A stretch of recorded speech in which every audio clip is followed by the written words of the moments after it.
Buenos días a todos. Good morning, everyone.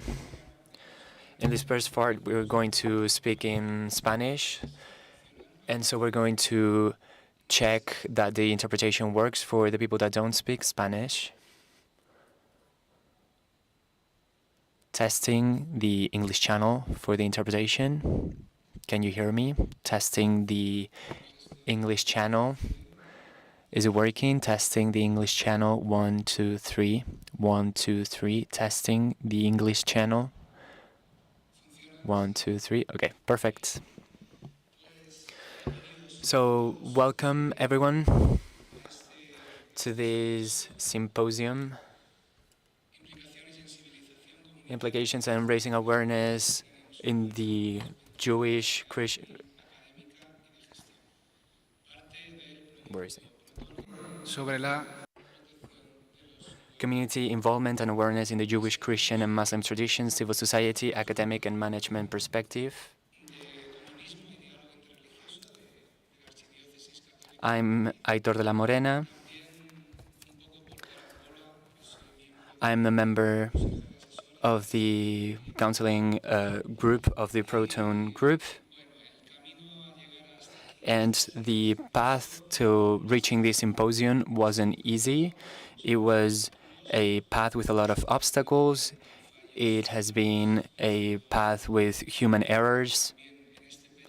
In this period,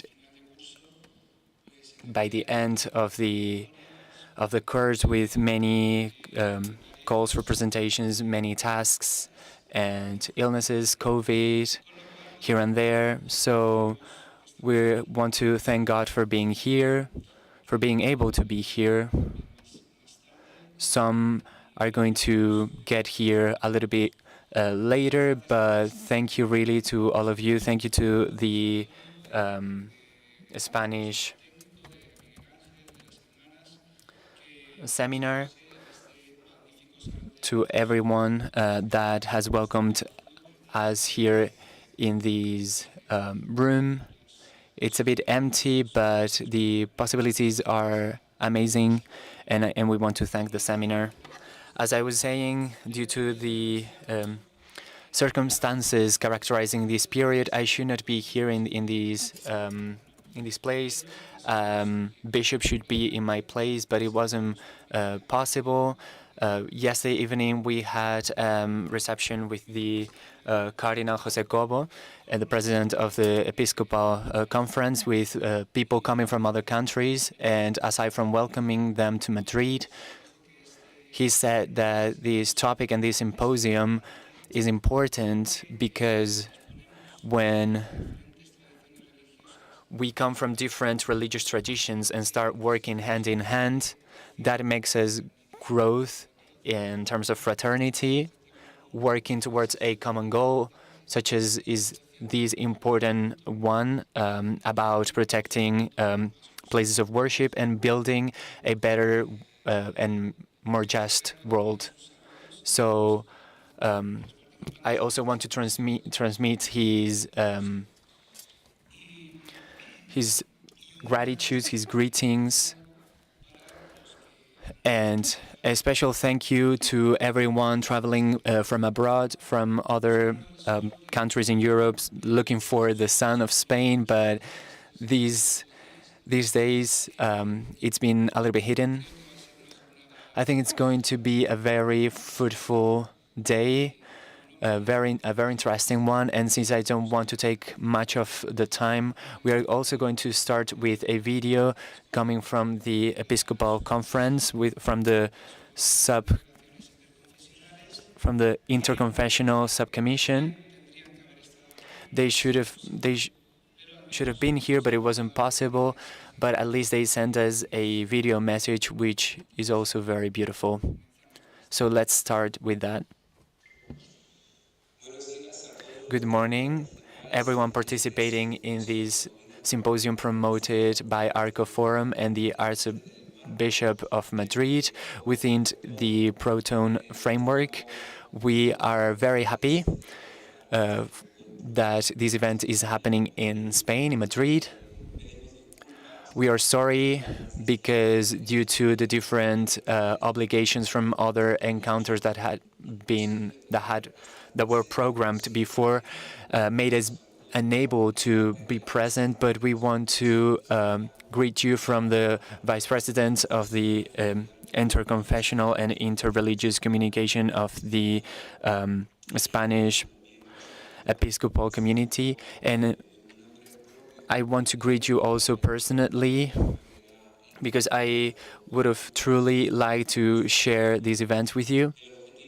The objective of these gathering and these research within the Protone research or project, we find it to be very important to continue promoting the respect and care for places of worship, for Jewish temples, the Christian temples and Muslim temples. We believe that we should still boosting the liberty of cult, but also in the framework of religious liberty or religious freedom. That goes further is the respect towards the different believers of the different religions. But more than the freedom to express their freedom of faith, it's also about the respect towards the possibility, the right of being religious in the public and private places. It is within the freedom of faith, which is the sign of the maturity of a society, democratic society that is able to coexist with the different options, the different realities, cultural realities, religious realities. It is a sign of a society that is not only tolerant, but enriches itself from the presence of different beliefs. And it builds all these nets that we call society. The Catholic Church in this regard has been working for many years, especially after the Second Vatican Concilium, to promote the freedom of faith and recognizing that there are truth and saintful elements in all religions, and that together we can help each other to live and go deeper into our faith, and that we can give a lot to society. The Pope Francis in their Interlituti, which means we are all siblings, recognizes that religions have to be also a part of society, that they have to be also present in those places where decisions are made, especially moral decisions. They can provide values to those decision-making processes for our society. He says that each and every one of us has a history, a spiritual experience that is an important value to add to our current society and to our world. And in this world, in this way, we can continue creating communication spaces and confraternity spaces. We believe that that is very important. It is not only necessary that these gatherings are among experts. In our day-to-day lives, we also have to promote these encounter spaces of gathering, of encounter, where simple people can also see each other, interchange experiences, share experiences. And for me, an important field we still have to work on is on the education field in all levels, from childhood to the adolescence to the university world, because that is where we can change the world, where we can educate on dialogue and coexistence. I am not going to take more of your time. I wish you a fruitful event, and I hope I can be there with you in person for the next one. Thank you for letting me be there with you, even if it's through this video. And the president of the subcommission for the interconfessional relations and the religious dialogue, the Monsignor Salvador Bastilla, greets you again. Greetings for everyone. El que hablaba es Rafael Gatpez is the secretary of the subcommission for the interconfessional relations for the Spanish Episcopal Conference, was the one speaking. Now, Mrs. Maria Arroyo has the word. Thank you, Aitor. Thank you, everyone, for inviting me. My president, the president of the Jewish communities of Spain, Jesus Badilla, had to be here, but yesterday he told us that he couldn't be here for other reasons, and it is a pleasure for me to be here in his place. He wants to transmit his gratitude for the effort and the work that you do, because the effort to still keeping us together, for finding common places, is an important effort that we have to continue doing. We have to take everyone out of their routines, of their agendas, of their own things, to go into those common places, and that follow-up is hard, and so we thank you for that. I wanted to talk a little bit about the Confederation of Jewish Communities, which is the official confederation of Spain that represents the Jewish communities.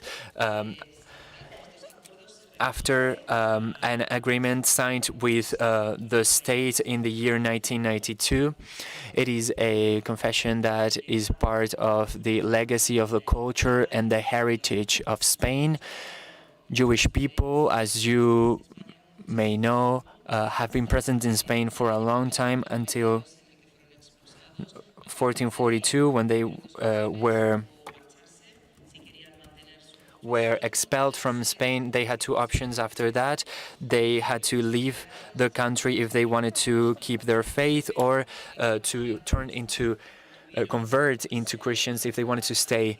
But many of them kept their traditions, their cultures, and even their religion, but hidden. Many centuries passed by until the end of the 19th, the beginning of the 20th century, when the presence of Jewish religion arose again in Spain. I've talked to many non-Jewish people that when they get close to the community, they say, "Oh, that's very interesting, because we do that in our houses. For example, on Friday evening, we close our windows and we light a candle." And I ask them why. And it's probably because you inherited from past generations. Why? Because their grandma used to do it, and the grandma of your grandma used to do it. And that makes us think that the origin may have been that. So the Jewish roots in Spain are very rooted, are very present. The Jewish communities start having presence in Spain around the end of the 19th century and the beginning of the 20th century, and start organizing it, especially in the area of the Costa del Sol and Ceuta and Melilla. Currently, the official number that we work with is around 45 or 50,000 Jewish people in Spain, although it's not a safe number because we work with the figures provided from the different communities. We know that there are Jewish that are not part of these communities that are temporarily in Spain or that are staying for quite a long time, but are not necessarily part of a community.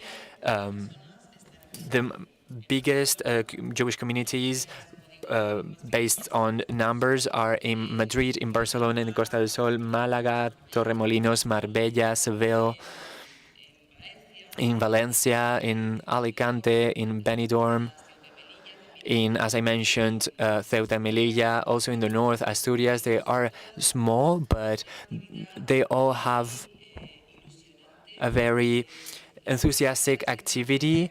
What we are trying to do is to keep our traditions with our own ways of praying, of living the Jewish religion, and also basing that on the fact that Judaism is not only a religion. There are Jewish people that are not religious, that are atheists. For example, Woody Allen, who is Jewish but doesn't believe in the religion. So there is a broad spectrum of sensibilities, of feelings toward the religion. Here in Spain, the role of the Federation, aside from representing the Spanish Jewish people, is to safeguard this Judaism and to continue fostering it, to continue developing, to ensure that these communities are vibrant, that have activities, that each person can find support when at the rate they need it. It also has a cultural role. We go to places where we talk about the Jewish presence in Spain and its importance in the Spanish culture for all Spanish people. In the case of the kashrut, which is the dietary rules that is managed by the Federation. So all aspects in which we can improve the Jewish lives in Spain, that's where we are. Jewish people are people that are completely inserted in society. They are in every professional and work fields. They keep the right to be different, the right for them to believe in the religion that they want to believe, even if they don't practice it. Some people don't practice that religion, but go to those activities because there are activities that interest them, and they want to feel that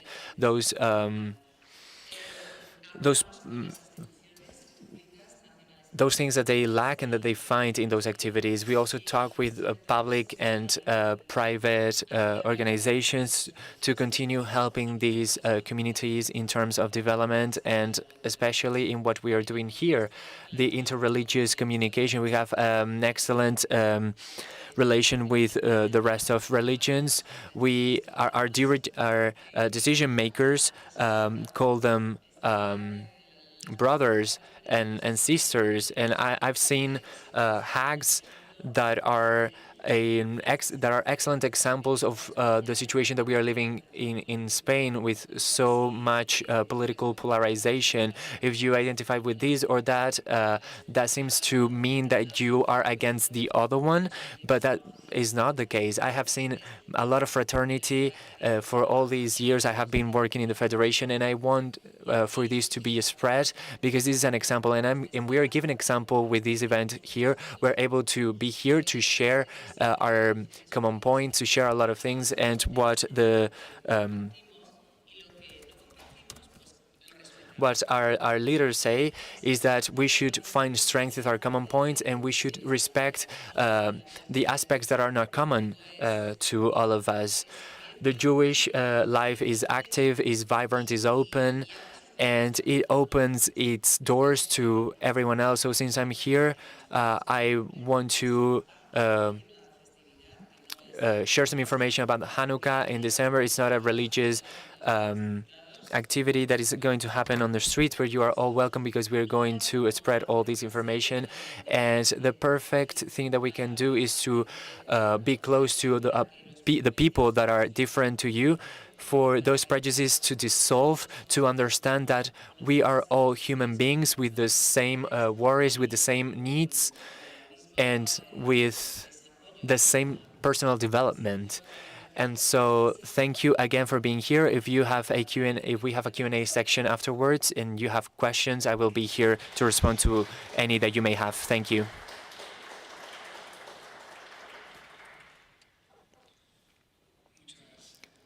Thank you very much, Maria. Now, Mrs. Dorian Mariam Cuenca, which is the delegate of the Muslim Commission of Spain in Castile y León, has the word. Salam alaikum. Good morning, everyone. Sorry. I'm suffering a little bit from my throat, but first of all, thank you to the organization for thinking of me, for participating in this event. I am also in the place of Jihad Atmi, which is the person that should have been here. I wanted to say that I had a short time for reaction. I'm still in shock. But I will explain to you a little bit, as Maria did, a summary of our community. It is an honor for me to be here, as I was saying, and especially talking about a topic as important as this one, about the defense of our places of worship. Sorry. I'm part of the Islamic community of Avila. Sorry, the Spanish Commission, the Islamic Spanish Commission in Avila of Spain, but I live in Avila and I'm part of the board of directors of the commission there. I'm also the delegate in Castile y León.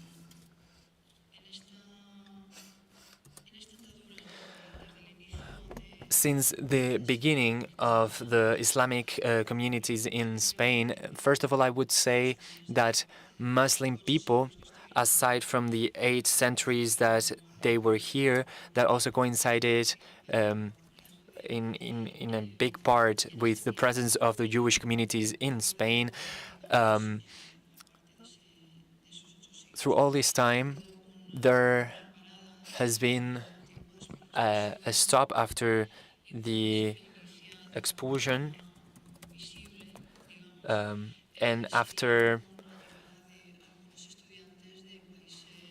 we start being visible again when some students from countries such as Palestine or Syria start arriving here. They came here with the intention of studying here and going back, but due to different circumstances, they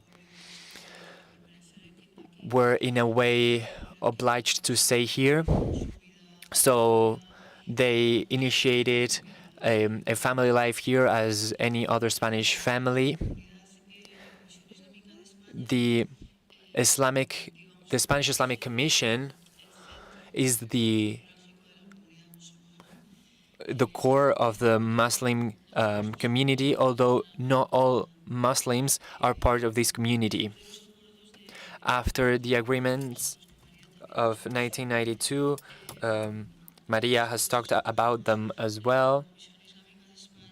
The Spanish Islamic Commission was named as the body that was going to have that communication with the Spanish government. The community is made up of different commissions, in which, in a way, we are tackling all the topics that affect the community, the society in general. Currently, in almost the whole of Spain, there are some communities. Therefore,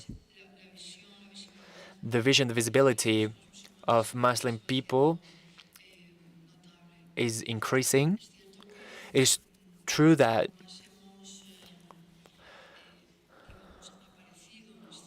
we were seeing more when after the passage of those years in the 80s and 90s, Muslim women appear in on stage, let's say. The majority of them that use as me a headscarf. It's not necessary for all of them to wear one. In a religion, you cannot impose something on people. Everyone is free to use it or not. The apparition of these people in the media, for us, meant a bit of a revolution, because we are not accepted everywhere, not only for being a woman, for being women, or for being Muslim, but for wearing a headscarf. We have many problems in schools currently, where the access to women, to teenagers, let's say, that have the hijab or have this headscarf, is not permitted, and they cannot access these educational centers. We have not seen many cases as for now, but we are worried that this is going to be the beginning of it, because in France, based on a law, they cannot use the headscarf, even some pieces of clothing that are adequate for us. So with the passage of time, the majority of the following generations were born in Spain. There are families here that have been here for 30 years. So even their children and their grandchildren have been born in Spain. Their language is Spanish, because it's the one they use the most, even though in many households, in many families, they still consider the origin language, and they still speak it. We, as communities, are very present around our cultural centers, our religious centers.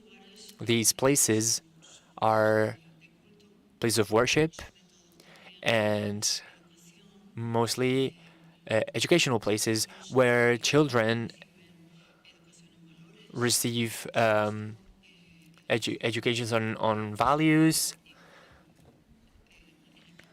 and on religious topics. These places of worship do not have, let's say, everything that they would need to provide a good service. The majority of them are located in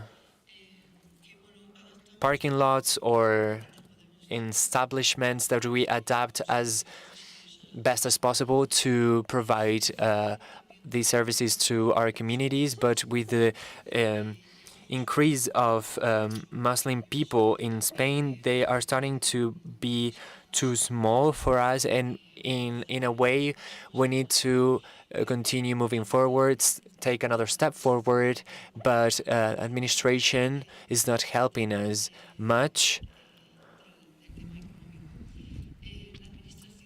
Administration, aside from the economical aspect of it, depending on the areas, depending on whether it's a big city or if it's a town, they are going to react in different ways. But the fact is that when we need permits to build new places, to open new places, and mosques, even the whole paperwork is a lot, and it takes a lot of time. And even when we decide to buy a lot of land and build with the contributions of our worshippers, is how we keep our services, but they are not enough to build new places or improve places. We cannot ask for donations from abroad in some places when they find out that we want to build mosques. Some other places in the world offer contributions for us to build them, but they don't allow us to do that. And since we've always had this uneven relation, these linked, that is part of a lot of mentalities in Spain that link Muslim people to terrorists. We find a lot of obstacles. We can even be accused of being terrorists for trying to build new places of worship. It is very hard. It takes a lot for me to talk about it, but this is the reality. And we do need in terms of mosques, we need, as I'm saying, to move forward. In a way, we have to make our centers bigger. Our communities, the number of the people of these communities is increasing, and in the same way we are adapting. In the same way we have completely integrated to the Spanish society, and I am not talking as a Spaniard, but as a Muslim woman, we have been able in the social field to reach that point. It would also be desirable to be able to cover all the needs that our communities have in the religious, at a religious level.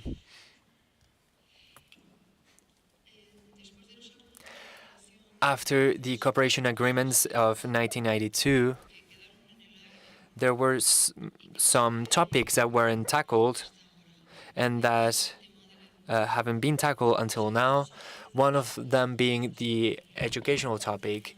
Minority religions, according to this agreement, have the right to have our own religion subjects in our public and charter schools. It is true that in these past years we have been working a lot on this project, as well as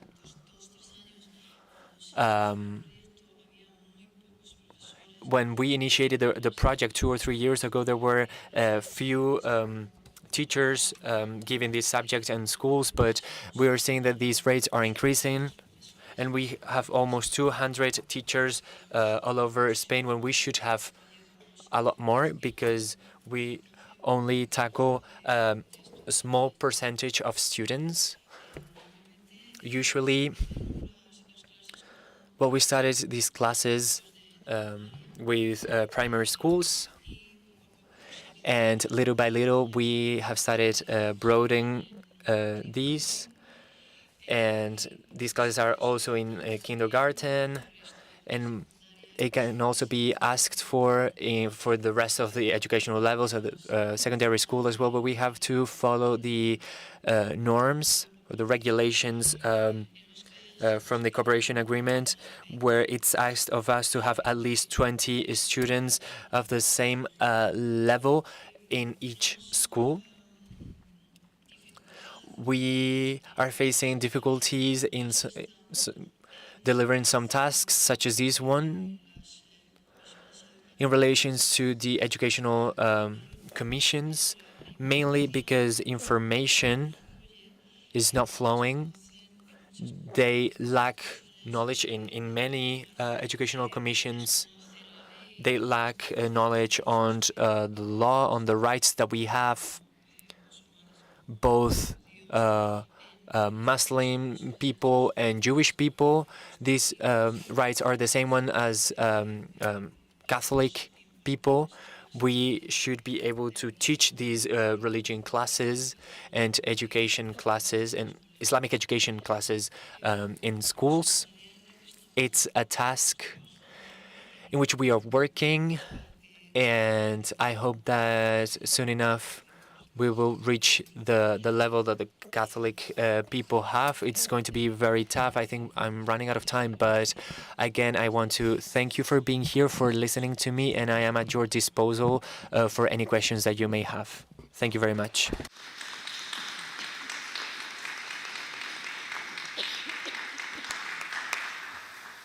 Muchas gracias, doña. Thank you very much, Mariam, for answering to our calling last minute and for sharing with us, frankly, the reality of the Muslim community in Spain. Now we're going to give the floor to Mrs. Temirkhon Naziri, Director of Arco Forums, the organizers of the main organizers of this event. I'm going to profit of the occasion to thank Arco Forum, Irene, Pilar, as well as all of our fellows for her excellent work and for making this event a reality. You have the floor. Thank you very much, Aitor.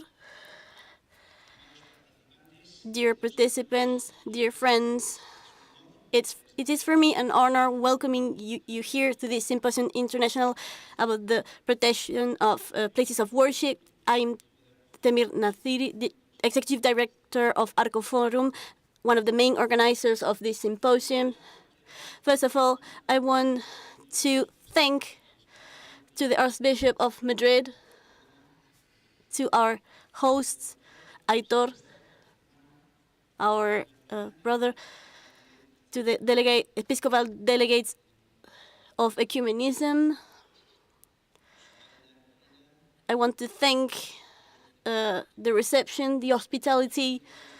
I want to highlight the message that we received from the Cardinal José Cobo yesterday during the reception that we had that Aitor has mentioned before.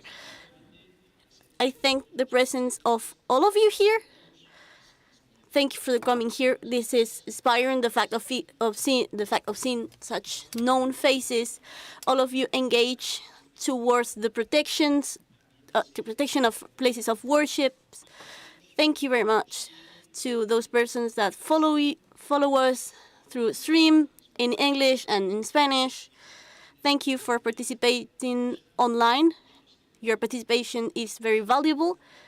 If you want also to make any questions, any comments, you can do it. We are going to try to have the space to do it in a question and answer session. I'm going to speak in English to say hello to our fellows organizers of the project. A warm welcome to our esteemed partners from various European countries. We are honored to have representatives from Belgium, 2 organizations from there, Dialogue Platform and Fedaxio, and from Germany, House of One Berlin, and Stiftung Dialog in Bildung, and from Italy, Istituto Tevere and Religions for Peace, Italy, and from the Netherlands, Leiden University. We hope you have a wonderful and productive days here in Madrid. Además, apart from that, I want to fully thank the collaboration of all of the entities coming from Spain that made this meeting possible. Thank you for participating to the Archdiocese of Madrid, to the Seminary of Madrid, to the Jewish Confederation in Spain, to the Muslim Commission in Spain. Thank you from the bottom of my heart for coming here. We are celebrating the 4th day of the Fiesta del Sacrificio, and that's the reason why many people are visiting their families for celebrating this event. Thank you very much for letting the celebration aside for coming here. Other entities, you have the Asociación de Cultura del Encuentro. We're going to have their president, the Master community in Spain, the Confederation of the Saint Places. We are going to have the Abraham Forum, and we are gonna have our dear Hoide. This afternoon, they gonna honor us with their presence. Thank you very much for coming to these symposiums. On behalf of the associate of the Protone project and the collaborators of the symposium, it's very important here to thank all the presenters, religious leaders. Thank you for making the effort for coming here, because I know that you come from Europe and also other parts of Spain. Thank you for your valuable contributions that are essential, that are key for the good development and success of the project. I'm gonna share certain things of this project co-financed by the European Commission, and the objective is to reinforce the security in worship places in Europe through cooperation between the different religious communities, mainly Abrahamic religions, Islam, Muslim, Judaism, Christianism. That's why you have a presence today. Arco Forum has held numerous activities in Spain, working to promote tolerance, respect, and mutual comprehension between the different religions. Our work is the fruit of our work, the Protone project. Also, we want the implementation of good places for the protections of places of worship. That's one of the main intentions. Today's program includes, in the papers that have been distributed, different presentations and a roundtable that will tackle different perspectives from the civil society to other points of view. This is a program that is diverse. Yesterday, we had the guided visit of Aitor with the different partners in the Cathedral of La Almudena. We had, after that, the reception with José Cobo. That was a memorable moment. Thank you for the reception. That was a wonderful. In today's symposium, we are going to invite you to visit the Basilica of San Francisco el Grande. There's going to be music to represent the union of the three cultures and the creation of this project that was created 3 years ago within the same framework called Fund of Internal Security of the European Commission, which the Protone project makes part. And this is an ongoing project. This is one of our engagement to ensure the durability of the different projects and activities that we have made in the framework of this project. The name of the concert is Fostering Cultural Differences. Tomorrow we are going to have an inter-religious trip to Toledo to see the three cultures that are present in all of the world. This will be organized by another organization, the Ecumenic Delegation. So thank you for making this trip real. I wish that this symposium will be fruitful, will be a space of collaboration in the framework of the Protone project. Values such as cultural diversity, freedom of religion, interfaith dialogue, creation of public spaces for faith, protection of places of worship. These are key things to create a safer world, a world with more justice, and create together this pacific coexistence. To conclude, I want to officially welcome you to this symposium and officially inaugurate the symposium. Thank you.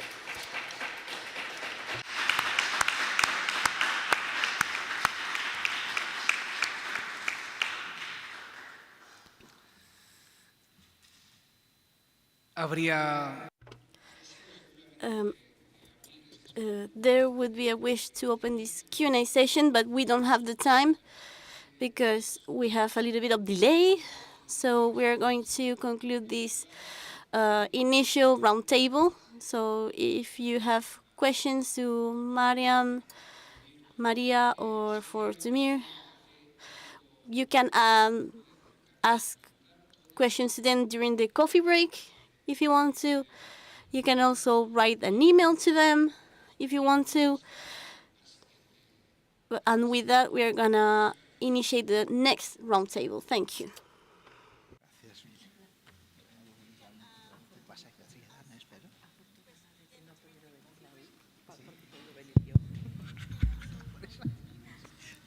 Continuamos con el programa del simposio. We're going to continue with the symposium program. We're going to have the keynote lecture by Dr. Paul Weller. Aitor de la Morena will moderate.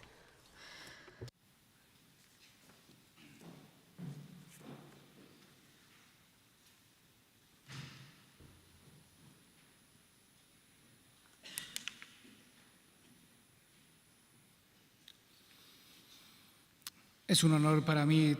It is an honor for me to moderate today this roundtable and to present this person that is going to give us the initial keynote lecture of this symposium. Later on, we will have roundtable. Dr. Paul Weller is a Christian in the Baptist tradition. He lives mainly in Germany, but also in the UK. He is a non-stipendiary research fellow in religion and society and associate director of the Oxford Centre for Religion and Culture, Regent's Park College, University of Oxford, where he is an associate member of the Faculty of Theology and Religion. He is a visiting fellow of the Research Institution for Peace and Social Justice of the Coventry University and emerit teacher of the University of Derby. His publications include Time for a Change, Reconfiguring Religion, State and Society in 2005, co-author Religion and Belief, Discrimination and Equality, written in Global Context in 2013, and Hizmet in Transitions, European Development of a Turkish Muslim-Inspired Movement in 2022. There are many friends of Hizmet, and Dr. Paul wrote about them. He conducted research between 2016 and 2019 for the Office of Democratic Institutions and Human Rights of the OC on classroom challenges for teaching about addressing anti-Semitism in the OC religion. He was a network member of the EU External Service Fund and funded Global Exchange on Religion in Society. He's a UK Arts and Humanities Research Council Peer Review College member and has been expert reviewer for the European Commission's Research Executive Agency and its Directorate General Justice and Consumer Rights. He is also member of the advisory board for this Protone project, so we can say that he is a well-qualified person, and surely his conference will be a wonderful conference. Dr. Paul Weller, you have the floor. Thank you.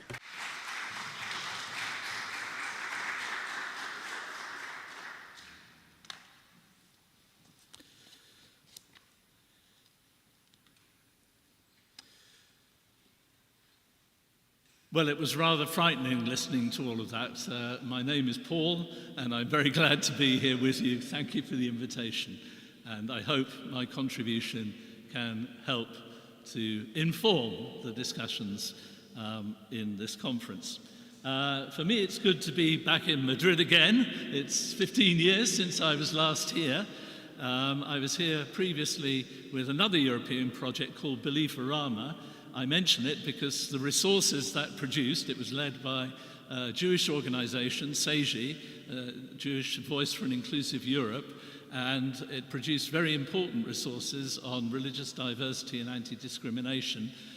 especially Islamophobia and anti-Semitism, and those materials are still available, and they're available in Spanish, and they're good resources to use. So I'd commend them to you.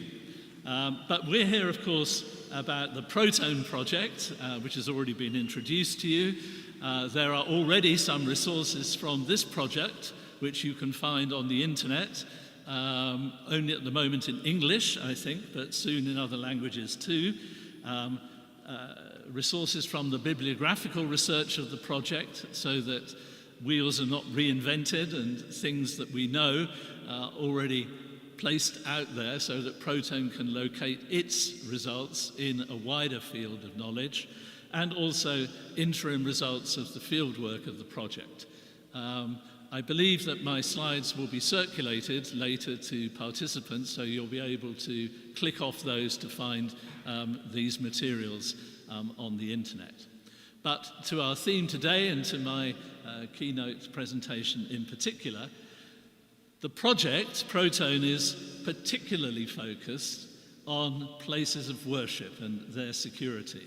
And why? Because places of worship, I would argue, are highly significant buildings in terms of what they signify religiously by pointing to the sources and goals of their religious traditions. Also what they signify about the established presence and the geographical belonging of their traditions of faith in national and local societies, and also their role as actual or potential community resources within local neighborhoods. So that's why the focus on places of worship. But it's also important not to look at the place of worship in isolation, but to understand that it operates within what I've called here a wider ecology of religion, state, and society. And that wider ecology, that wider environment, and how it is, can either support the security of places of worship, or it can weaken or undermine that security. And so what I'm going to do today is to take 7 theses that I've been working with over 30 years now.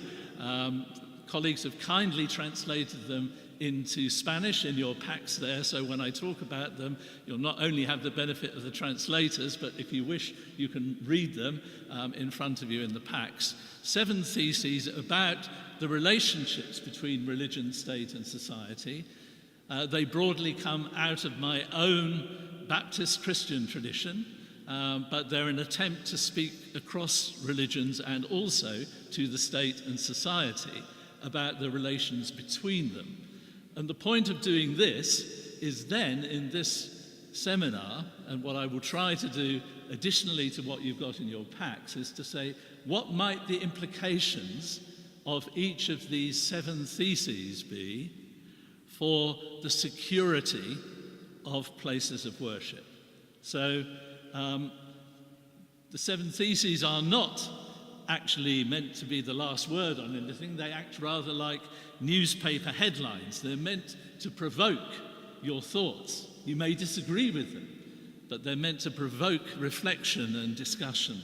And as I say, I'll try to connect them to the primary focus of what might their implications be for the security of places of worship in Europe. So thesis number 1, what I've called the need for a reality check. National and political self-understandings that exclude people of other than majority religious traditions, either by design or default, are, historically speaking, fundamentally distorted. Also, politically and religiously, such self-understandings are dangerous and need to be challenged. Why am I saying this? Because I believe even in societies where there seems to be a very predominant religious tradition, either in the present or historically, in reality there has always been much more diversity than has been visible outside of those majority contexts. So in most European countries, that has actually been the reality, even if the reality has not been recognized or worked with. So what's the implications of that for places of worship? Well, first of all, I think our religious traditions need to be self-critical about the security of places of worship of other traditions before we start expecting the state to give our places of worship security. Why?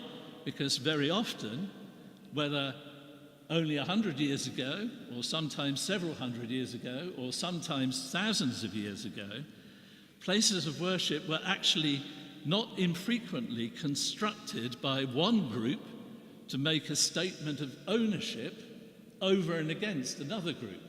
They were often either built on land that belonged previously to a different religious tradition, and often took over either the land and the meanings of that land or some aspects of the architecture of what was previously there, and in some forms, even more radical forms, they destroyed and displaced other places of worship.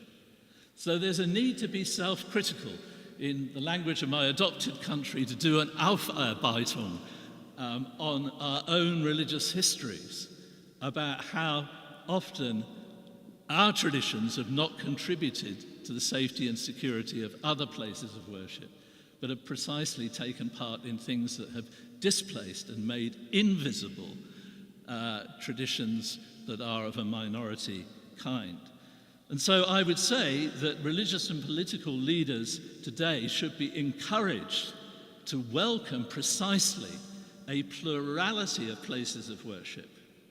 So welcome that on the one hand, and on the other hand, religious and political leaders should be encouraged to avoid anything that supports populist fears of minarets or conspiracy theories around synagogues, because these things only undermine in the general society the security of those places of worship when they can and do eventually become visible. So that's my thesis one, and some of the implications I see for the security of places of worship, our theme today. Thesis two, what I call the importance of religious inclusivity. Religious establishments, as well as other traditions and social arrangements that provide particular forms of religion with privileged access to social and political institutions, need to be re-evaluated. There is a growing need to imagine and to construct new structural forms for the relationship between religions, states, and societies that can more adequately express an inclusive social and political self-understanding than those which currently privilege majority religious traditions.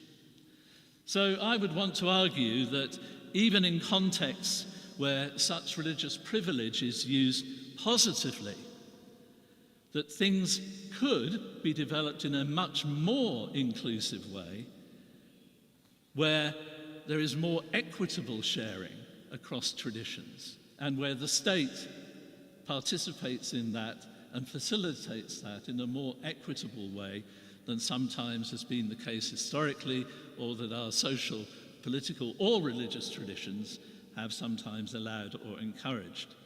So what might this mean with regard specifically to places of worship?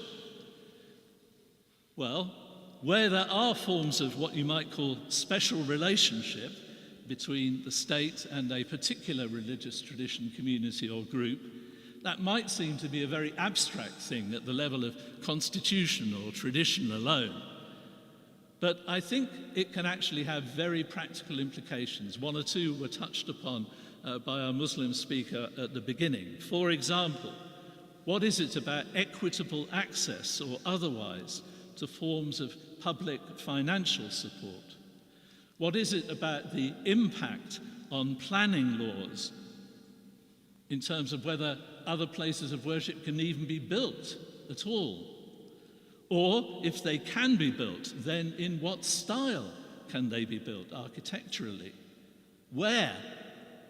In the city centre or in the edges of the cities? And with what security implications from these factors. So that's my second thesis and some of the implications I suggest for the security of places of worship. Thesis number 3, what I've called the importance of not marginalizing religions from public life. Now, this is also addressed to states and to wider societies. So, states which assign religions to the private sphere will impoverish themselves by marginalizing important social resources and might also be unwittingly encouraging of those reactive, backward, and inward-looking expressions of religious life that are popularly characterized as fundamentalisms. So I'd like to suggest that if positively affirmed, religious communities can indeed offer much to wider societies of which they are a part through the contributions they make to the social capital of those societies. And if that affirmation can be made by the state and the wider society, what that also does is to strengthen those within each religious community who advocate within their own religious groups for a more open engagement with other religious traditions and with the wider society, rather than being tempted to fall back into a kind of oppositional or withdrawn way of living within a society. What are the implications of this for places of worship and their security? Well, welcoming the very physicality and the very visibility of diverse places of worship generates an important reminder, a physical reminder, to the wider societies of the existence of the communities and of what they can positively contribute, the people who live and work and worship and pray and do other activities in these places of worship.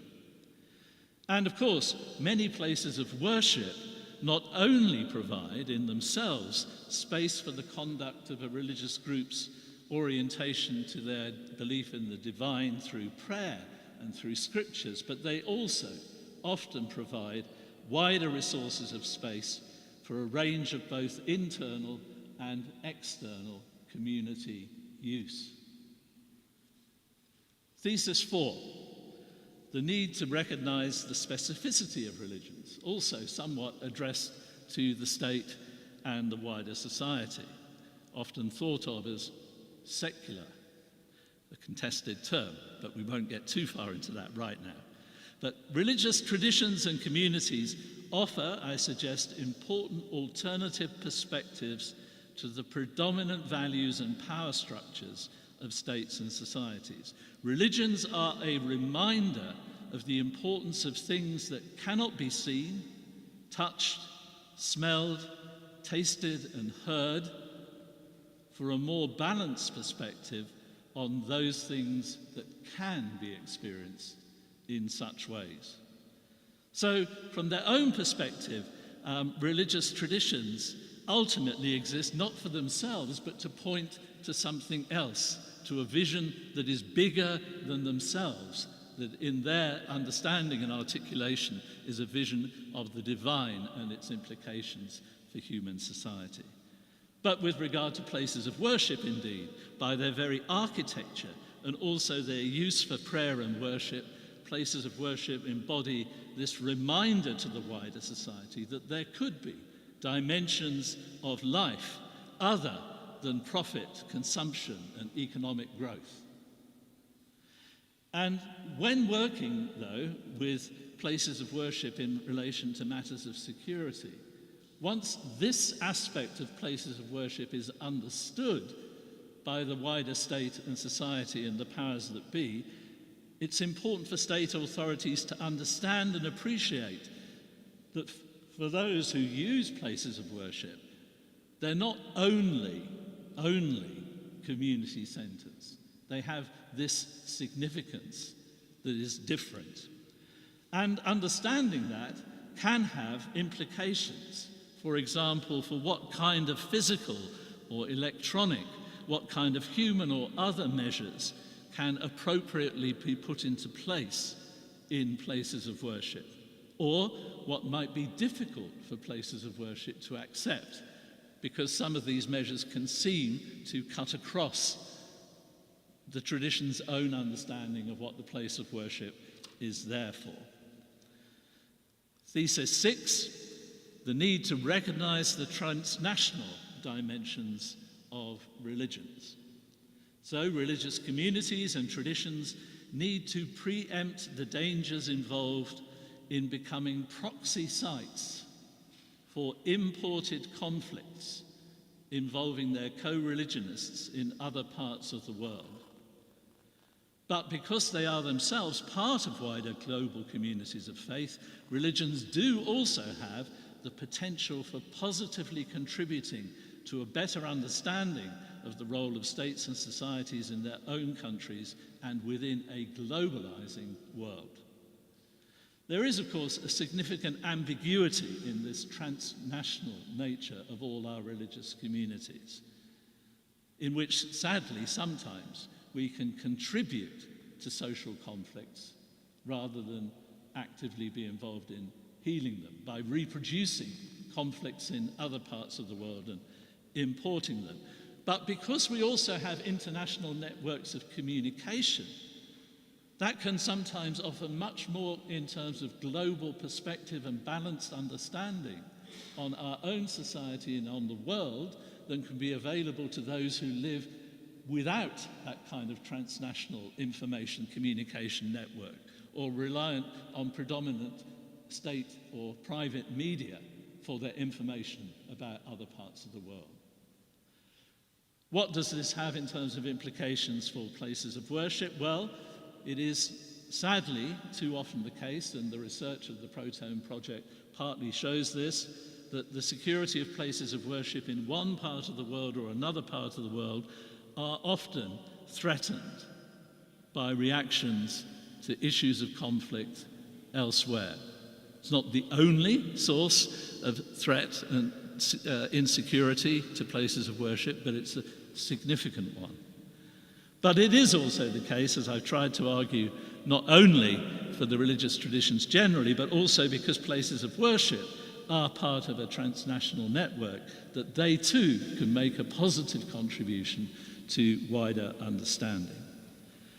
And then finally, thesis 7, what I called the imperative of interreligious dialogue. Interreligious dialogue is an imperative for the religious communities and for their states and societies of which they are a part. There is a need to continue the task of developing appropriate interfaith structures at all levels within the states and societies and in appropriate transnational and international structures. So, nearly all traditions have, in their own domestic sense, network structures of belonging and exchange and support. But it is important to build those and strengthen those across religious traditions. What does that mean in relation to places of worship? Well, there are many encouraging examples of when individual places of worship have been attacked or threatened. So to speak, one-off acts of interreligious solidarity take place, where people go and visit and stand in solidarity in front of a threatened or attacked place of worship. That's good and important, but solidarity is generally more dependable and helpful when it's also rooted in longer-term relationships than the straightforward one-off emotional reaction of support. So such relationships should encourage, for example, mutual visits to places of worship, not only for viewing the different architecture, but also for engaging as far as possible in respectful participant observation in what goes on there and trying to understand it. And while such solidarity is at its strongest when rooted in personal and community relationships, the development of structures that carry interreligious relations forward, regardless of individual relationships, is also needed. And indeed, that's part of what ought to come out of the Protone project as one of its goals at the end of the project. So, in drawing to a close now, I hope I've managed to keep within my time, just about, and I wanted just to draw attention to one particular resource that comes out of the UK and is an example of how religious traditions, in this case not only Christian, Muslim, Jewish, but also Hindu, Sikh, Buddhist, Jain, Baha'i, other religious traditions have worked together on the theme of looking after one another, the safety and security of our faith communities. These little words, our, we, are very important. And it was produced not only interreligiously, but also in collaboration with government agencies, with the police and others. So applying all of this in this closing slide now to this symposium and to the round tables, I want to adapt something which the historian of religion, Wilfred Cantwell Smith, said about the study of religion and how that's changed over a period of time. So he said, the traditional form of Western scholarship in studying other people's religion was that of an impersonal presentation of an it, something over there, distanced from me and us. The first great innovation has been the personalization of the faiths observed, so that one finds a discussion of a they, we and you, they, we. The we then becomes involved and starts talking about a they. The next step is dialogue, where we talk with you, and if there's listening and mutuality, this may become a we talk with you, not only to you. And the culmination of this process, he said in the study of religion, was a we all talking together about us.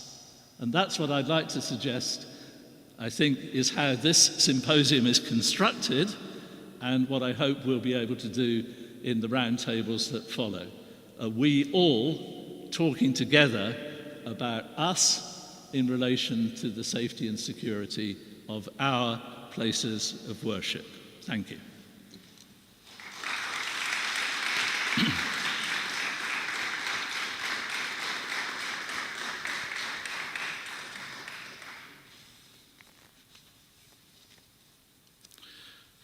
I've lost my moderator. I'm not sure whether timing now means we stop or whether there's time for a couple of questions or not. I don't know. Well, Temir is going to rescue us, so that's all right. And I'll know I should go and sit down then. Yeah. Algunas preguntas, algunas. Do you have any questions or contributions? Any contributions, any comments that you would like to share, questions that you have? We have a microphone here for you. Yes, Amer? Thank you, Dr. Miller. I was thinking about, I really like also the term where you said that technically these are transnational. And of course, in current times, that has become an issue. So, for example, when it comes to Catholic seminaries, we're in one now. When it comes to training of rabbis, for example, training of imams. So I teach also, I train imams in Holland. And because we lack the madrasas, we lack the Dar al-Ulums like you have in England. And we're slowly building them as well. But at the same time, I believe you will always have mosques that, especially when you have minorities among the minorities. Yes. Like, for example, Somalians. Mm-hmm. You know, they want to have their imams trained in Somalia. So, or at least sort of trained within a setting that is normally, is not available in Holland and probably will never be in that way. And the thing is that this transnational aspect, especially when it comes to Muslims, because I emphasize that now, is seen as suspect and of course unwanted. And I think I really like how you emphasize that that's part of a house of worship is not simply the building, it's not simply the material aspect, it's also how you facilitate it. But of course there are a lot of countries now that, in Europe, that dislike the transnational aspect of religious leaderships. They want to create like a European Islam, a Dutch Islam, etc. To give an example. Mm-hmm. So how would you say that we in a sense, start to, how do we make that a safe dialogue with especially political partners in this? Because it's mainly, of course, coming out of a lot of religiophobia. So in the sense that the idea that religion is transcends national identities is sort of seen as suspect. Yep. Yeah, it's a big issue. It was also alluded to by our Muslim speaker at the beginning. And there are real issues involved, certainly with transnational funding. For example, one of the biggest mosques in Birmingham in the UK was originally funded and called the Saddam Hussein Mosque. And soon after that happened, or not long after, hardly anybody wanted it to be called that. And, you know, that just symbolises and reflects part of the issues involved. At the same time, I understand what you're saying about kind of cultural groupings, and particularly smaller cultural groupings within an overall Muslim umbrella community. And of course, no religion is ever practiced, can never exist in a vacuum. No religion can exist as an abstract. It always takes cultural forms.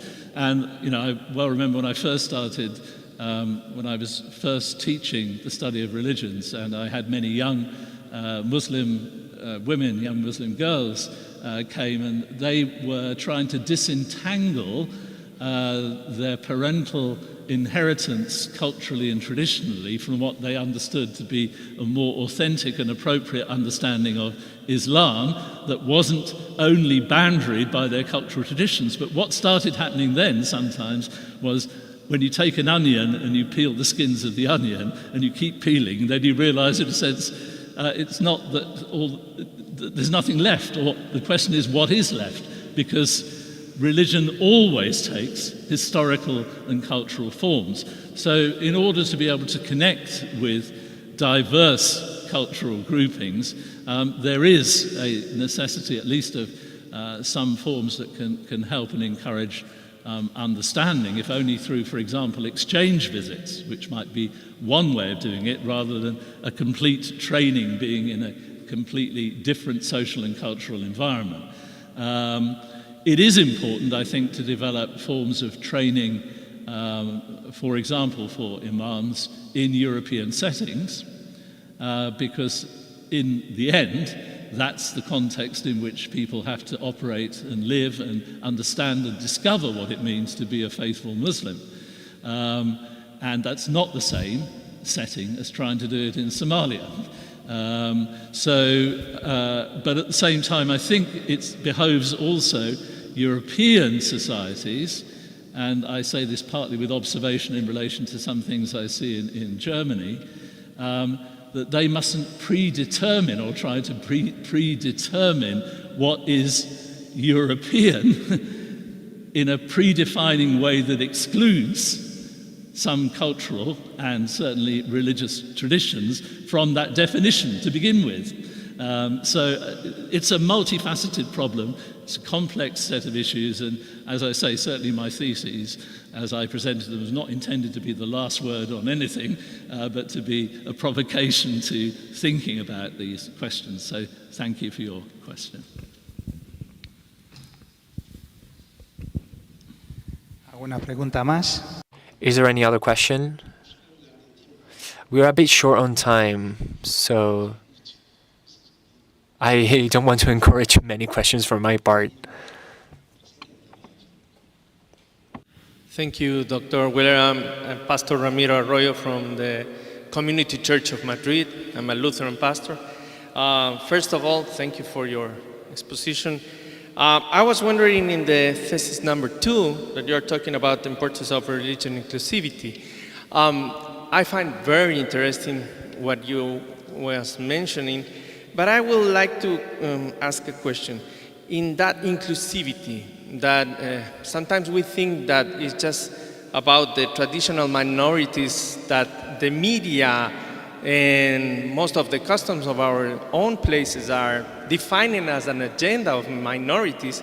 We have a very wide range of minorities now that are going far over those limits that we know usually as traditional minorities. How can we put in our own realities of our churches so they are part of our developing in terms of security and in terms of understanding to each other?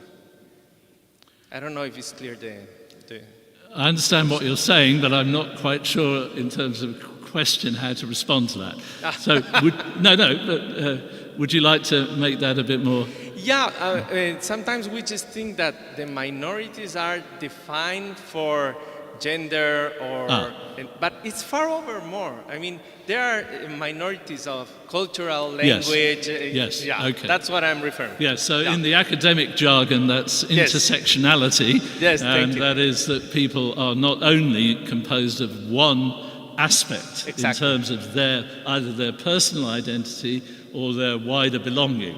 And of course, that's very much part of the complexity with which we have to deal in a modernity, some would argue post-modernity, whatever that is, but in the kind of societies in which we now live, where we're very much aware of all of those complexities in a way that perhaps was not so strongly present historically.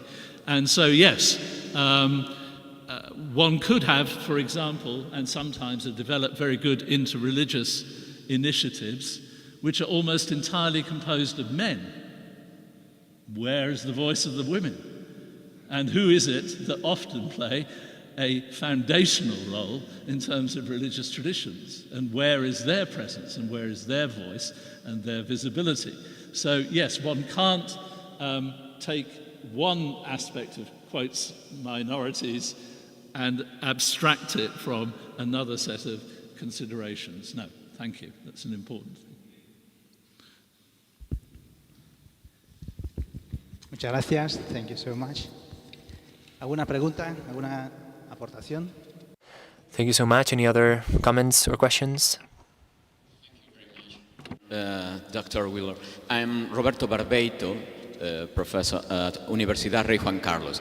I could speak in English, but I think you'll will understand me better if I speak in Spanish and the translator. Well,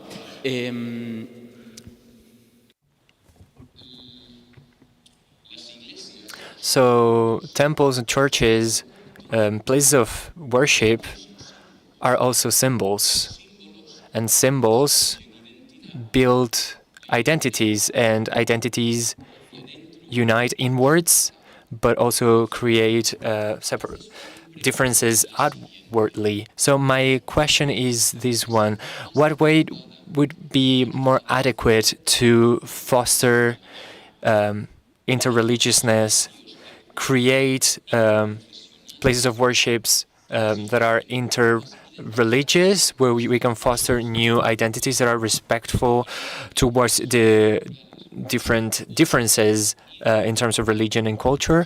Or should we start building in ourselves a new spirit, a new set of values of openness of our temples to those ones that believe in other religions, so that we are able to open these temples to the ones that don't share our beliefs or any beliefs?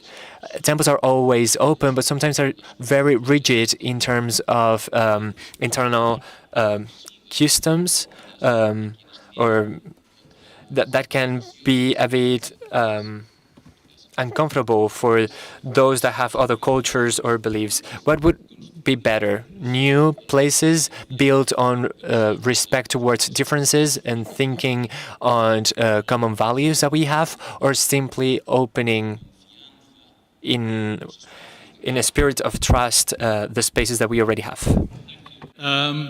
Yes, in a sense, one is the question of hospitality, I think you could say, and certainly 50 years ago, of course, there have been Muslims, for example, in Britain for well over 100 years, not just 50 years ago, but with the rise of migration numbers, one of the things that happened very early on was that a number of Christian churches made their spaces available to early Muslim groups who didn't have the financial resources or capacities or numbers of people even to create their own home, so to speak, and that was not uncommon.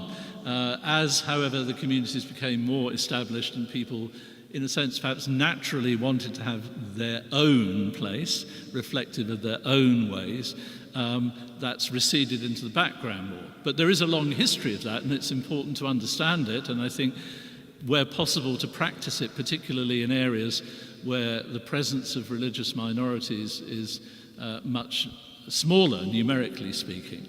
And it also belongs, in fact, to Islamic history too. There are examples of mosques that have been opened certainly for Christians and Jews to pray in. So this is not something that is only found in one of the Abrahamic traditions. So it's possible, and it can be encouraged, I think, where appropriate and where there is need, that can be met. Of course, all kinds of practical questions raise up about it. I was involved in a working party that produced some guidelines particularly for Baptist and Reformed churches in the UK about doing this. So, what do you do when you invite people in and there are obvious symbols of your own faith there, predominantly a cross, and what does a cross mean through Jewish eyes, in particular, over centuries of persecution? What can it also mean to Muslim eyes in relation to what was carried in conquests, and so on? So, do you cover the cross? Does that mean that you're then not showing your own? Does it mean you're being respectful to others? There are complicated questions like that. So then, yes, sometimes the question arises, and often in a more civic environment, including at places like airports and in hospitals and in universities, if you create a space for prayer and worship, should that belong to one tradition into which others are then invited as guests, or should that be created, could it be created from a sharing across the traditions? Now, personally, I was involved in a project like that at the University of Derby, where we created a multi-faith centre, we called it. It wasn't an ersatz place of worship, it didn't belong to one tradition. The planning of it, the conceptualization and the carrying through and the management of it was conducted by people of different religious traditions, recognizing that there might be a need in the context of a university for times of prayer and worship, that different traditions could use this building in different ways, but they might still, for example, with Muslims on Fridays, go to communal prayers in the mosque in town.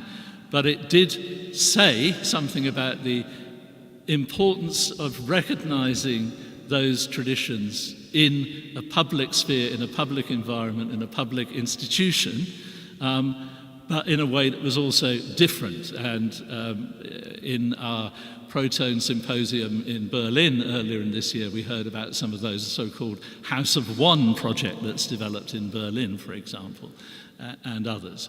So I think both possibilities are possible. Both carry lots of challenges and complexities and risks of misunderstanding with them, but I think both can be worthwhile. They need to be contextually discerned, I would say, in each instance. Yeah.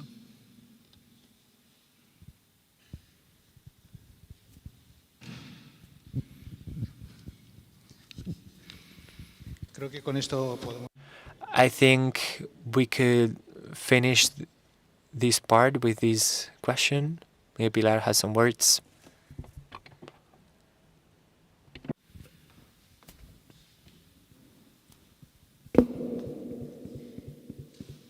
Muchas gracias. Thank you very much, Dr. Weller, for your presentation. Now, we invite you to do a brief pause for a coffee if you want to have one. We do not have much time because of the delay, so you will have 10 minutes. We invite you to come back here at noon. You can access the canteen. It's on the left. It's to the left after leaving this room.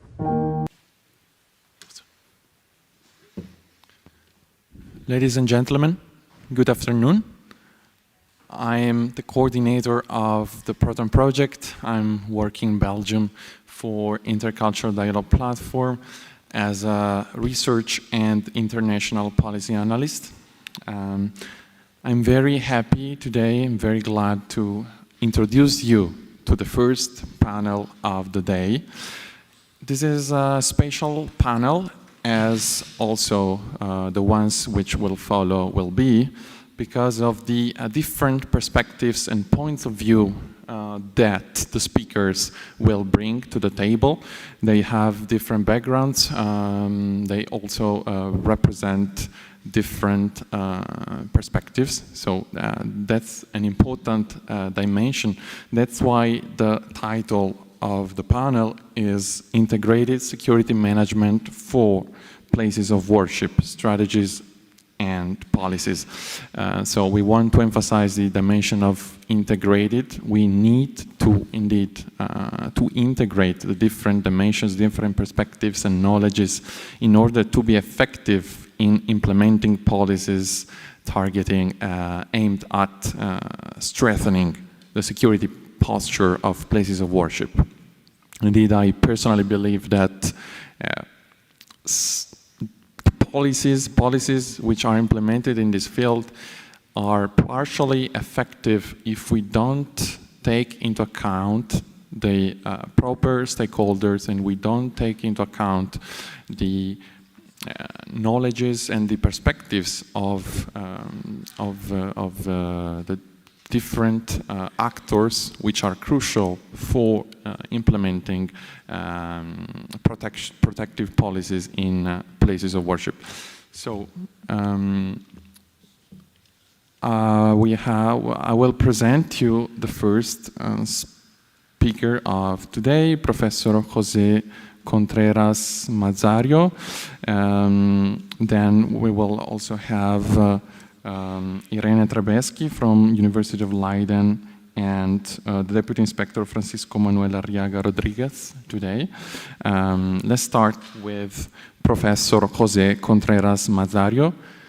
He is Professor of State Ecclesiastic Law at Universidad Pablo de Olavide in Sevilla. He is PhD in Law from the Complutense University of Madrid.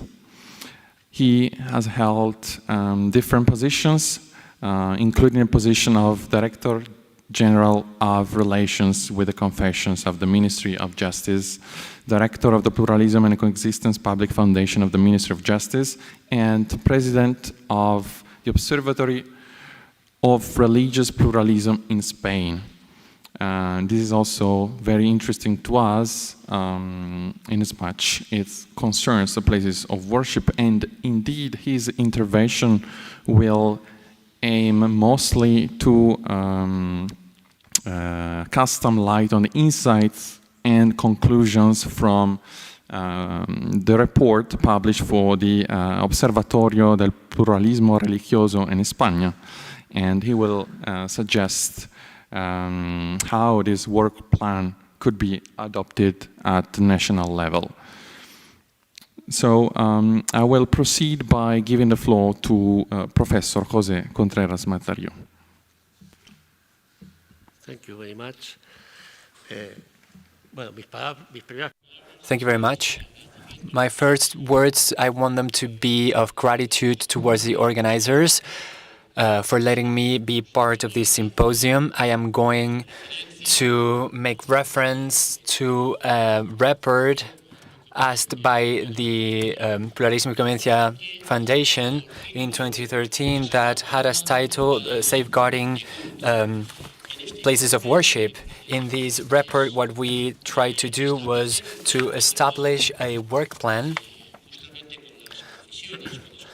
with civil society, the public powers, to try and formulate the mechanisms that could be taken into account in the application of of safeguarding the action plan designed by the United Nations in 2020. We have to say that places of worship represent one of the key or core elements of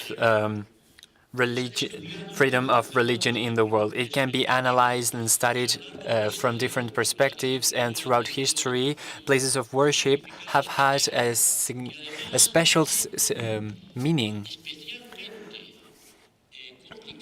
that makes it especially complicated to know, and that's one of the things that we took from the report, the aspect that it is quite difficult to know what places of worship are, how to establish what places are places of worship and what places are not places of worship, and we should dwell into it in detail.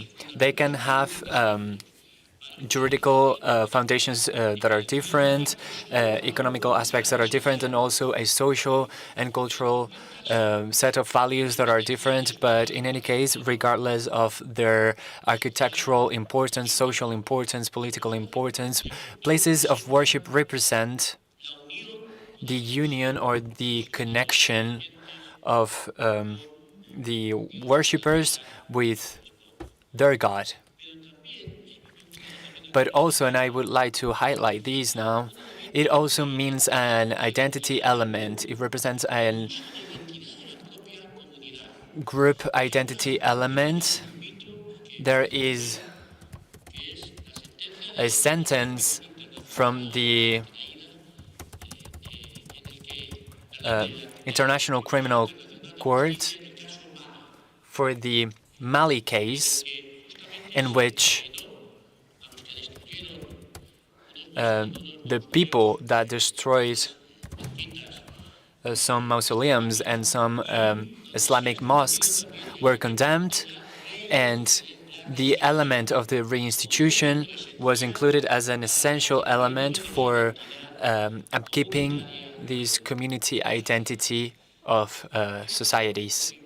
These led us to ask ourselves in our group what the starting point was. What do we talk about when we talk about places of worship? Are we only talking about a pure safety meaning, or we should also tackle the concept of preventing these attacks towards them? We prefer to talk about safety rather than security, more about how essential prevention is, and working hand in hand, as it was also said this morning.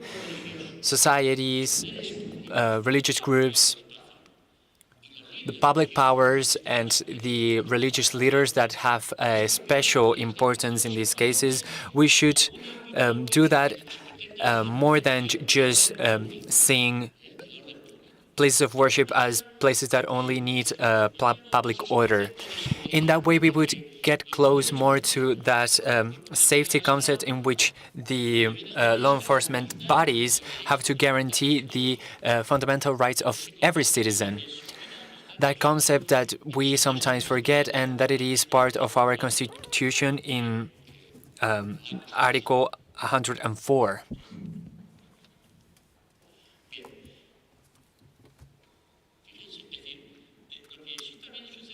What also happens is that those places of worship in many cases have also been not only the origin of that protection, but the cause for their destruction. Many groups, as it has also been talked about, see these places of worship, that identity element that identifies a group, and they attack that group through the attack of that place of worship. In the last report from the United Nations regarding freedom of religion or freedom of worship, it says that more than 4 million people suffer attacks for the beliefs that they have. And many of those attacks are targeted towards those places of worship.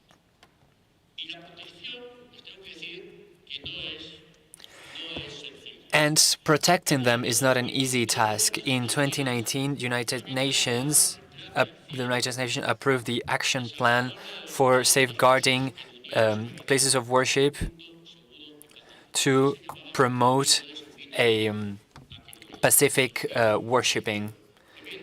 I encourage you to read it. It was published in 2019. The Pluralismo y Convivencia Association started working to try and design a national plan that would trigger that United Nations plan, and that's how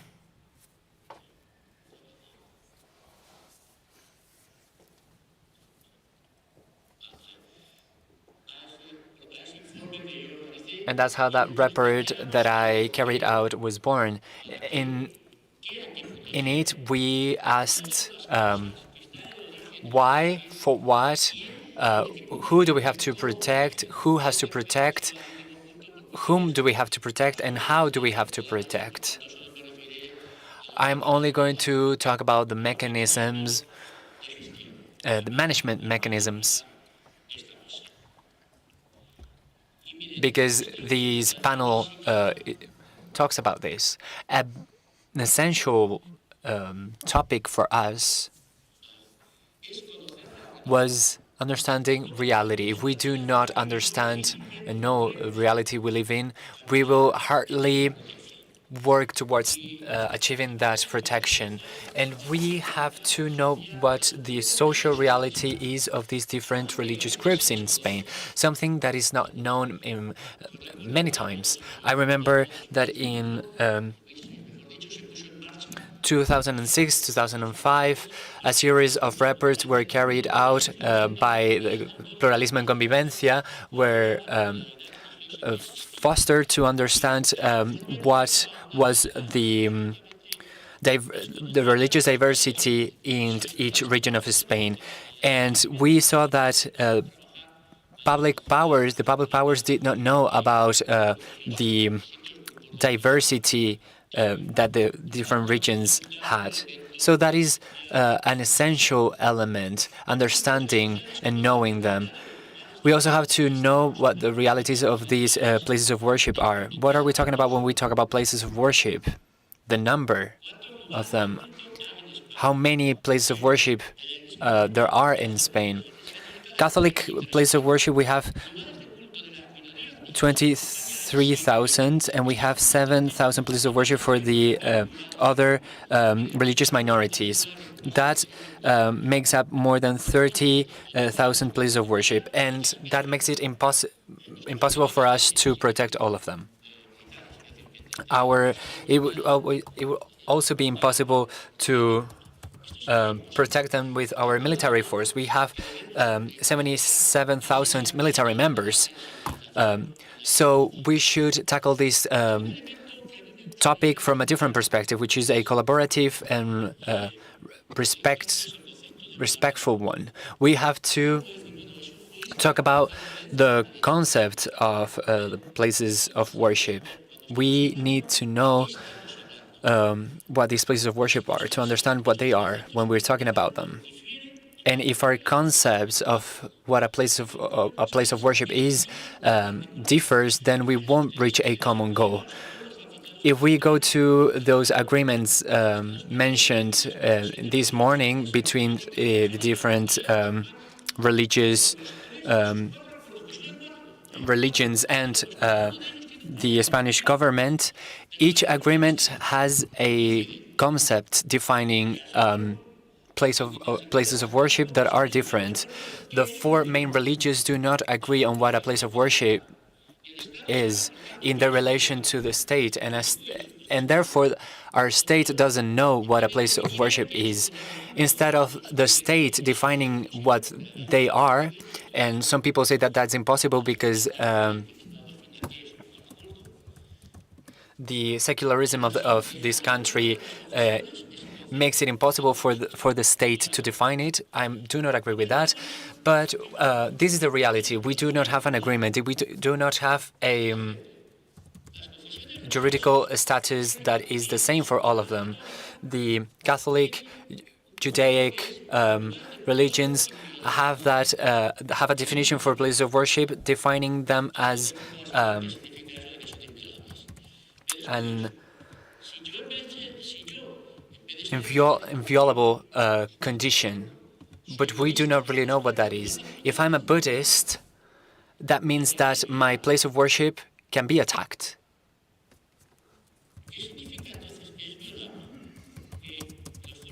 What does that mean then? That the law enforcement bodies can go in them?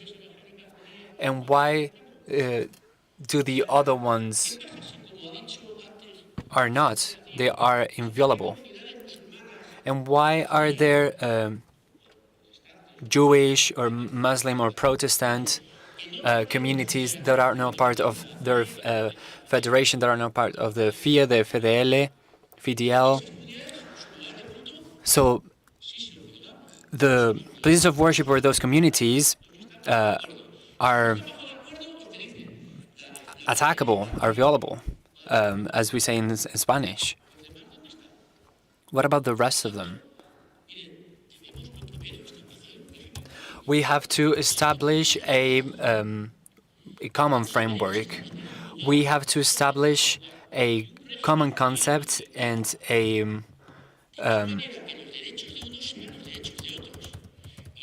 legal framework that is the same, so that there aren't places of worship that have better conditions than others in the relation with the state. That is not fair, so we should establish a common legal framework or a legal status. We have also mentioned the relations with local communities, and I have to say that awareness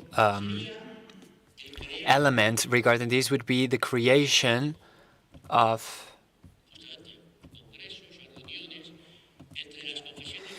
gatherings, events, meetings between the representatives of the local administrations and the leaders of these communities, for them to explain to the public administrations what these places of worships are, how they are established, what legal consequences that has, etc.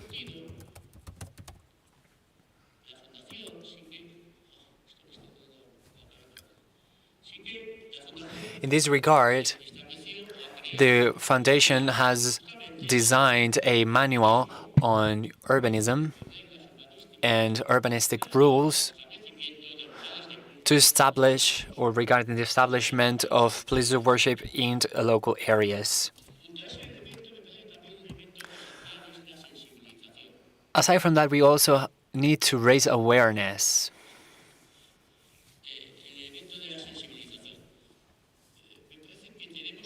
I think that we have to create elements that contribute to have open societies and create tools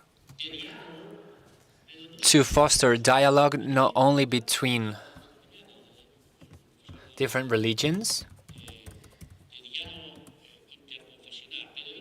interreligious dialogue. We should go further and establish communication between public powers and the different religions.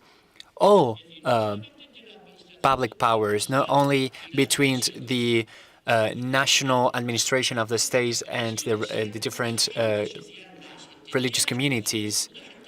We need to understand these communities as social agents, and they should be present in all those fora where common good topics are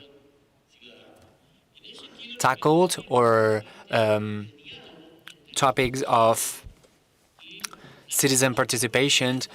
In that regard, I also find interesting the participation between the law enforcement bodies and the different religious communities. Why? Because an essential element in implementing all these management policies is that the local areas should be the areas where these actions should start to be taken.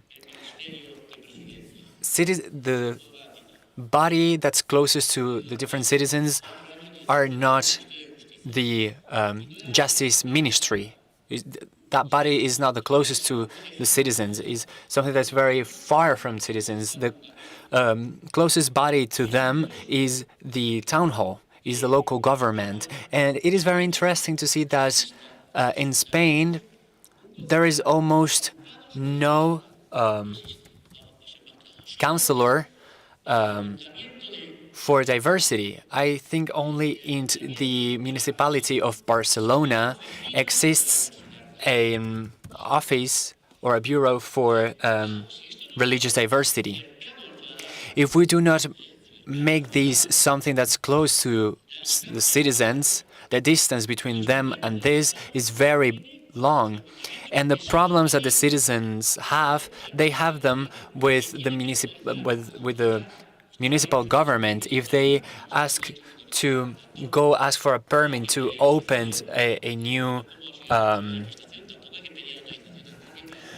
a new place of worship, and we're talking about something that it's part of our rights, and so we shouldn't have to be going to ask for permission. It is the correspondent councillor of the correspondent municipality that is going to decide if those people have the right to open a new place of worship or not. And with that, we come to another topic, which is where to open these places of worship. These places of worship are places of membership, of belonging, of identity. We have some places of worship that are in the centers of that municipality, and some others are in the outskirts of the town. And with that, we send a message of these people are part of our local society. These other ones are not part of it. There is another study from the United Nations on the importance of places of worship in terms of social cohesion in 3 different capitals: New Delhi, New York, and London. That study demonstrated that places of worship create social cohesion, social integration. We should not see them as something that is going to be harmful. That report demonstrated that it's not something we should see as negative, something that has negative consequences. I remember that in Seville, when they wanted to build a new mosque in the Maspil neighborhood, a lot of people went on the streets to protest against it. And in fact, it wasn't built, but it's something very interesting because it's just a mosque that costs 4,000 million euros. It's not going to be on the outskirts. It's not going to create problems. I also encourage you in this regard to see an experience that we did with the Mormon temple in Moratalaz, and how that construction permit transformed completely all that area.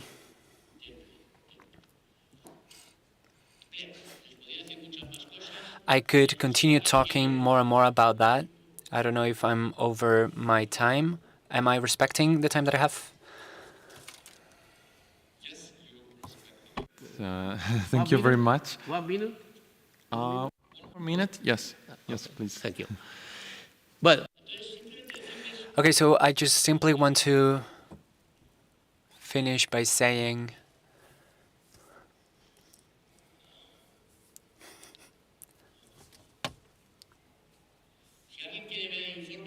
if someone wants to take a look at the report, you can have access to it through that link. I also have a physical copy here.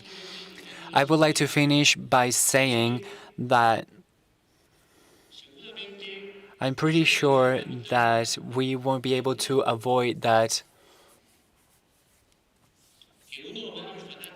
one or two fanatical people attack a place of worship in any part of the world. But it's true that we can work so that religious leaders or the different worshiping leaders have a dialogue together and that work together for a quick response. That would be very important. That would be an important, a meaningful response. When there is an attack to a place of worship, it would be interesting to see different leaders of different religions coming together to defend that place of worship. It would be an important message to share with the society that suffered that attack. So we have to work against these attacks of violence and terror. I remember that when the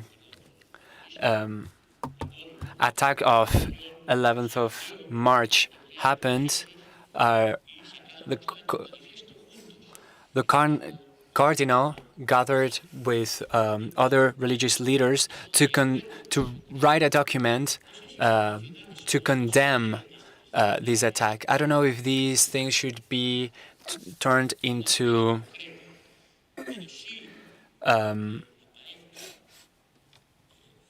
issues strictly regarding the administration, but we should make the administration participative of these to prevent in a better way these type of attacks.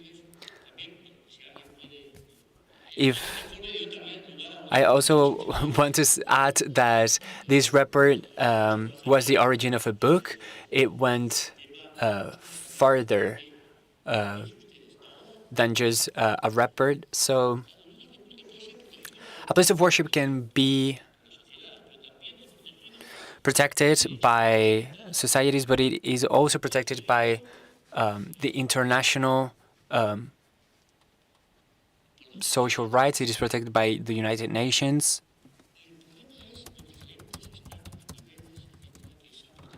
And the issue is the different levels of protection that these places can receive. Some places of worship are starting to be regarded as critical structures for plausible terrorist attacks. But it is impossible for all places of worship to be turned or regarded as critical structures. So the issue is determining which ones are and which ones are not. And that is why I believe that it is important to concentrate our efforts in raising awareness, increasing respect towards the different communities, so that the management of these places of worship is carried out in a easier and better way. Thank you very much.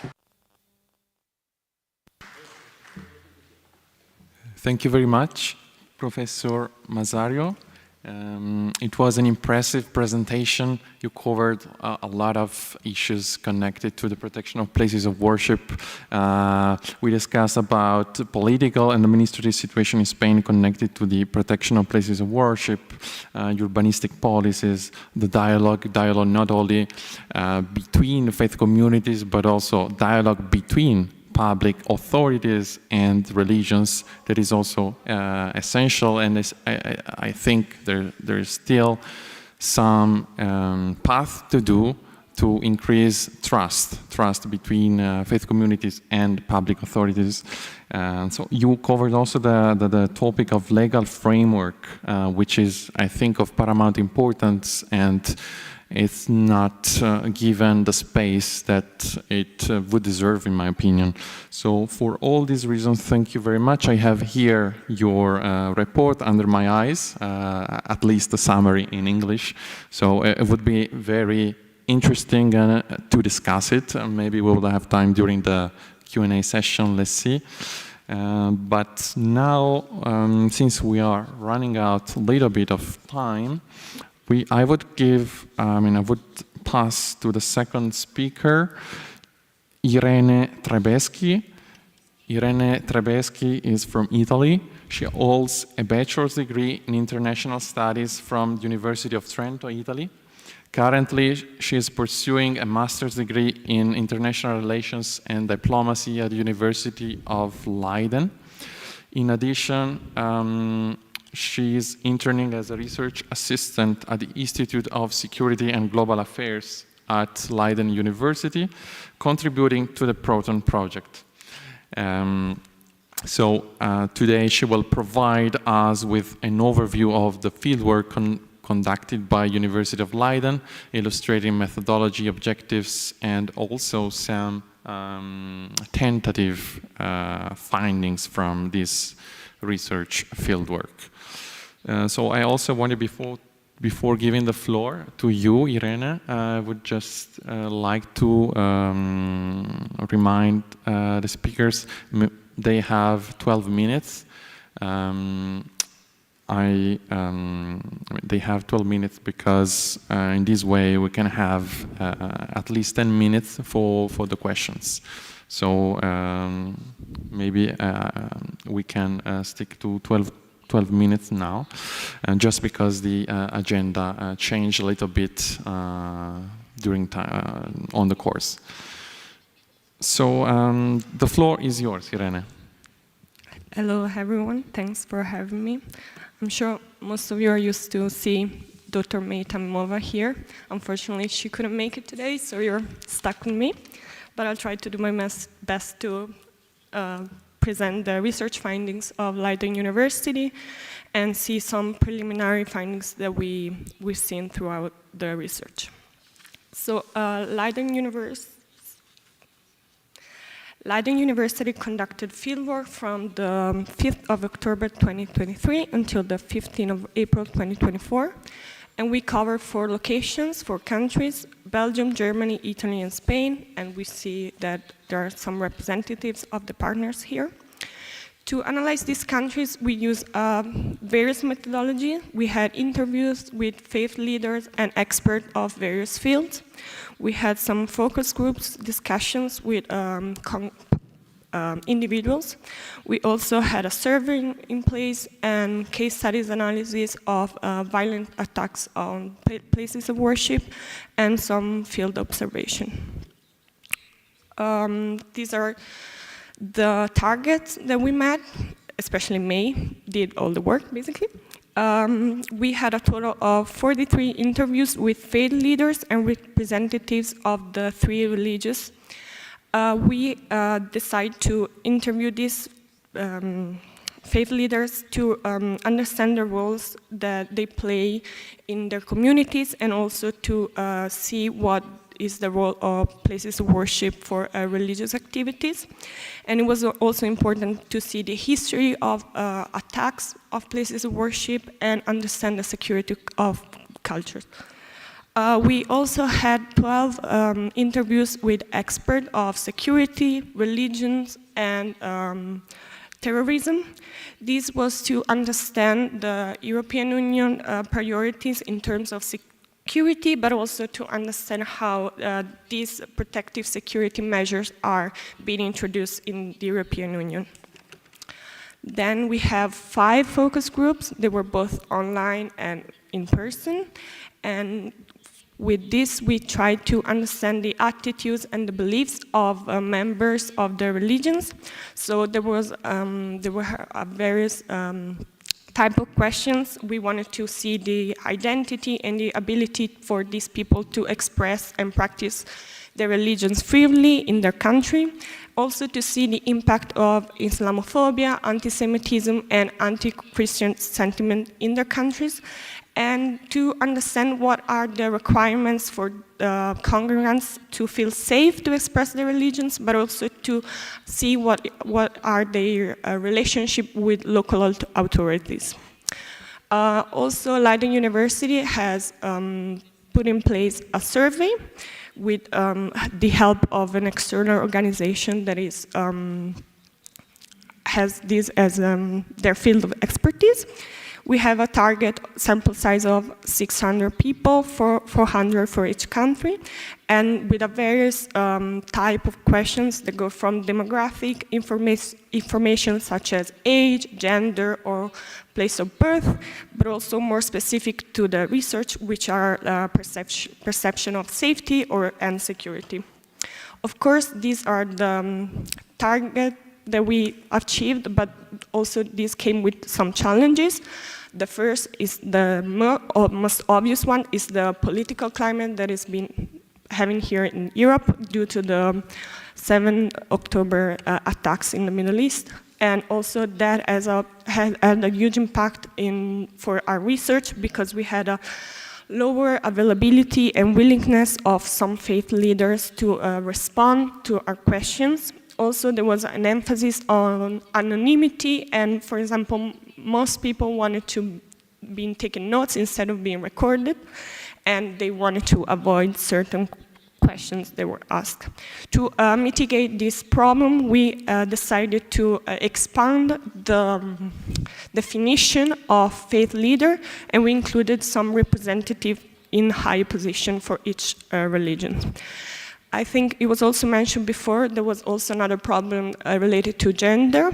Of course, the Leiden University Research Group tried to identify some female faith leaders that could answer the interviews, but most of the interviews were made with males because, of course, there is a higher number of men that covered these positions. However, we tried to balance it out by including more women in the focus groups or in the surveys, for example. And another issue was the limited time that we could spend in the countries to have a more in-depth research. Of course, this was also due to budgetary issues. And that was, we tried to mitigate this problem with the help of our partners and the network they had in the country to find people to respond. Leiden University started this research with two main objectives. The first one was to understand the connection between religions and the security in places of worship. And the second one, I think was also mentioned before, to understand what is the relationship between religious community and the state, and what is the implication of this relationship on places of worship. We divided the first objective into 5 micro objectives to have a better understanding of this connection. We wanted, first we saw the role of faith leader in the communities. We wanted to understand what is the role of faith leader, what are their responsibility, and if this responsibility has some connection with protective security. We wanted also to understand the importance of places of worship for the faith community, but also to understand what are the impact on the external environment. So the question was, how is it important to have a physical place? I think also that was mentioned, but also what is the impact for the community if there's no place, or if the place that this community has doesn't meet the need of a specific community. And we also wanted to see what's the impact of having a places of worship in a neighborhood and for a surrounding environment. Then we wanted to understand what types of security threats are for places of worship. And this is also meant to not normalize the fact that we don't want to have a same security measure for across the entire Europe, but to sensibilize the fact that we need different type of security measures to meet the different needs of each community. We also needed to identify security culture at the places of worship, more specifically for each places of worship we consider, but also generally for each religion. And another point was also we were interested in interfaith dialogue, and also what role does interfaith dialogue plays in protective security, and understand if cooperation and dialogue between religions could actually increase and help develop protective security. On the other objective, there was more focus on constitutional and legal rights. We had two sub-objectives, which was to identify what are the relationship between religious community and the state, and also to see their status in society. So we collected data on the legal and constitutional rights for each community, and also we wanted to see what are the challenges and opportunities for each religion in their country. On that, we also wanted to see what are the effects of this relationship on the places of worship itself, and to see how this could be further developed. So we ended up with 5 preliminary findings. Of course, these are only just preliminary, as the word said, so they will be further developed into more qualitative and quantitative data that will then be shared with you all. The first finding was that anti-Semitism and Islamophobia are on the rise in Europe. We saw that both faith leaders and individuals indicated an increase of anti-Semitism and Islamophobia, especially after October 7.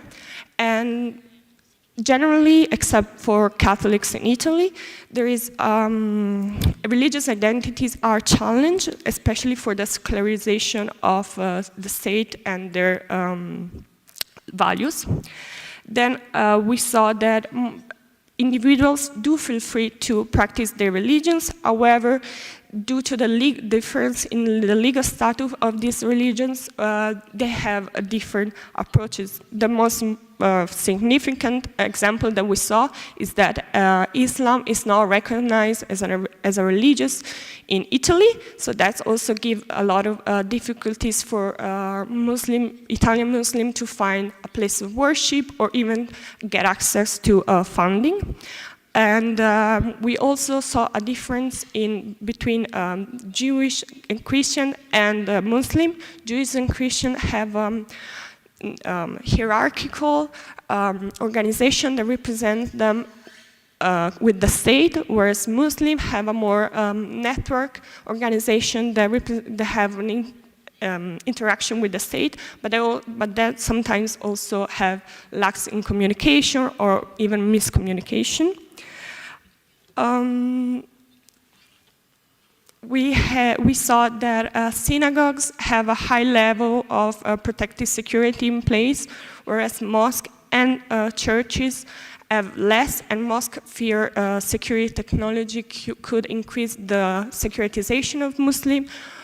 We saw that rabbis, but also congregants also are prepared in case of any attack or emergency, and also they are provided with security both from the state and from private security, whereas mosques and churches have less degree of security, and sometimes mosques have a fear of being targeted by the state and also be associated with terrorist groups.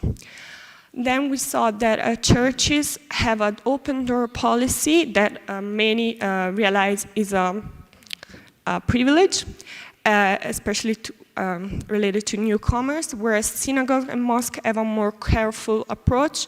We saw that, for example, synagogues have a complicated and very articulate process for newcomers to enter synagogues. And mosques have a policy of opening doors only when services are in place. The last point is that faith leaders do feel responsible for the security of their congregants when they are in the places of worship, but they realize they are not the only people accountable for this security.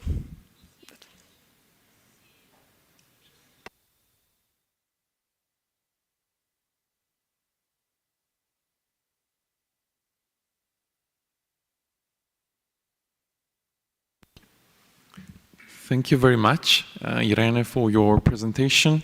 It was outstanding because it really presented all different aspects of the project, and especially connecting to research. So how the research was conducted, and also these 5 findings, even if preliminary, but still give a sense of what has been done. We wait for more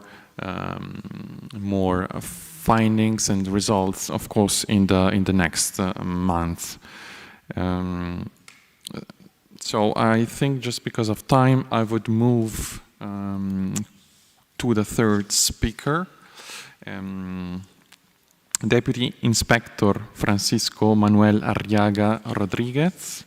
He holds a university degree in police sciences and security, and a degree in public and private security from the University of Elche, Alicante.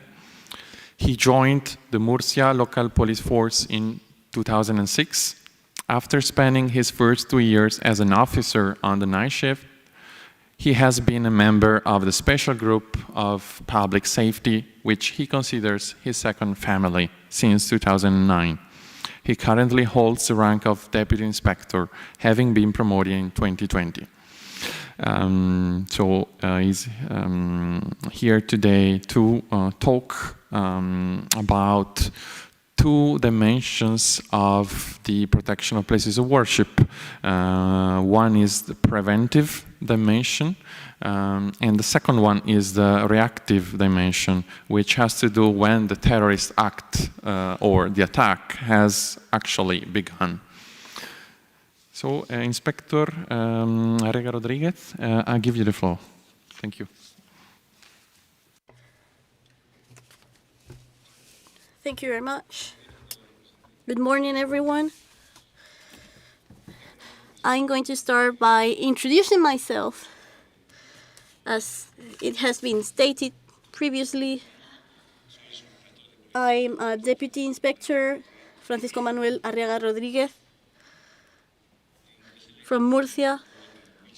I entered the local police force in 2006. I am part of the special group of public safety. I am collaborating in different European projects directed for my Inspector Marin, that is in Athens right now. First of all, I would like to address the organizers for having invited me to talk for an important subject as the implementation of legal measures to protect the places of worship.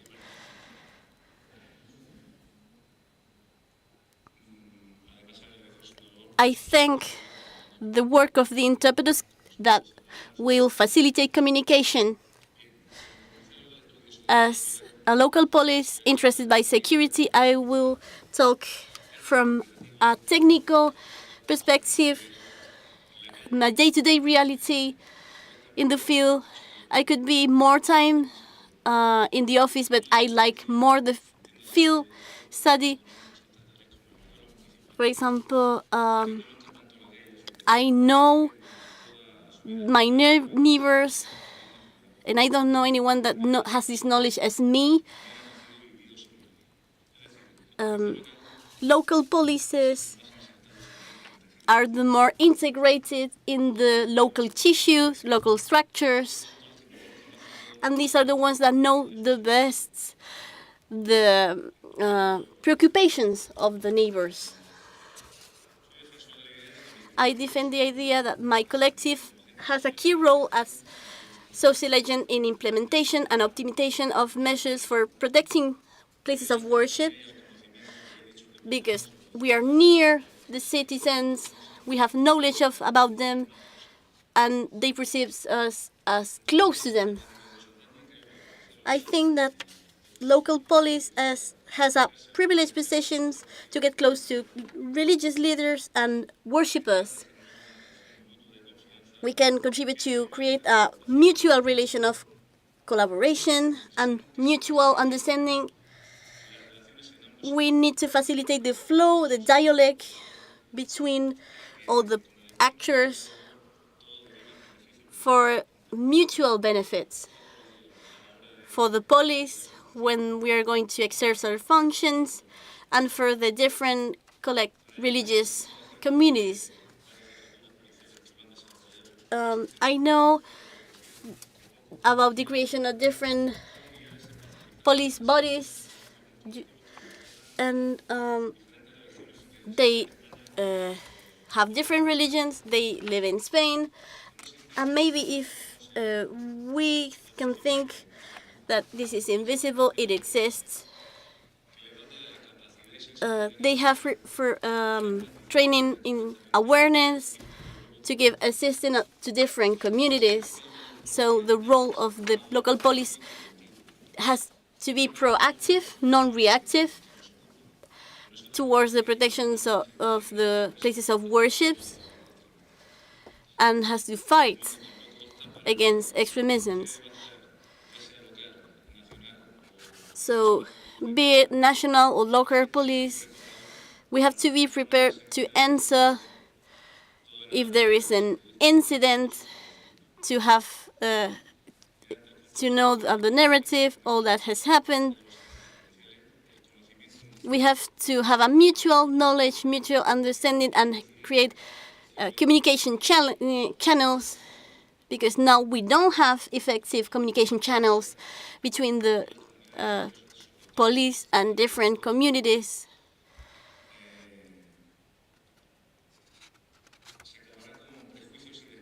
If we don't do this, we will have prejudices and negative effects. So the civil community, we have to engage them.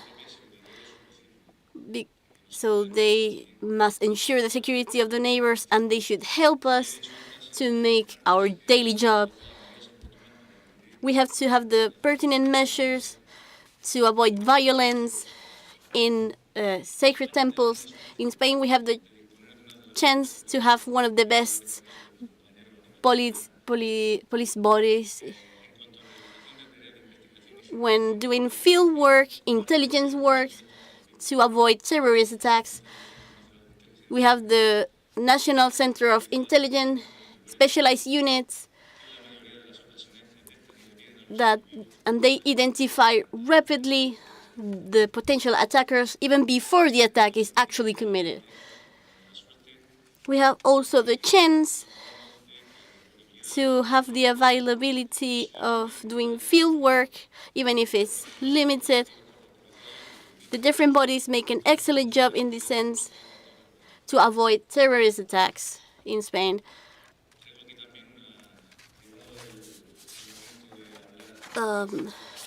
When talking about specific measures to implement in different religious buildings, it's essential to start with assessing of risk and vulnerability to avoid possible threats,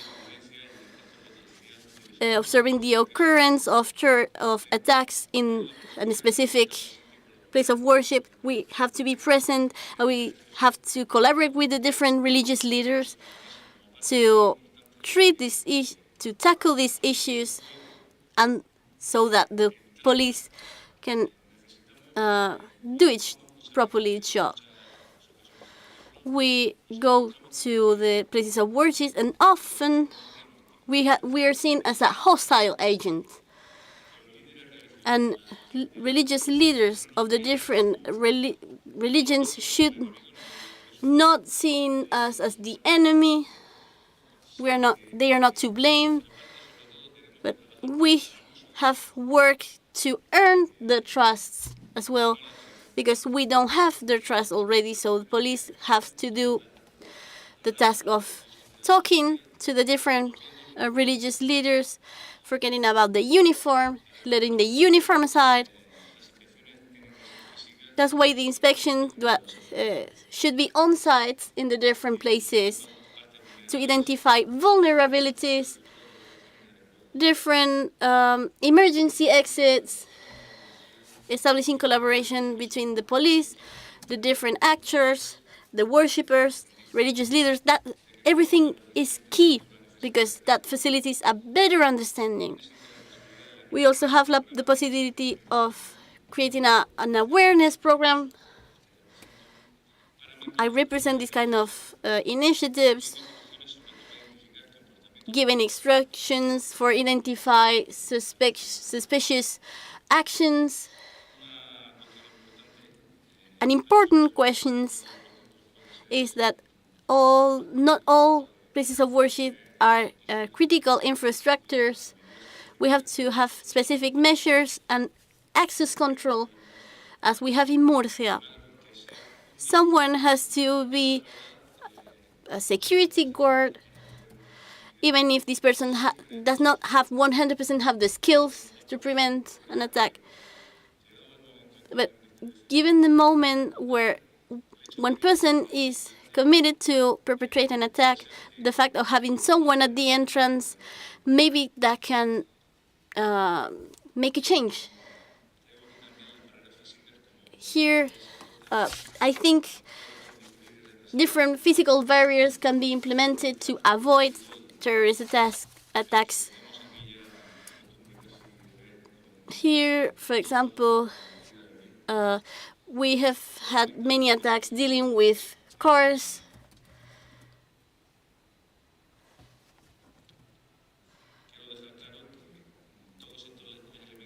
All of these elements that we should implement in different places of worship cannot make that the person feels insecure when going to this place. And this person feels insecure when going to the place of worship.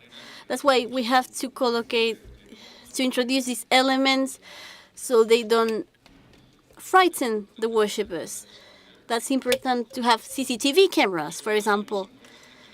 For me, the most important element would be the police presence, aleatory, and for example, as we do dissuasion works, we can do the same things in certain places of worship, maybe all of them.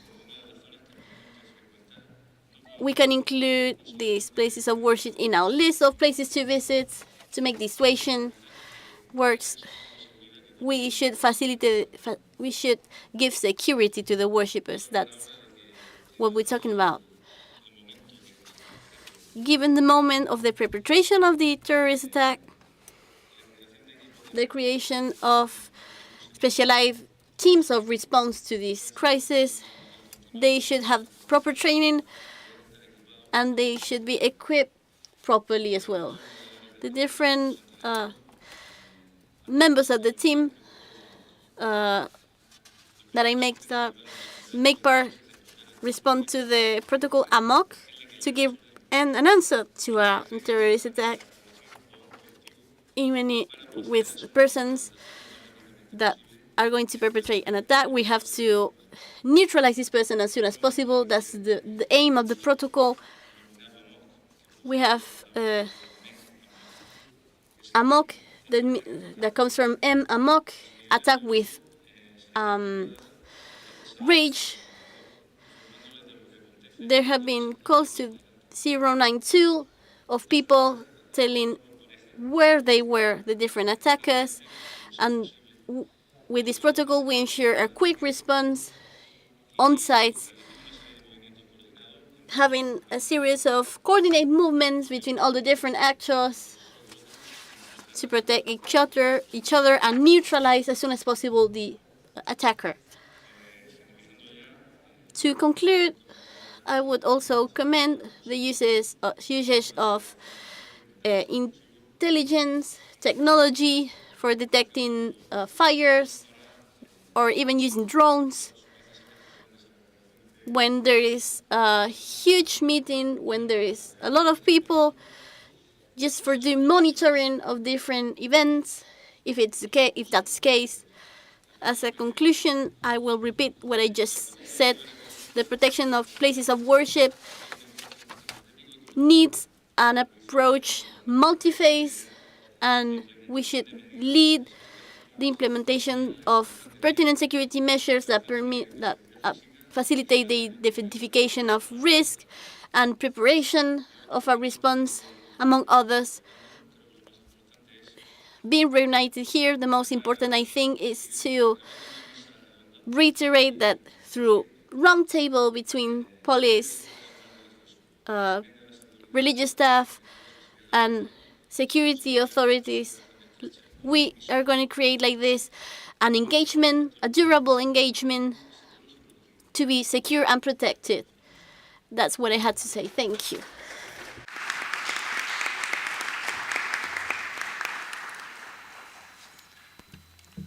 Thank you very much, Deputy Inspector, for your presentation. It was very complete, your presentation. Thank you for showing your perspective as a representative of a law enforcement agency on the topic. So the importance, you illustrated the importance of having proper training, the importance of the cameras as well in places of worship, and also the importance to have, to conduct vulnerability assessment of the buildings, of the sacred spaces as an important starting point, an important starting step to strengthen the security posture of the places of worship. So now I would open, even if we don't have much time, but I would like to open the floor for questions. If you have specific questions, maybe you can also address, you can make the name of the person you would like, let's say, to ask a question to.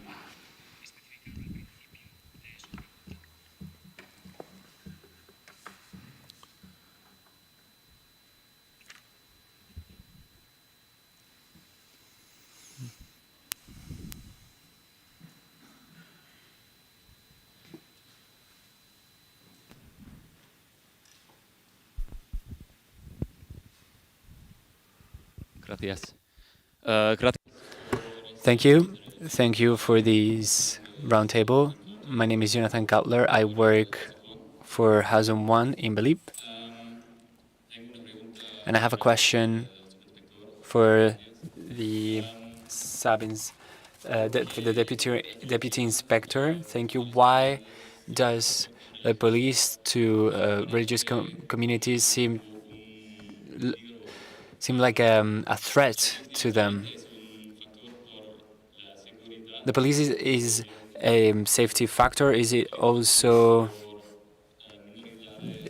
dangerous to minority groups?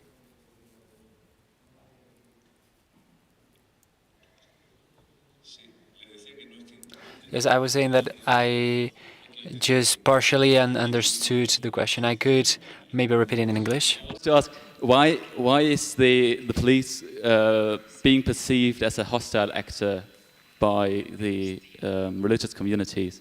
Have in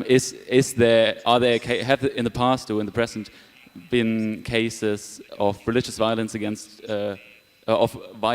religious minorities? Is that so? Is the police only guarantor of security for religious minorities, or are there also problems have situations occurred where the police also has been a factor of insecurity or violence against religious minorities?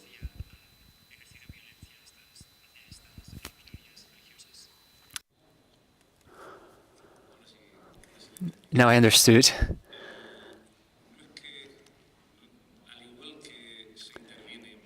In the same case where we see wrong actions taken by the national police, towards national people with Spanish nationality, I'm sure that there has been cases of wrong actions towards people from these minority groups. But the case is that people from these minority groups that have probably never interacted with the police, seeing an officer with the full gear, the boots, everything, they may see us as a threat because they do not know what our stand is. Sometimes they also have a vision that comes from the reality that they experience in their countries of origin. And I'm not going to name any countries, but police abuse in Spain. It's not because I'm part of this Spain, but this is one of the countries where the police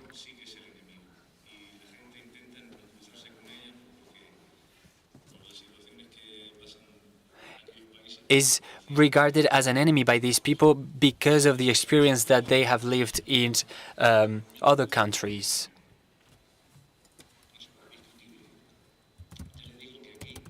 They carry out their jobs in a quite questionable way in those countries. I have started my job as a police officer many years ago, and I can assure you that I have never seen an abuse with my two eyes of this type that we are talking about here today. So I wouldn't say that that's the reason. I don't think they know what our role is, and we probably are the main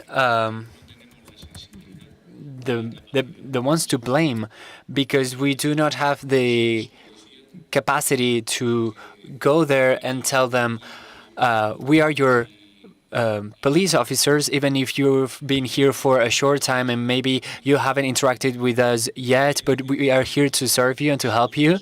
I am sure there have been cases, but when we go to certain places, and I'm not going to say the word out loud, but places where many people congregate, when many people gather of certain nationalities,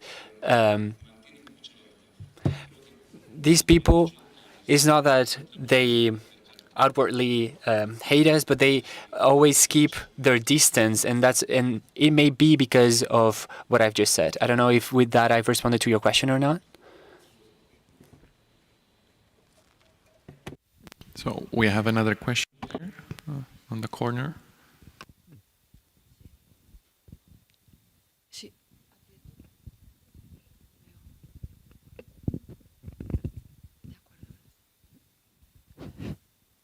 ¿Funciona así?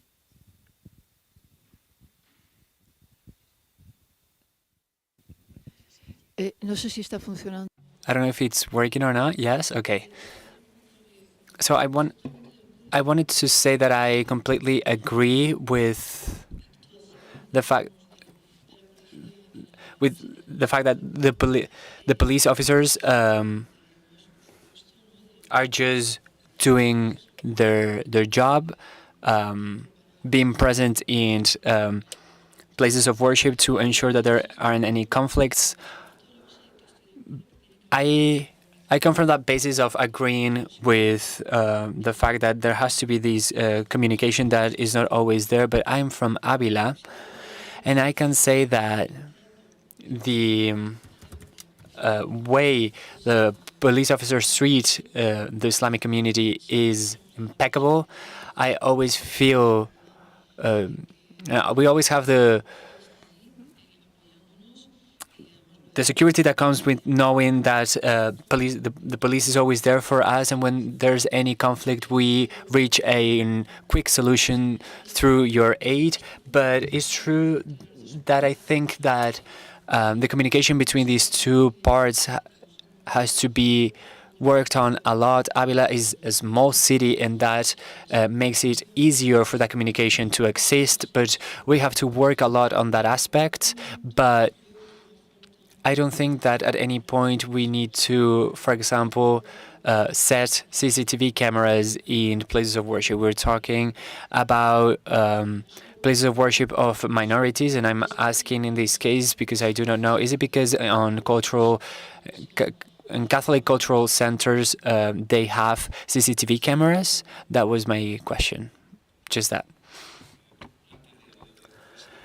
Before talking about those measures that we have to implement, I said that those would be the ones that we would have to set in case a certain temple is a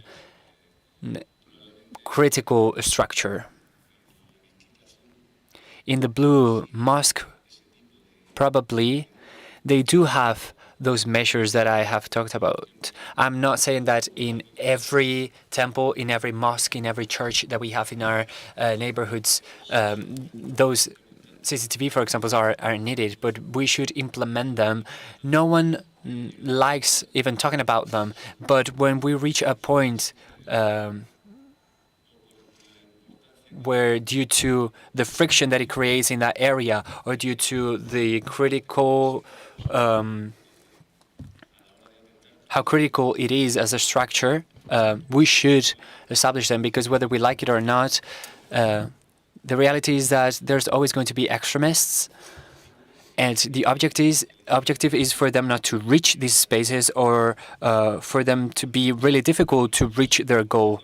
And I'm saying that these CCTV cameras should not be set in every place. We should set them if they were needed, if a building is not a critical structure, or even if it is not even of interest for the police. We should not even set any high definition cameras or a sensor. I wish we didn't have to set them anywhere, but that's the reality that we live in. Hello.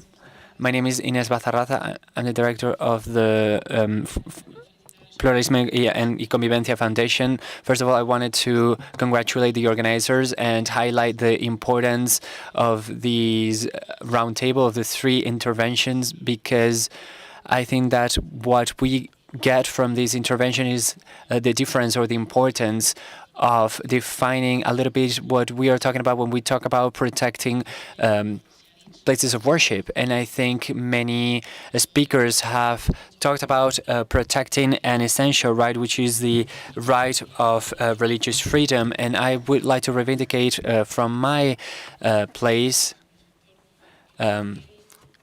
taking the presentation that the deputy inspector has just given, because the importance of these local police is important because we exercise our rights in our municipalities, in our local regions.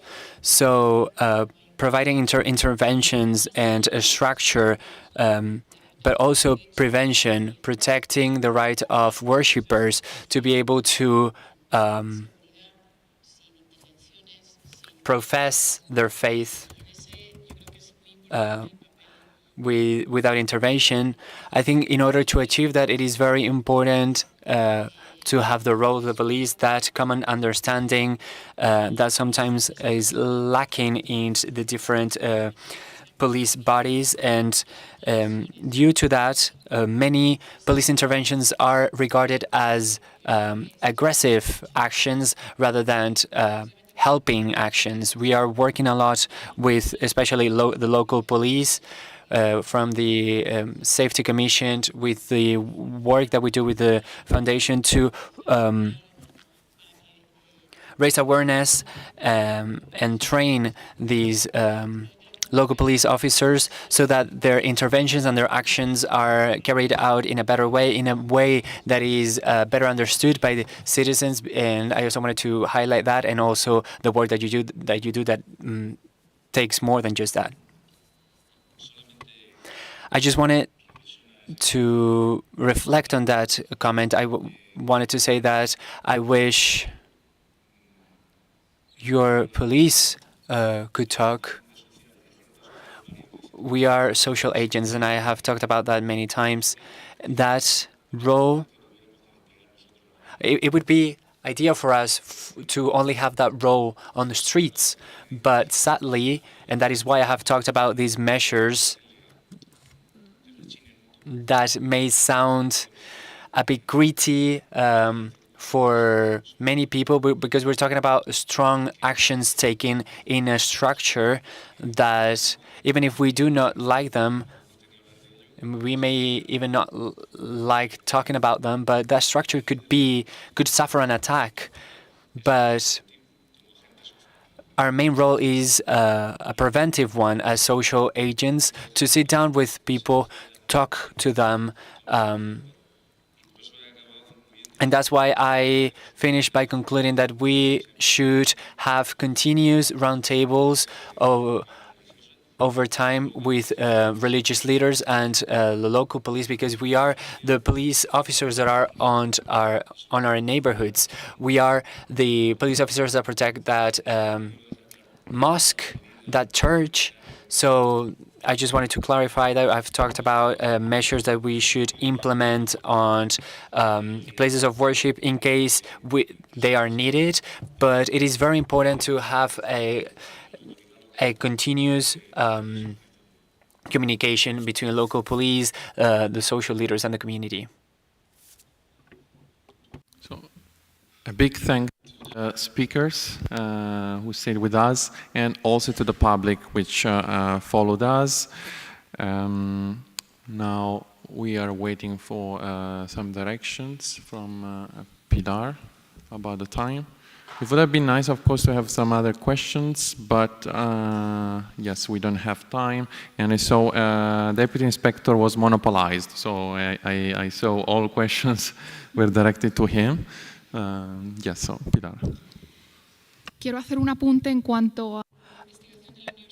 I would like to add something else about the Leiden research. If you have any questions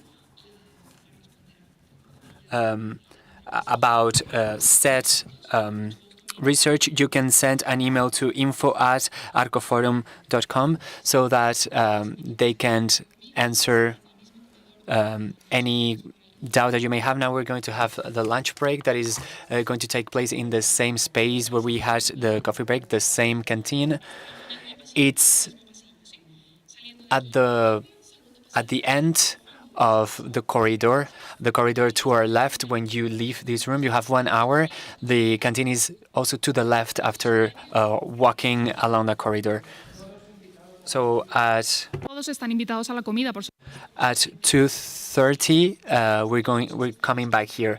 All the participants are invited to have lunch with us. The technicians, the interpreters.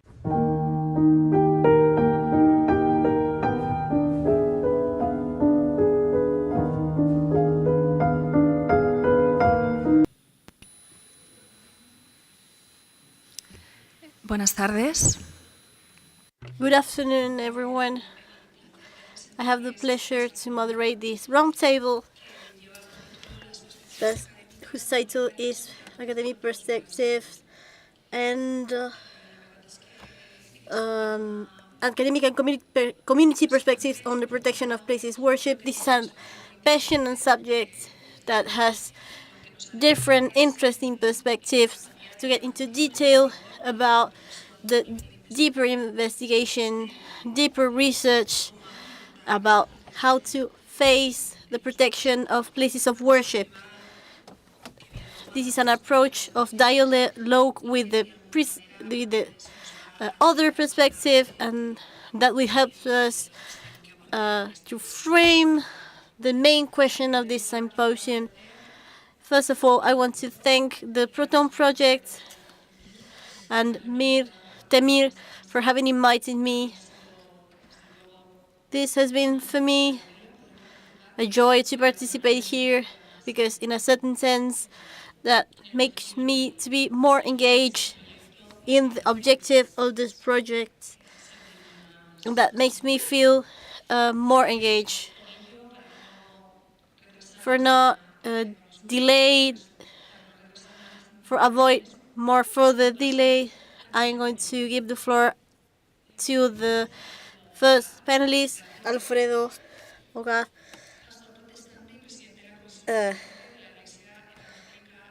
Protestant pastor and president of the Permanent Commission of Spanish Evangelical Church. He has a PhD by the University of Salamanca. He has a doctorate in theology by the University of Montpellier in France. He has worked also for THEARC. He has been a Protestant pastor in Granada. He's been in the commission, Evangelic Commission, and he has been the president of the Federico Friedner Association. He is as well president of the Evangelic Churches. He has participated in different plenary sessions. Alfredo, you have the floor. We are going to listen to you in all interests. Thank you very much, Rosario. Thank you very much to Temir and all the team that has worked in the Protone project, as well to the reception, to the fostering of the project. For religious minorities, the fact of participating in European projects of this level is symbolic. That means support for us, and that implies a conversion, a compilation of information to make this work a reality. I want to thank the participation also of the Muslim community and their participation in this project. I talk as a Protestant pastor, and from experience of my communities, I fully agree with the premises of Dr. Beller and Jose Maria Contreras as well, without saying that the work of Ms. Arriaga is not important. There are minorities present in a sociological context where their role is limited, and we have the risk of not seeing the question of security and protection as a question of securitization. Security creates the perception of the one another as a threat. We have had similar situations from the 11th of September with all the laws and regulations. There have been many countries in Africa that have lost frontiers, sources of communication, exchange for national security reasons. It's an exaggeration, I would say, of this perspective of over-security, over-usage of security in communities that are already aware of this kind of situations. This is in relation with historical questions of minorities, dealing with migration flows. I am a pastor from a church near here that has a building that has a style neo-Mudéjar. This is this kind of style. In 1914, when this building was created, the Protestants were already worried because they didn't feel the society perceived them as Spanish. This means that migration makes part of the threat, and it's an obstacle to fully participate in society for these communities. We have to have CCTV cameras, security exits, different evacuation plans, security plans. These are logic things to implement. I cannot drive, for example, my car if it doesn't have the proper documentation. We can drive a car if it doesn't have the proper guarantees. We have to apply the same thing to minorities and these other aspects of soft safety. And one of the main measures to implement from the perspective of community is the normalizations of the religion as a plural action. We are not invaders, we are not foreigners, we are not a threat for identity, we are part of the Spanish identity. Religious minorities are a part of the Spanish identity. With the Conference of European Church, SASTE spoke about the security in different communities. They talk about the creation of this manual, this and other manual. The second questions I think it's necessary is that these programs, and this is a reference to Protone, that is an active program. We need to make a little critic to this program. We need to make these things more flexible.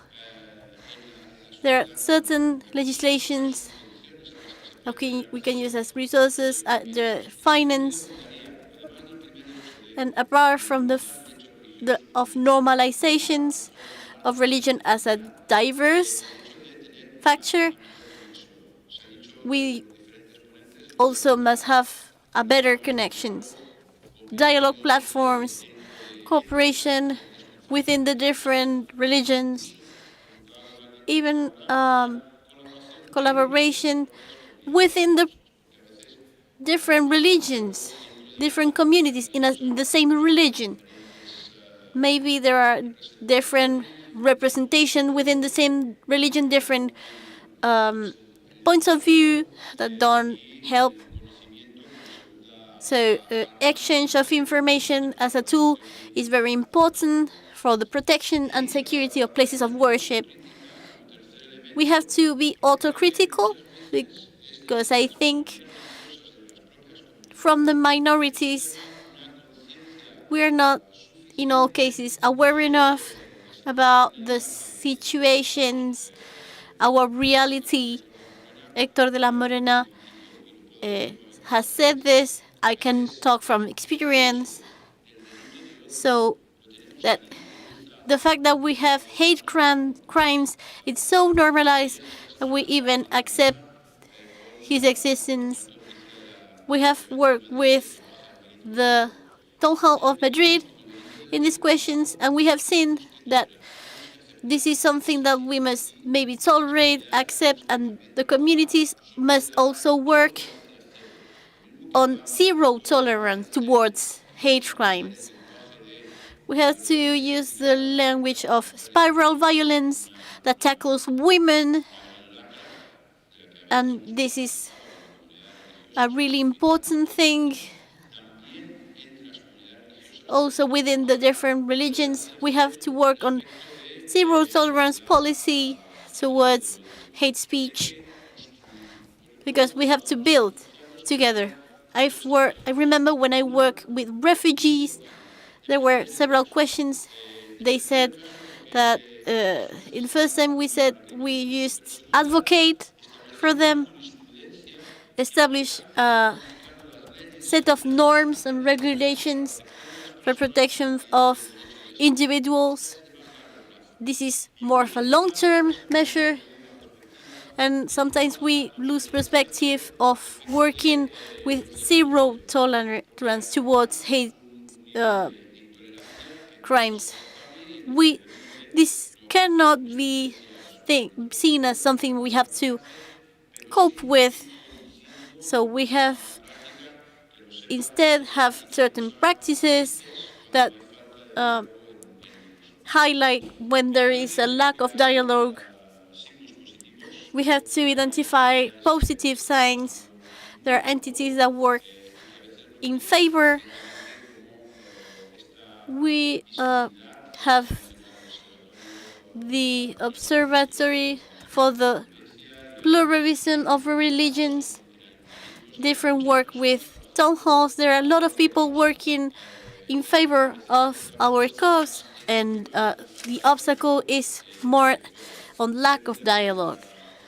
That's the main obstacle. We have to make an autocritic exercise when talking about protection of worship places and see how we can protect one another.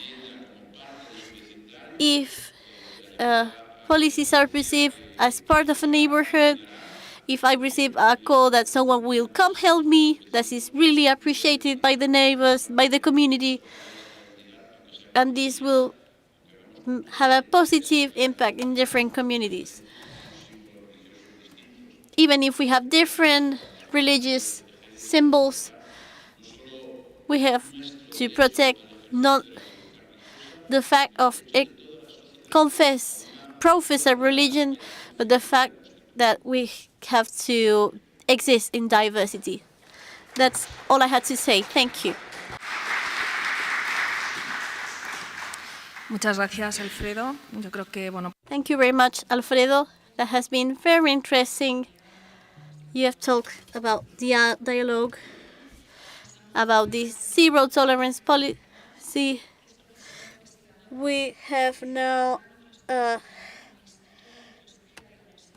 the professor of Leiden. He's an associate member in history and Islamic history in Leiden, and he's a theology and comparative philosophy in Rotterdam. He has worked in different domains, in different sectors. He has developed radicalization programs. He also provides psychological assessment. We are going to talk about the mosques in this case, or you have the floor.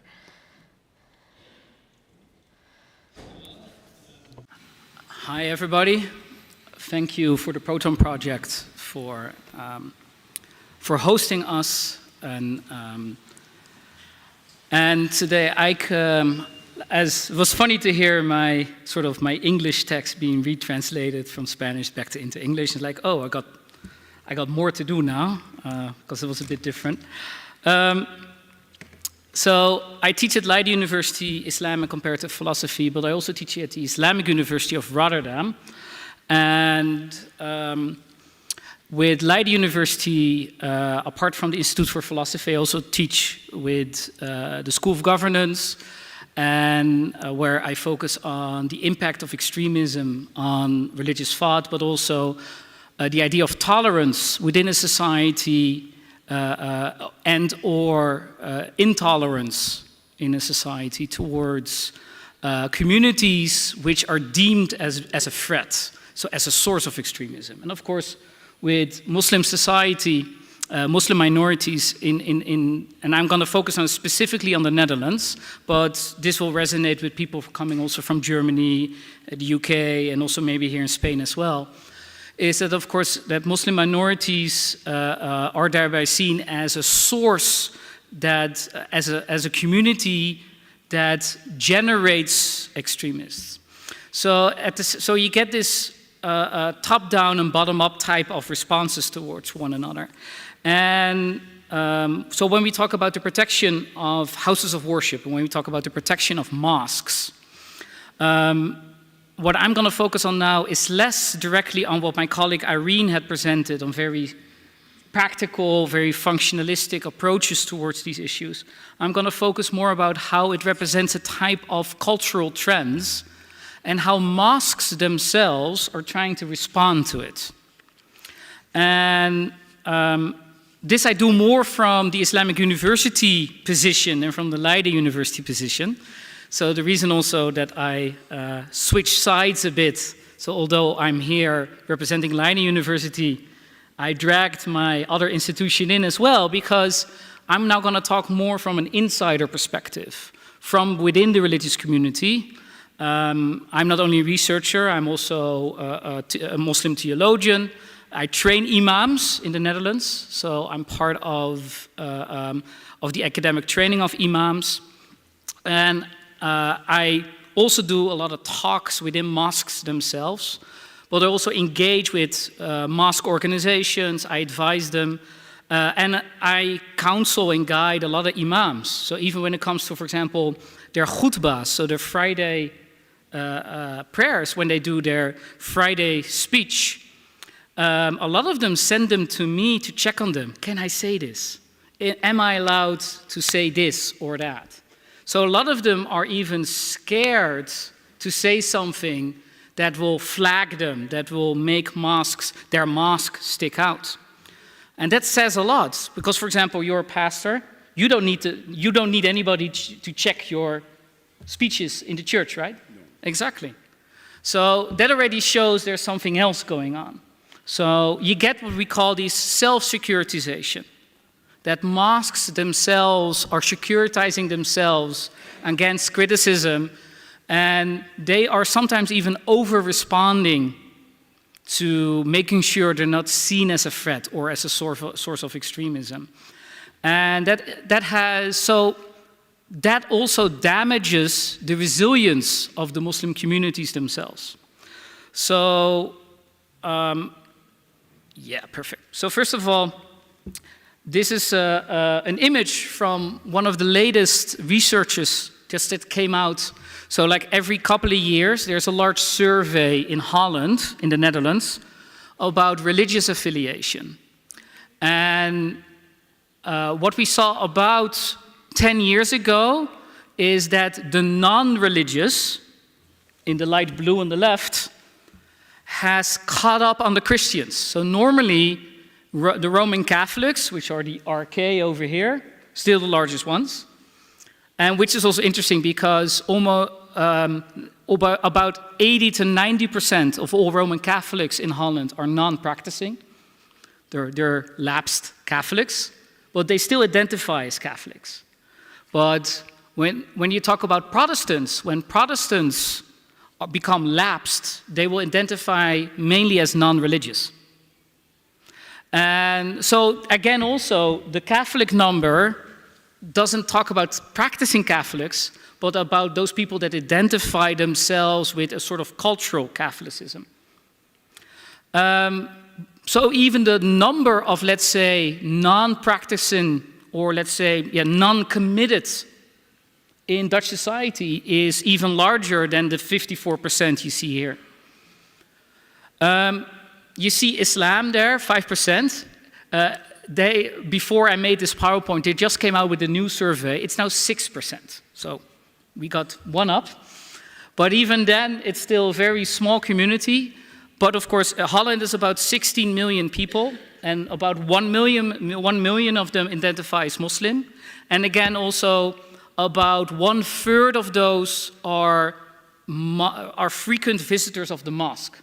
So a large part of the Muslim community in Holland are not community engaged, or at least not mosque engaged.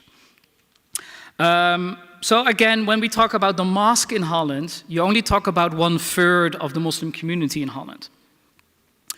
But this is the environment they have to survive in. That's, for example, different here in Spain, where you have a far more religious, larger, committed religious environment. Same thing in the UK, in England.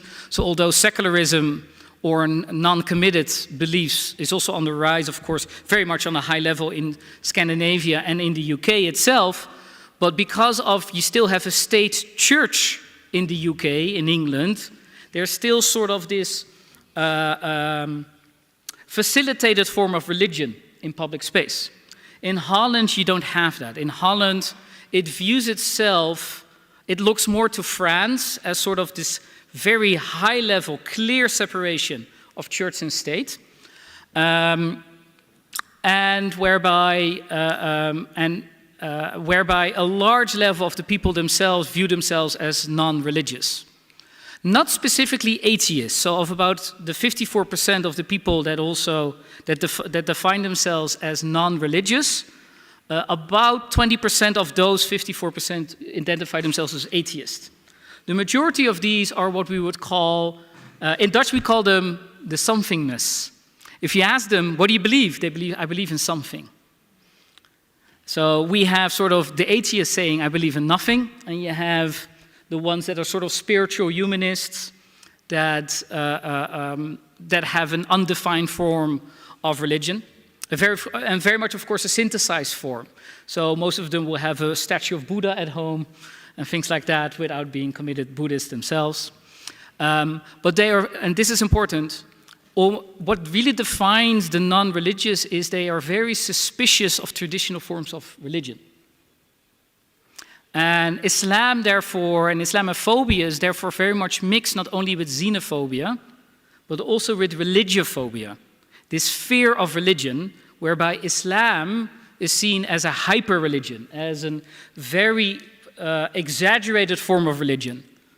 So I had it, and even I had it as a convert, that I converted from Catholicism to Islam, and it's like, I have to pray 5 times a day?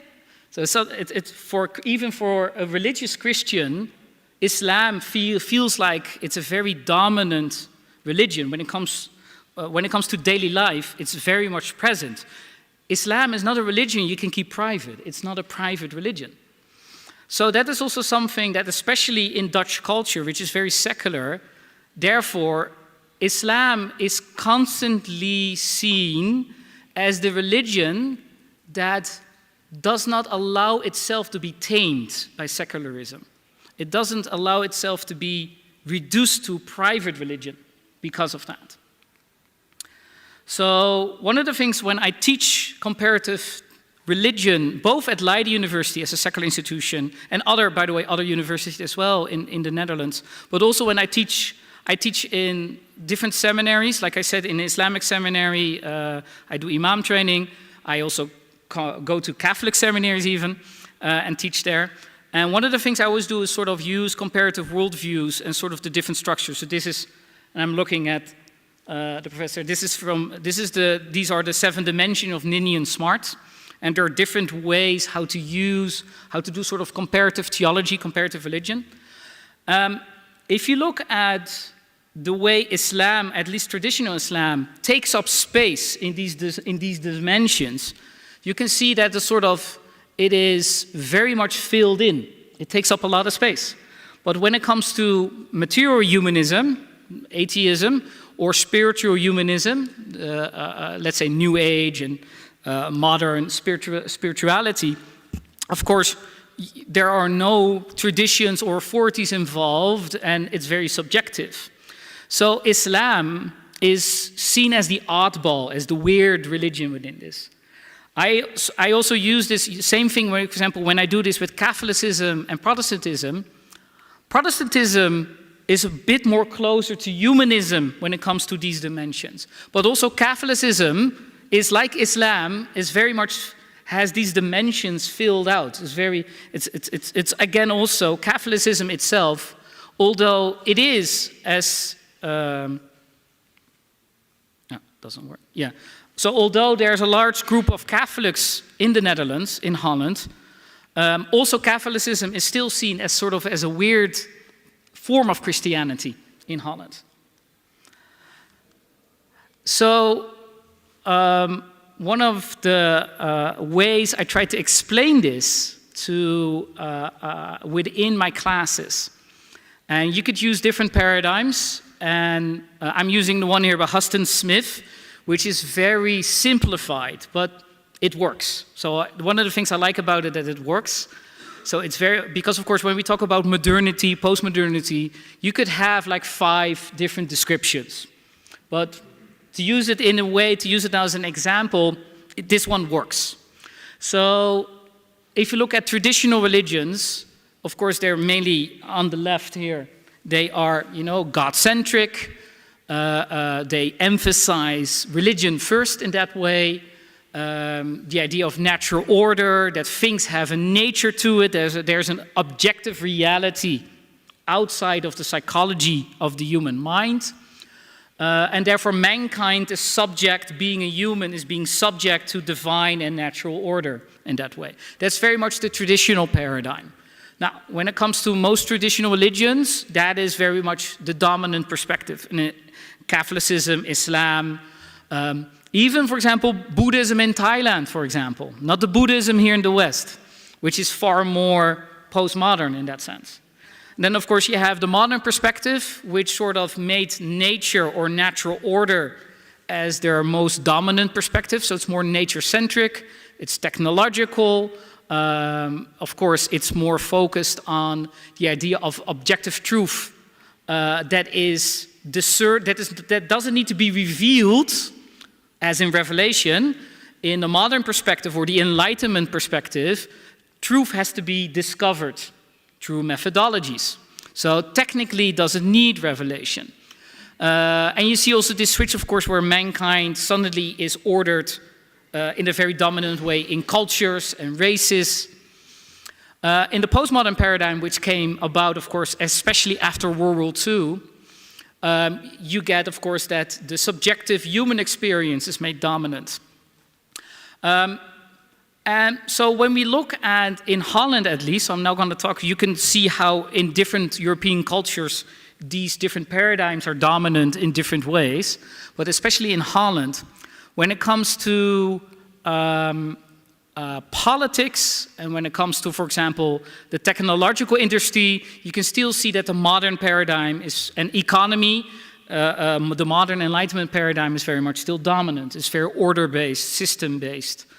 But also, of course, when it comes to, let's say, the culture itself, so Dutch culture itself is highly postmodern.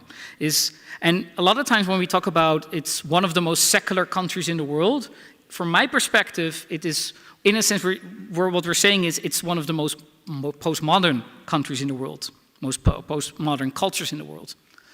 So a mosque traditionally or mainly works from the traditional paradigm. How does it survive how can it work and sustain itself in modern and postmodern paradigms? Because, of course, the idea what is a threat, what is a security risk, what is seen as unwelcome is very much different from a modern or postmodern perspective. So when you work, we were talking here a lot, for example, about interreligious dialogue. What do we mean by interreligious dialogue? Do we mean, when we talk about tolerance, what do we mean by tolerance? Do we mean the modern Enlightenment form of tolerance, the postmodern form of tolerance, or do we talk about traditional forms of tolerance? Because those are very different. So what do I see with a lot of interreligious dialogue? You see that a lot of people, especially Christian churches that reach out to mosques, they do that from a very postmodern idea of tolerance. And you get not only lost in translation, but they're talking from different paradigms, and they sort of lose the connection because of that.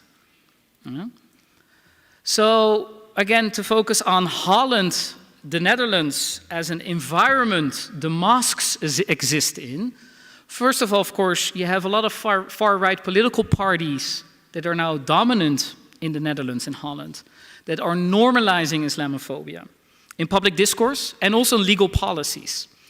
For example, in Holland, the burqa, the niqab, is banned. At the Islamic University of Rotterdam, I have several students wearing the niqab.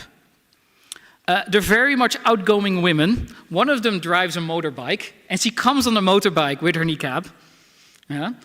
But she cannot use public transport because she's not allowed to enter public spaces that are paid for by the public, that are paid through public funds. So those are those things that are run by government money. She's not allowed to enter it with her niqab. She cannot walk into the municipality. She cannot go to public universities with her niqab.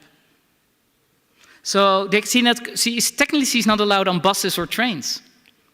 So those are the policies that are in Holland. But also we see this very much in, for example, when it comes to prayer spaces, public universities, but also high schools, any type of public educational institution is banning any form of prayer space because they know Muslims are using it. So, and even when they create prayer spaces, they make it into a meditation room, therefore emphasizing the postmodern idea of religion and spirituality.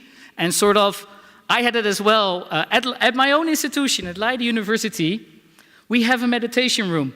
So, and I was like, oh, I need to pray. And I heard, and some of the students told me, normally I pray in class, I don't care. I pray here, I don't care. But so one time I wanted to pray, and one of my students says, we now have a meditation room, you can go there. I went there, I started to pray, and a girl was doing yoga behind me. And sort of, and that's exactly the whole thing when it comes to, especially what Professor Weller also emphasized, the specificity of the specific needs of a religious community are not taken seriously in postmodern paradigms. At the same time, also what we see is churches in Holland are declining in numbers, but mosques are increasing. So we have, although Holland is a very small country, and we have about, like I said, 1 million Muslims, the amount of mosques are increasing, that we now have more than 400 mosques. For a small country like Holland, that's huge. That's a large amount. Again, also how mosques are trying to act differently is they are not accepted as religious houses of worship. So they are cultural centers. So they are the Moroccan community center, the Turkish community center. So they have in a sense, they are sort of very liminal houses of worship. They are not so they're accepted as mosques, and they can call themselves mosques on the signs, on the building itself. Their websites call themselves mosques, but their sort of official legal papers, they're cultural centers. Yeah. A lot of times also when new mosques are built, especially in large city centers, one of the demands a lot of municipalities are doing now, a lot of cities are demanding from these mosques that they are more sort of open and inclusive spaces. So for example, one of the largest mosques that opened up in the center of Utrecht, one of the major cities, has a meditation room, like the one I have at Leiden. So they are forced to become things that are never expected from any other religious house of worship. They would never ask this from a church, but they're asking this from mosques sort of to open up and become sort of open community centers for everybody.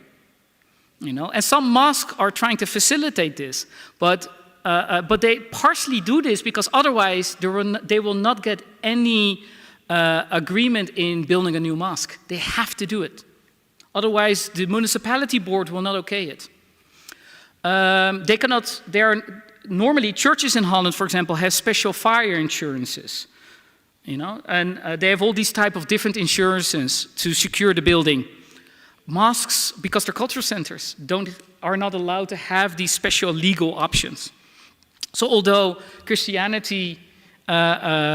although Holland is a secular country, it still privileges Christianity in a legal way. Mosques are rarely allowed to do public religion, so when the call to prayer, the adhan. And of course, one of the big problems as well when it comes to counter-extremism, counter-terrorism policies is there's a lot of mosque surveillance. So there's now a huge scandal where multiple departments of government were surveying mosques, using Muslims as agents, visiting mosques and interviewing people, whereby even that the idea that Muslims have private religious lives is still seen as a security risk. And one of the things that, of course, is a big problem as well, when we go back to that large number of non-religious in Holland, is that most municipalities are run by people that don't understand religion. They were not brought up religious. They don't have an own religious identity. So they don't really understand what a mosque is as a religious institution. How much do I have? How much time? How much time do I have? 2? Got 1 minute? Okay. So one of the things I want to wrap up with is David Tracy's Publics of Theology. I use this as well in how do you teach theology in a secular environment. And normally this is something I teach. So for example, in a seminary, you train imams for the mosque. At universities, we train academic theologians, experts, PhDs. And of course you have society, the general public, where you have different people engaging in it. But also of course you have a lot of schools, religious schools, Islamic schools that teach children. So there are sort of different ways of teaching theology, which David Tracy calls the publics of theology. And I apply these to also the Islamic theology and the different forms of theology. But the interesting thing is that these are now also used in mosques themselves. So generally a mosque public, is very simple. You would recognize it as your church as well. This doesn't really differ from a church. You have a local public, mainly from the same ethnicity, although that's now changing as well, that a lot of mosques in Holland are not simply a Moroccan mosque or a Turkish mosque, but have become very diverse. Syrians, Iraqis, Somalians, Africans, it's becoming more and more diverse. Especially also because a lot of intermarriages. So you have now a lot of children that are partially Dutch, partially Moroccan, or Turkish Moroccan, etc. A lot of mixed children as well. So the ethnic identities are very much more mixed, but you have a multi-age spectrum, from elder generation till the youngest. So mosque theology is mainly focused on pastoral theology and practical theology, and that therefore it can mainly still apply traditional paradigm.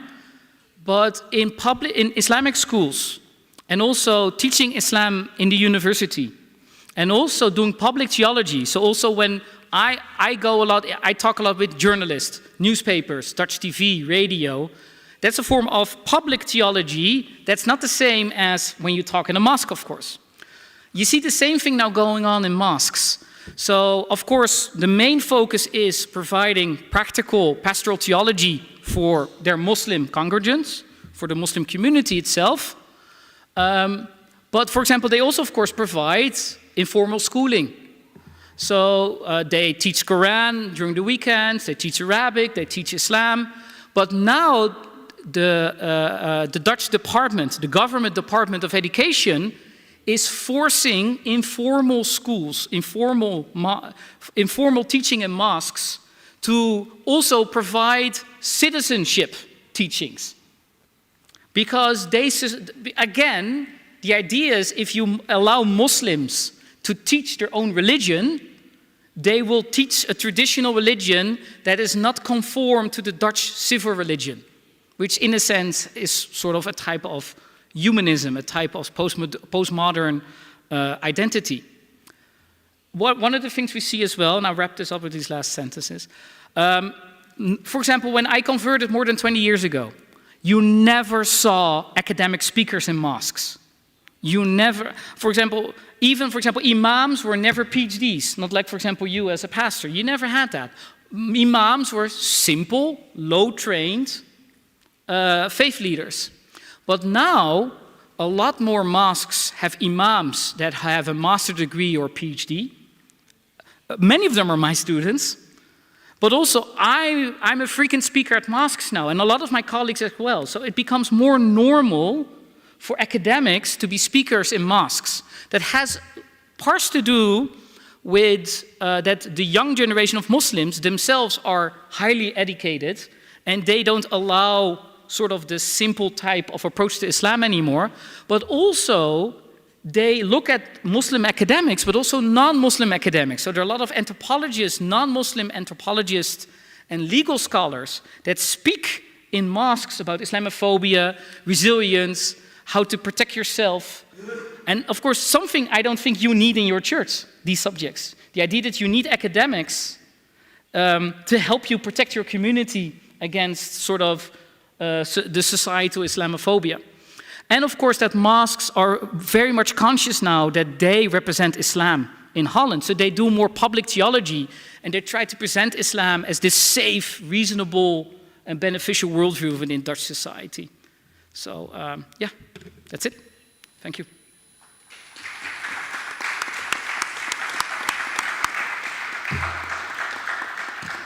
Muchas gracias. Thank you very much, Arnold. I think it was very interesting, the reflection that you shared, how we understand tolerance and the specific case of Holland for a deep comprehension of the role that mosques play and their relation with society and how society sees them. Now we're going to follow with Antonio Merino, member of the Board of Directors of the Giménez community of Madrid. He's a representative of this community. He holds a degree in economics from the CEU San Pablo University, specializing in economic development. He has professional experience in two foundations that are essential, including the Yehudi Menuhin Foundation Spain. Sorry, because it's not my usual terminology. As management controller and project director, and he's going to dwell into the Jewish places of worship, the situation until October, and the current situation. I think it is also a very important perspective that we have to hear from. Thank you very much, and the floor is yours. Yeah, it's Yehudi Menuhin. It's pretty simple. I'm going to be brief, mainly because we don't have much time. So we're going to make these easy for all of us. When we heard about the Protone project and the topic of protecting places of worship, it was interesting for us to talk about that, because for us, a place of worship and safety go hand in hand. We have never not understood a synagogue as a place that is not protected. There isn't one that is not protected. So the fact that you are reflecting about this now makes us open our eyes to the fact that we don't have that Stockholm syndrome about that tolerance towards discrimination, and accepting that we have the right of not having protection in a synagogue. Before the 7th of October, the situation was the same one as after that day. You have to go through an internal police control to access a synagogue, a private one, from the own Calle, the community, the Madrid Jewish community in our case. Even if in some cases that security has to be increased with local or national police, depending on the alert level that the city where you profess or you live as Jewish is, and that is also applicable to our schools. Jewish schools without police officers are not Jewish schools. Sorry, that is also applicable to the summer camps that our children go to. 30% of the funds go to security. It is also applicable to our stores. You are advocates of interreligious stores, and it is pretty difficult to know that a Jewish store is a Jewish store, because once people start knowing that, it has to stop being a Jewish store. And we admit that and accept that it's part of our daily lives, maybe because when we go to synagogues, and I feel pretty represented with the concept that Arnold was talking about some minutes ago, Judaism is understood as quite a radical religion. It is pretty difficult to separate a Jewish person to an Orthodox person. And what a Jewish person is something that is in the minds of everyone, but not in their realities. So what people think about us has little to do with what we actually are. So it is very difficult to provide a solution for the problem, because what people what you are has pretty little to do with what people think you are. So, and that asks for two processes. The first one, and an educational one in the new generations. I have lost hope on the people of my generation. But I'm hopeful that we can do new things with the new generations in the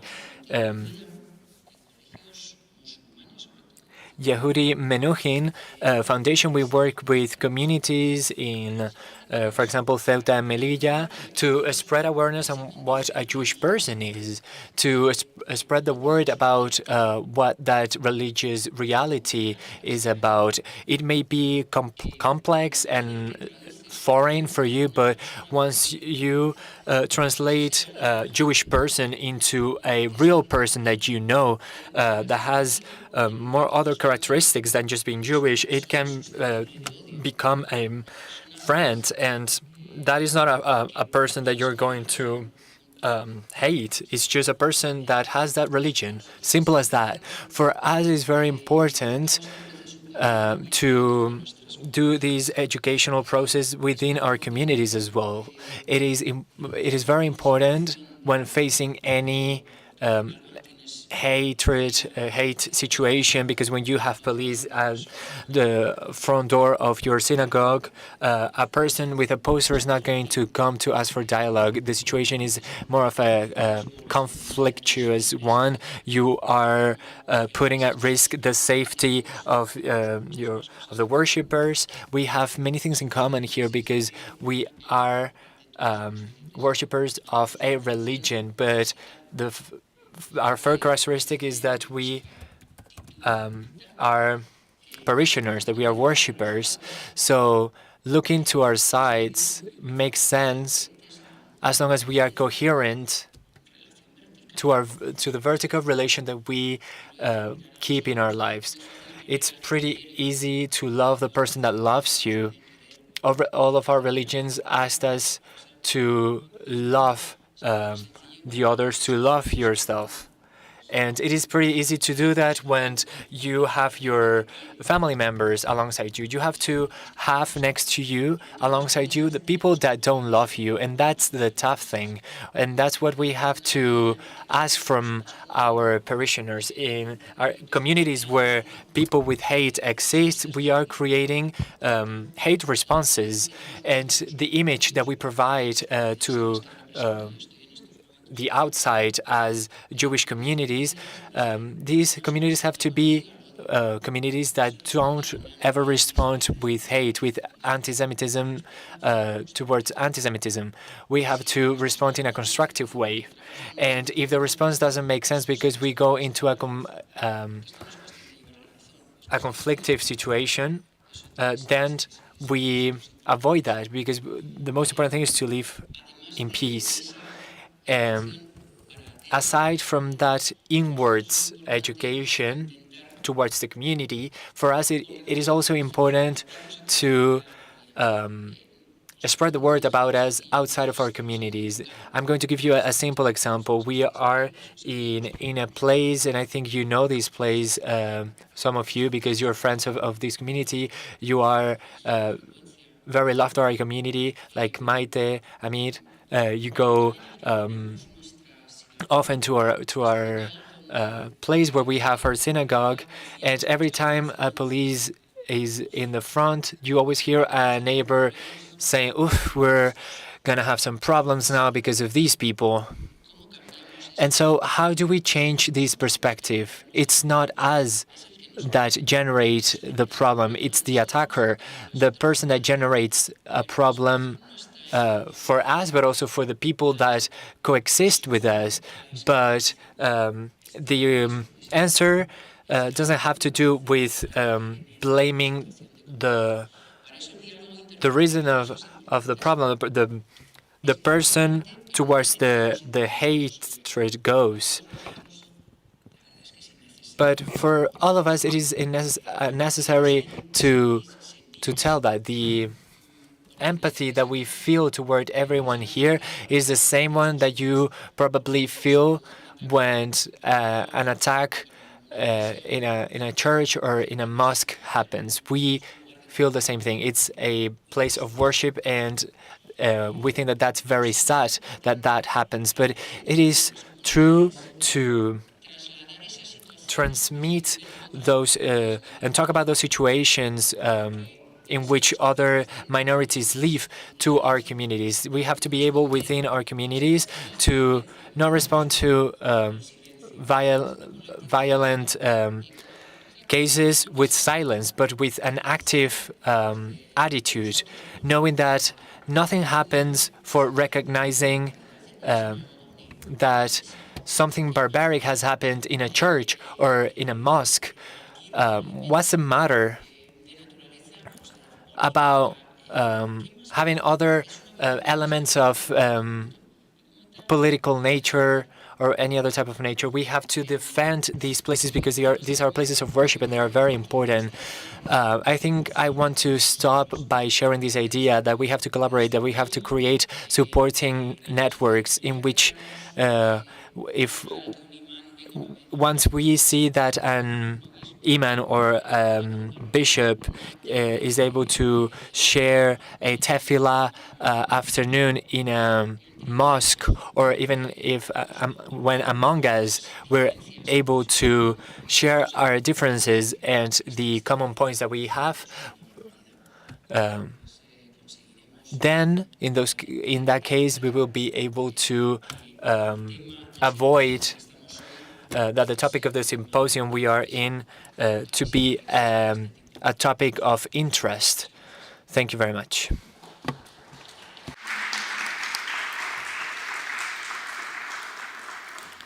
Muchísimas gracias, Antonio. Thank you very much, Antonio, for having respected the time constrictions. I think it is very interesting what you have just commented about, having this friendship based on faces, knowing the people, and that helps us eliminate those veils, those restrictions. So thank you to each of you. Now we have some questions to open a Q&A session. If there is any doubt or questions, I'm seeing some raised hands around here. Please be quite brief since we don't have much time. Thank you very much. First of all, thank you to the three of you. These perspectives have been different, but complementary at the same time. I just wanted to reivindicate what my colleague Alfredo was talking about within the geographical context in which we are in the current Spain. It is very important to differentiate between safety, prevention, protection, and community coexistence, because as they said, if we take that from our context, then we're going to start talking about other details regarding safety. It's not the same talking about a place of worship in Quito in the Amazon than in Madrid. The feeling of unsafetyness, the actions that we have to put in place to ensure protections are going to be different. It's true that in the current world, synagogues have to be protected. It's just reality. And I'm from Quito, Ecuador, and safety is regarded in different ways depending on whether you're a Christian or Jewish. So I think it is important to be able to locate yourself in the geographical, social, and political reality of each place we are in. That's everything that I wanted to comment on.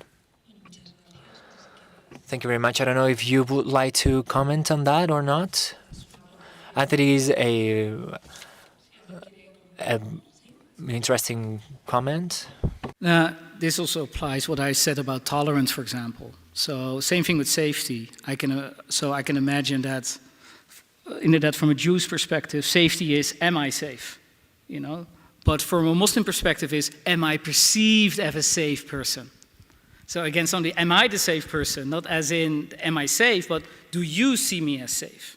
So I don't know what the Protestant version of that would be, but That's the thing in the sense, like you said, safety is very different in different communities.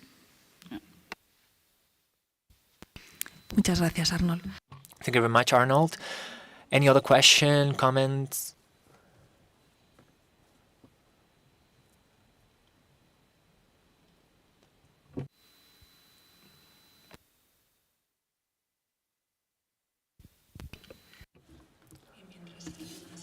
Okay, so while someone else may be thinking about a question, I think it would be interesting. Arnold was also commented on the fact how these spaces of worship are also trying to be transformed into places for culture, for talks, and the role of the education.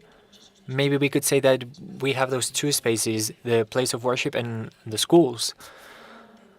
How do you understand that friendship in these new generations? Antonio doesn't have hope on the older ones, but how do you understand the difference between, maybe we could add a third space, but I don't want to make my question very long. We have the place of worship, we have the schools, and then we have universities. So maybe in that city where people live. So what is the interrelations of these spaces? In the field I work on, we have been talking about the characteristics of France, how secular the country is. So maybe it would be interesting to talk about the relations of these three spaces. Maybe you would like to comment on that? Alfredo, Arnold, and Antonio?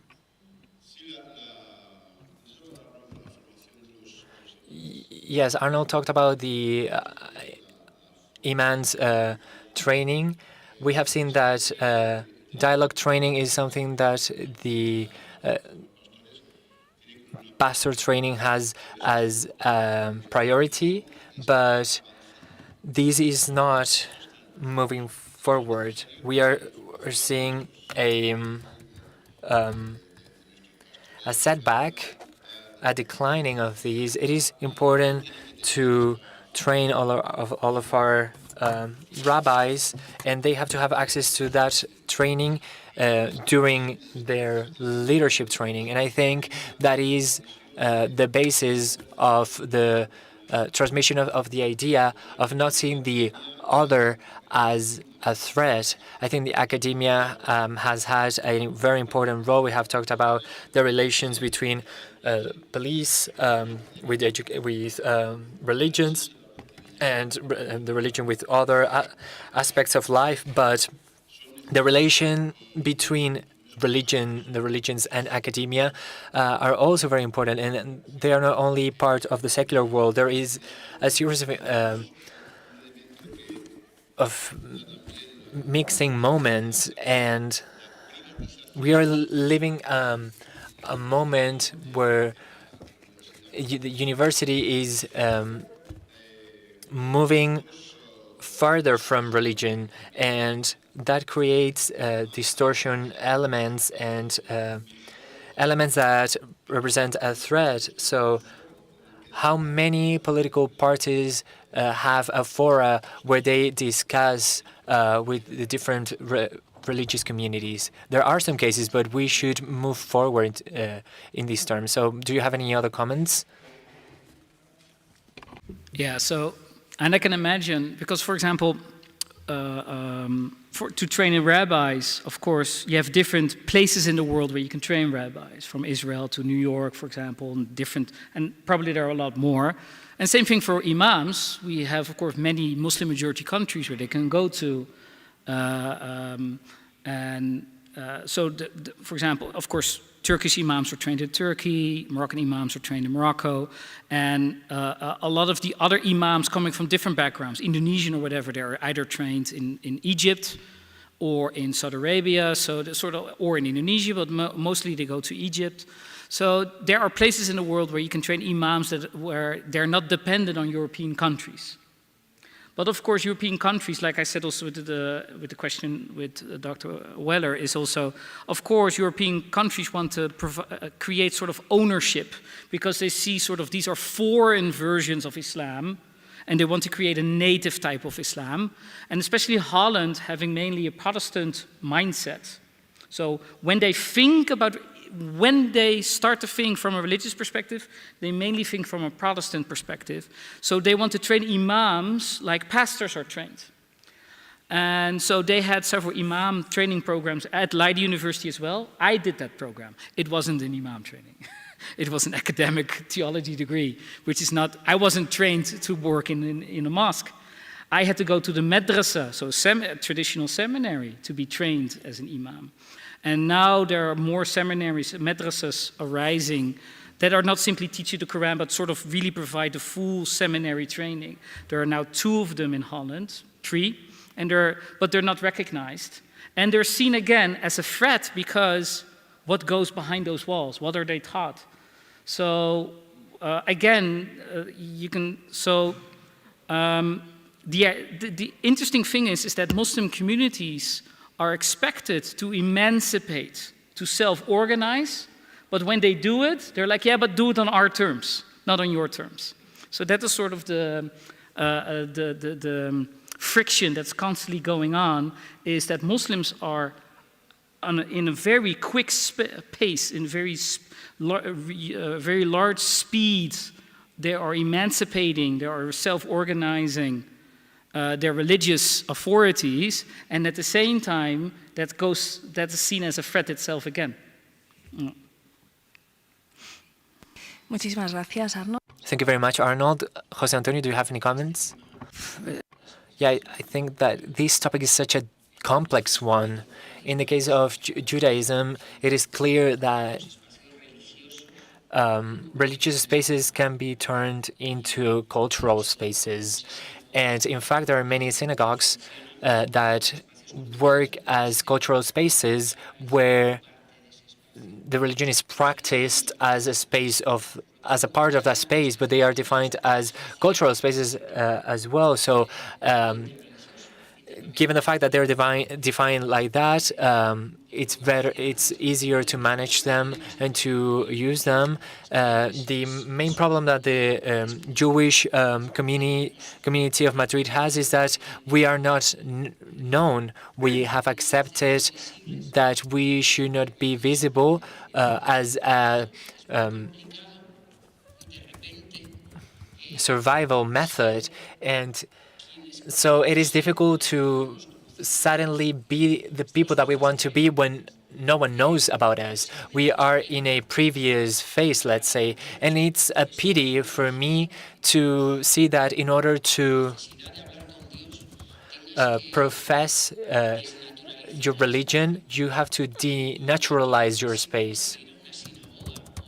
And the fact that you want to go to a church, a mosque, a synagogue, that can be seen as something not common nowadays, and as an uncommon element. It is not accepted whatsoever. It is not formulated in a secular world, the possibility that having a set of beliefs that can help you grow. It means radicalization of individuals. I'm very pessimistic, but yeah, that's my point of view. Thank you very much. Oh, yeah, Arnold, if you want to add anything else? What's fascinating, of course, about this is that that the Jewish community, to survive, it has to close itself off and become very private. And for the Muslim community to survive, it has to open up. It has to sort of completely expose itself. What the Jewish community had to hide, the Muslim community they're not allowed to hide. So that's sort of this, so the idea of becoming this cultural center, this communal center, is sort of forced upon the Muslims as a way to securitize them, to make them safe. And so it's a very interesting, very different dynamic. It's fascinating. And both have to do being minorities that are seen as alien. Bueno, pues It was very interesting indeed to see the contrast between these two dynamics. Thank you to the three of you. This debate has been a pleasure and very fruitful to understand this topic. I think we're going to continue with a panel that is going to be very interesting as well. So that was everything from our part. Thank you. ¿Sigo yo?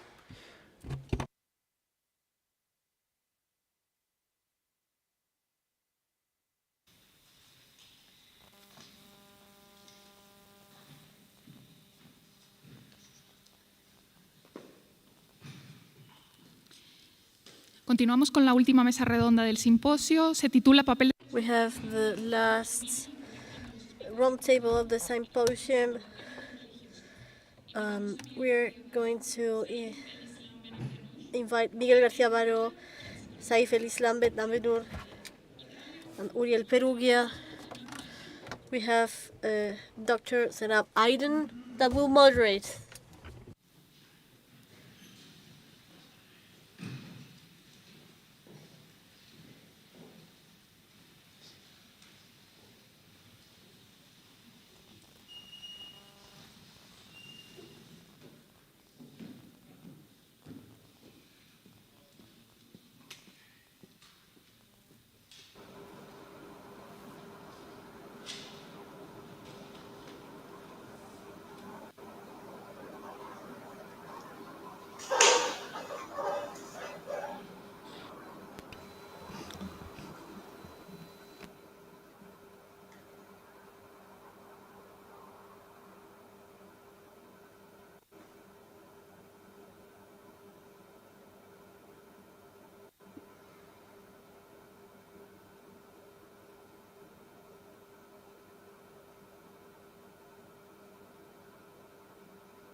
Okay, hello again. I know this is the last panel. Maybe you are very exhausted. I'm so sorry that I could not speak Castellano. But, I will try to, reach you out with these wonderful translators with their great help for today. Really, thank you. And this afternoon, we are just finishing our symposium before the end session, of course, with this panel called Role of Civil Society Organizations in the Protection of Place of Worship Through Interfaith Collaboration. I'm Mustafa Cenap Aydin. I'm the director of Istituto Tevere, a Tevere Institute, a Center for Intercultural Interreligious Dialogue in Rome. And Istituto Tevere is one of the partners of the Protone project, one of the two Italian partners. The other is Religions for Peace, Italy, and of which I'm also a member. And I'm trying to represent both of them.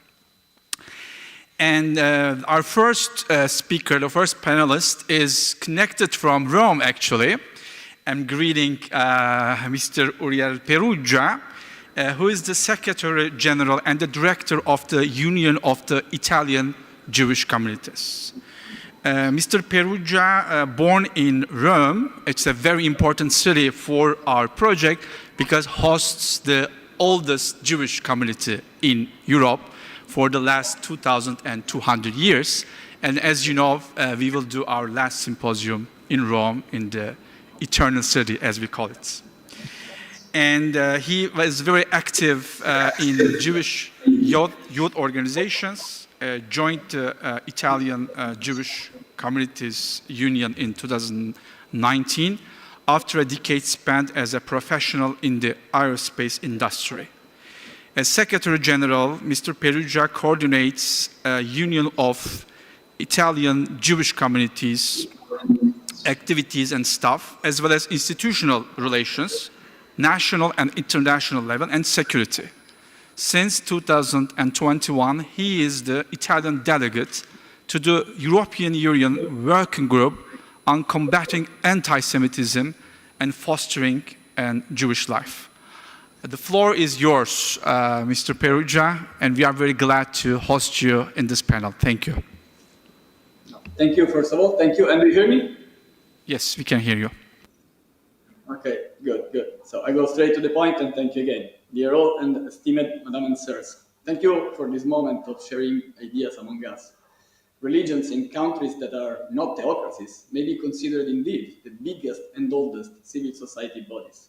We have a lot to give and say to our societies. We have experience. We can recognize patterns when they show off in the present. I will start with some good examples that concretely show how it is possible to increase security in our places of worship. I will then follow up with issues that we as Jews are currently facing exactly within civil society bodies, challenges that we may together contribute to overcome. Finally, I will introduce to you another good example, a project that the Union of Italian Jewish Communities run with Muslim and Christian Italian organizations. So, starting then with a good example. In London, a few years ago, the Shomrim, a group of volunteers that guard Jewish premises, started in agreement with a Muslim community to guard over the neighbor mosque as well. Here are their words: "We keep an eye on all mosques. If we see anything suspicious, we will tell down a car registration number, report it to the police, keep it for intelligence, log the call, and hopefully there won't be any trouble." We have similar initiatives from the Muslim side. In reaction to an attack on a synagogue in neighborhood in Denmark by a Danish-born Muslim, hundreds of Norwegian Muslims have formed a human shield around the synagogue, offering what they called a ring of peace around Jewish place of worship. This kind of initiative should be amplified and replicated, not because they are needed by the police forces, but much more than that, for the message that they give to public and to our communities. I believe that we, in our roles, should push in this direction, while I have also to say that after 7th of October, the space of maneuver is actually reducing. Let's see now some issues and challenges. Since several years, civil society bodies are slowly becoming uncomfortable places for Jews. The process went on through the years and became extremely evident after the pogrom of 7th of October and the consequent current war. Last week, there was the Gay Pride parade in Italy, and Jews have been intimidated and put in the condition of not to participate. We reached the paradox that 1,000 miles away from here, Palestinian queers find refuge in Israel as their life is threatened by their leadership, while the Italian queers call for the cancellation of the same state that actually saves their lives. I also can give you another example of last November. There was a big demonstration in Italy in support of the right of women. The platform decided to focus on Gaza, completely removing and without spending a word of what happened to the Jewish and non-Jewish women that got into the hands of Hamas on 7th of October, and completely ignoring so many places in the world where women face the abuse of power. Another example related to the 25th of April. In Italy, we celebrate the liberation of our country from the German occupation. Among the forces that operated in Italy, there was the Jewish Brigade, part of the British Army. Until a few years ago, the Jewish Brigade was used to march as part of the partisan. But since a few years in Rome, that is not possible anymore. Although just Jews suffered in first place from the German occupation, and that Jews from Britain came here and died for our freedom, people celebrating the Jewish Brigade are shouted against all the way by people that exploited the date to demonstrate for something else. How come that so many civil society bodies decided to give up, put on hold their root causes and the actual reasons of their existence? I don't think that is anti-Semitism, the cause. Probably latent anti-Semitism is the terrain that allows some destructive ideas to flourish, yet not the main cause. I believe that one of the main components is that democracies are currently weakening and non-democracies are skewing us up, exploiting the freedom of democratic system. Some regimes are exploiting our rules, the same rules that they do not allow in their country, to destabilize our democracies. Something like this was indeed expected already by the philosopher Karl Popper in 1945 with his paradox of tolerance. This process started years ago, and we, Jews, like many times before, are just the first ones in line. In 2001, so more than 20 years ago, the first global conference on racism was organized in Durban, and it ended up with putting Israel, the only Jewish state in the world, on the spotlight with the mark of being an apartheid state. We know what apartheid recalls us. One would expect separate schools, hospitals, as it was in South Africa a few years ago. But if I go in Israel, I see that I may be cured by an Arab doctor, I may be judged in court by a Muslim or Christian judge. Israeli kids, whatever their religion is, are taught in schools by Muslim teachers. These kind of messages are going through several years and are getting into our brain to the point that Jews are indeed taken apart from civil society bodies, in spite being ourselves the oldest minority group. Please also mind that this has nothing to do with criticizing the policy of a government, being it Israel or any other state, that of course is more than legit. What can we do? Wars play a crucial role. Allowing to free distortion of wars brings indeed to a consolidated bias. Let's take, for example, the word genocide. We Jews faced it 8 years ago. I think Armenians know what it is about, Tutsi in Rwanda also. Bosnian Muslims of Srebrenica can say a lot about it. What is happening today in Gaza is a tragedy, and we should not downplay it. Yet, a genocide is something else. In a genocide, there is the intention of killing anybody from a specific group, to wipe the entire group. In Gaza, we see terrorists hiding in tunnels and crowded cities so that the biggest number of civilians will be among the casualties and hatred will grow. But civilians themselves are not the target. As human beings, we shall feel ashamed for any single death of civilians. So please don't misunderstand me.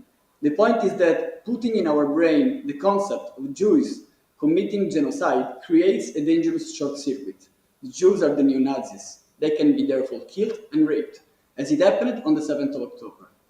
At the same time, calling today for the destruction, disappearing of the State of Israel is de facto a call for a genocide. What would we expect to happen to the 7 million Jews that have born and live there today if the dream of those who chant from the river to the sea becomes true? It could be the first genocide committed in the name of human rights. What many of us fail to see is that a so-called free Palestine in the hands of Hamas won't be actually free and safe, neither for Jews nor Muslims or Christians living there. I believe that 20-year-old students have somehow the right to be stupid. The point is what we, grown-up people with responsibility, do. I believe that we should not allow messages like the one above to pass like they were innocent concepts. I believe we should teach to our youngsters about the complexity of the things, to use the quickness of social media as hints that solicit us to gather more information and from multiple sources, not solely the 3 lines of an Instagram post. They can be great as suggestions for knowing more, not complete information themselves. We need places where ideas different from ours are heard. Living in bubbles can only bring to polarization. We should bring on more and more projects where we can, together with our specific perspective, give a contribution to the benefit of our countries. We are able to do that. And as anticipated, I close with one of those examples of best practices. A few years ago, the Union of Italian Jewish Communities, along with Coreis, a Muslim organization, and APRA, a Catholic one, developed a project funded by the Italian government which indeed addressed the role of the women from the perspective of the 3 religions. The project was called Not in My Name and made it explicit the commitment of our 3 religions in the fight against violence to women. It was a concrete contribution that our three religions gave to our society. We need more and more occasions like this, like the Protone project. We need to talk, confront, agree and disagree. Be ourselves an example of mutual respect in a world where so many players want to see us apart. Thank you.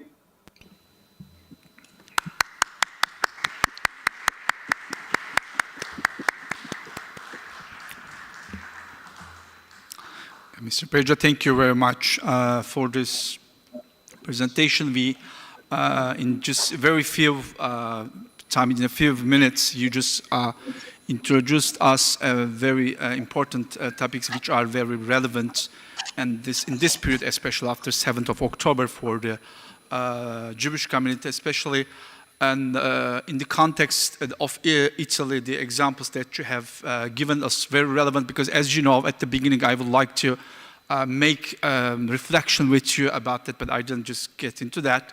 As you know, the relation between the religious organizations and the civil society is a very complex and ambivalent one. Sometimes religious organizations unfortunately have been integrated into some authoritarian regimes, but most of the time, fortunately, they've also become also a resistance against authoritarian regimes, and we have witnessed in different parts of the world in different religious communities. So that's very important, which kind of path that religious organizations are actually taking, and just to promote more human rights and democratization, and especially empowerment of civil society, in which, especially turning back to our topic, in which the place of worship find their places guaranteed by the basic rights and freedoms. Here we heard in different panels the importance of the right to religious freedom of belief, because without that we cannot really talk about a comprehensive understanding of safety and security of a place of worship, because if the citizens could not have the access, to their place of worship with a constitutional, national, and regional, local level, which is protected by these levels, in different contexts, especially the status of the place of worship. Here, we will hear also, as we have heard from you, the experience of the Italian Jewish communities in particular, because there's an agreement between the Italian Jewish communities and the Italian state in Intesa, and that actually protects at the constitutional level the place of worship of the Jewish communities. Unlike the Muslim communities, they don't have this Intesa with the Italian state, so their place of worship usually a civil society organization. It's an association, NGO, which is used for worship, prayer, and also community gatherings, but which is not protected at the constitutional level. Thank you again for your contribution. I'm sure maybe people, friends, will have some questions for you. But before that, I would like to announce something about the next speaker, Dr. Miguel Garcia Barro. Unfortunately, he got sick, and even though he would like to really attend to this panel with us, but very briefly, I would like to, just give an idea of him. So I'm sure we will have other times to meet him. Professor Miguel Garcia Barro Lopez is a full member of Royal Academy of Moral and Political Sciences. He is Emeritus Professor of Philosophy at the Pontifical University of Comillas. Previously, he was a professor of the Complutense University, and there's research at the Spanish National Research Council, director of Hermenia Philosophy book collection, and guest professor of many universities in Europe and America. Very prolific writer of 22 books, and he translated into Spanish very important writers, starting with the Greek philosophers Plato and Aristotle, but Leibniz, Husserl, Levinas, Moore, and Pannenberg, Schillebeck. There's so many theologians, but for this audience, I think they are more important to mention the last two one. I wish him a speedy recovery, and we also guarantee and secure our prayers for his speedy recovery. Now I'm turning to our next speaker, Here next to me, Dr. Saif al-Islam Ben Abdel Noor, President of the Abraham Forum for Intercultural and Interreligious Dialogue since 2023. I'm very happy to learn that because, you know, especially with collaborations between Rome and Madrid, this forum has been always very active. I had the possibility to follow their activities, and it's a great pleasure to know you here in presence. He's a doctor from the Complutense University of Madrid, Faculty of Hispanic Philology, cultural manager of the Islamic Cultural Center of Madrid, Muslim World League for 10 years. And beside his academic tenure at the university, he's a translator of Arabic Spanish. He's translated several books on literature, novel, Islamic economics, and he has edited a book about identities, borders. He has published articles on immigration and translation. Thank you, Dr. Ben Abdel Noor, joining us, and the floor is yours.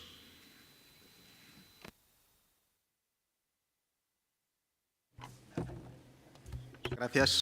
Thank you very much. Thank to the organizer for inviting me from the forum Abraham to this symposium to make our personal contributions. I'm going to say something different from that Antonio said. Sometimes I feel sad and I wonder, how have we arrived to these situations? Why is it necessary to protect our place of worship? Of whom we have to protect a place of worship? Wouldn't be surprising to make the same questions using the words changing places of worship for school, parliament. How can we live in a society where these institutions are attacked in the 21st century?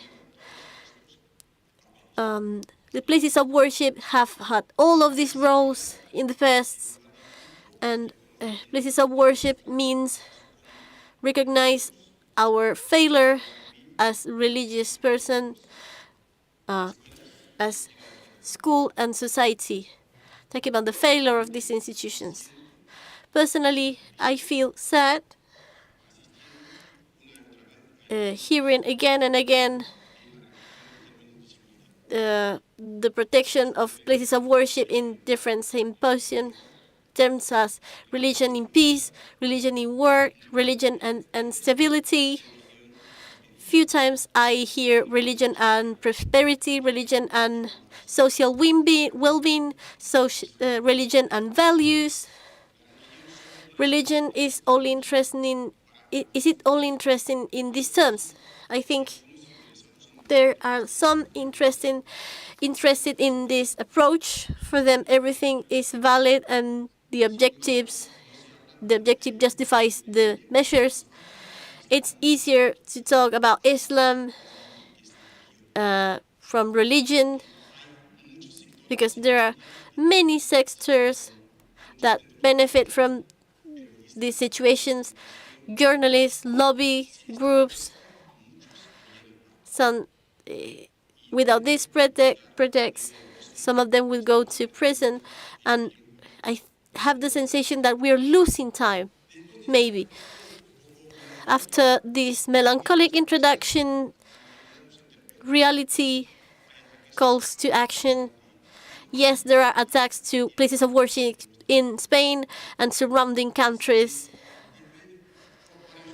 for multiple reasons, be it political reasons, where there is usage of religion for creating divides, for radicalizations, for extremism, for intolerance, for political manipulation, and also revenge and reciprocity in revenge. But the main subject that affects us is hate speech, intolerance, and discrimination. Many people think they are entitled to make a classification of races, cultures, and religions. They think they are over everyone. They are above everyone, and that They are entitled to say what is correct and what is not. There are people, religious and non-religious, that have this perspective. There are people that think that they can talk in the name of God and open and close the gates of paradise as they wish. And non-religious, they think they can talk on behalf of the rest of the humanity, on the whole of the human beings. And this is an error from both paths. No one can speak on behalf of God. No one can speak on behalf of all of the humanity. If I wanted to, I would have done it. I would have done one only community. That's what the Quran says. And maybe we have to acknowledge that religion is important for some, for those that think, that speak on behalf of the humanity. I don't have data, but I can say that religion gives meaning to our life, offers identity and a community of support. Religion has been a catalyzer for ethics, a source of transmissions of knowledge. The material authors of the speech, of hate speech, are religious groups, extremists, terrorists, hate speech groups, supremacists, certain political actors, and also common criminals. Nevertheless, I think all of these actors are also participate as well of three factors that we have to take into account if we want to reinvert the situations. Press and social media. We know that press and content creators are not interested by the trains, are interested by the trains that arrive on time. No, they are not interested by that, but the trains that do not arrive on time. This creates a problem in audience where they have a sensation of constant delay. That's the same for religion. We have to speak what is anecdotal. I was seeing Spanish press of the last months, and the information I got was mainly negative news. Few articles speak about the church and their impact on schools and the positive effects of religion, assistance during COVID, family assistance. We don't speak about the role of the synagogues for giving support to vulnerable citizens. Numerous social media don't look for an informed society, an educated society. They look for another thing. They look for the opposite. And we not have to leave that reality break a good title. We say that in journalism. So we have to support press that defends religious diversity. State has to implement norms and regulations, and we can also organize awareness campaigns, for example, to tackle religious questions, diversity, and we have to do this with time ahead for tackling anti-Judaism, Islamophobia, or religion phobia. This is a responsibility of NGOs to reach non-believers in the first place. Religion is important for others. We have to educate on empathy to be able to see each other's situations. And that makes us see a diversity of colors. If we see that a melody is composed in other countries that create a good song here. God has created a choir, and we have to establish a one-by-one dialogue, a dialogue that has to be a win-win situation.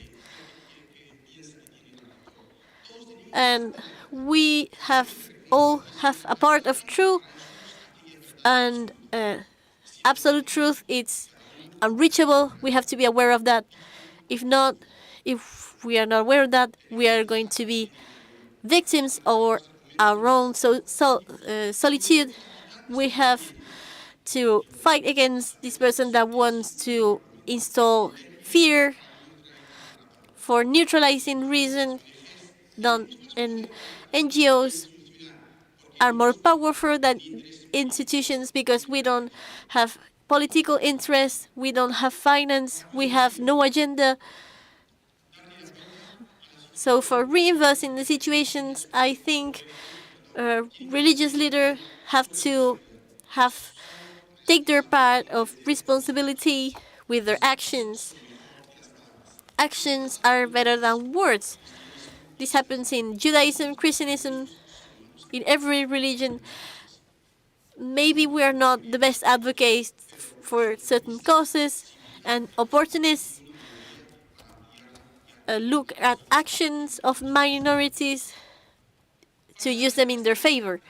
So to change this reality, we have to be convinced of the importance of religion in our societies as a powerful tool of value configuration, cultural tool, especially now where in our reality where we have no refugee, and what is old it was old yesterday will be new tomorrow. Where we live in a society of consumerism, of social media center, where artificial intelligence will be very present in a society of conflicts where nothing is stable, postmodernism, where we have no models, where we are in an economical and societal crisis, where we have inflation, augmentation of suicide. I call this the Homo sapiens agony in favor of Homo digitalis. In Europe, we have to choose between different extremisms, sadly, and in this context, our salvation can be religion. Religious people have a double responsibility. Explain that religion is part of the solution and not part of the problem, without any complexities, regarding towards the future, and making a reformulation of messages, and opening the path against conflicts and against those that use negativity in their favor. Synagogues, mosques, churches, other worship places have to be in the center of towns again, as it used to be. As I said, hospitals, judges, in function of the culture, religion has different roles. We have to go back to this. Place of worship, its heritage, known not only for believers, but the problem is that the place of worship thinks that places of worship belong only to believers, but we all make parts of, we all make places of worship living, and this is a responsibility of all. And places of worship were very important, even before the creation of town halls. Democracy is fragile, and we have seen that artificial intelligence controls population in mass, and religion then thinks that they are going to have a reward once they die. It's okay, but here in this life, they contribute to to the development of certain sectors, contribute to society. This will help to give back their protagonism to the places of worship. And I think also we have to open places of worship, explain what we do inside, highlight the importance for believers. Not only physics law is important. In schools, we are talking about nature, about air that fills everything.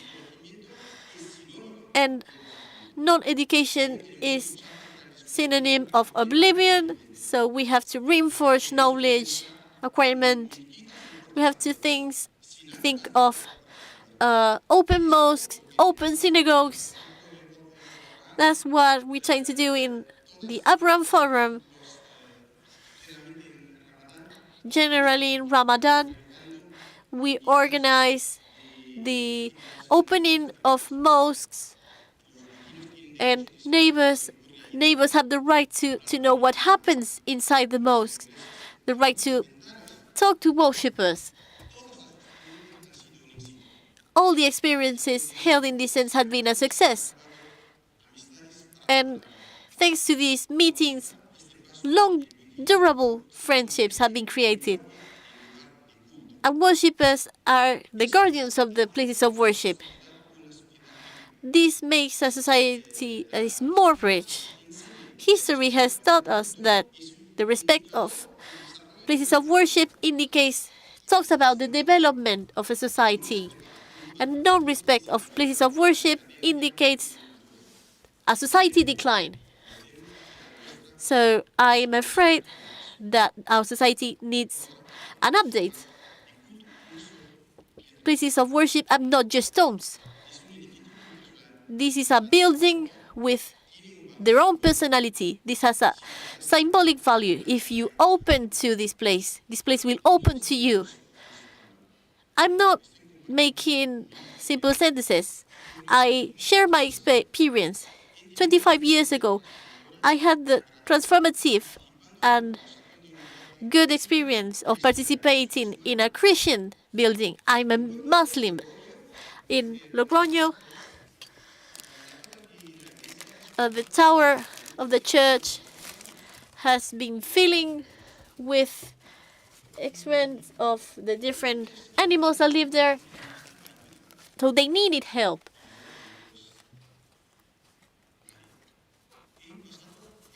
So all day I was cleaning the dirt. Let's say 1 ton.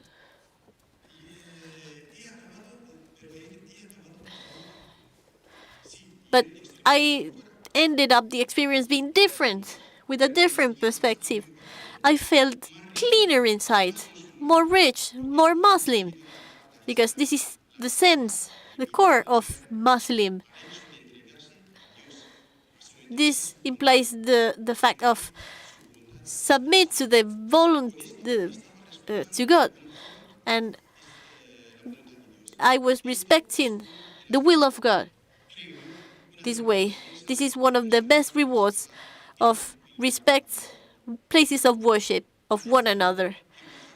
Each step I was going down, I was getting deeper in my own faith, and I was increasing my knowledge of Christianity in a non-stoppable dance between heart and reason. This taught me to get deeper in my own faith and rethink my faith, enriched by this experience that helped me to question the message, the divine message, to overcome the vision of closed institutions and not just center in divine message, in traditional premises, in traditional prophetic about Muhammad, and respect of places of worship of the other. Experiences like the one I told make us think about the value of places of worship in the life of one another. And that takes us to a more protection of the place of worship of the other. I want to highlight, to conclude, this personal experience that can be applicable to each one of you.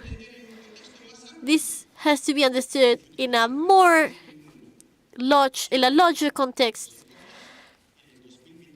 According to reports, from here to 25 years, 75% of population will be, we make part of any religion, 30% Muslim, for example, 15% Hindu, and certain say that this would be the decade of the going back to religion. We'll have our places of worship. This is going to be beneficial if we protect them. This is a guarantee of salvation of humanity, and we have to prepare our younger generations to do it. If we don't succeed to change this reality, the reality will be way worse. Worshippers and non-worshippers of a religion should not be the enemy.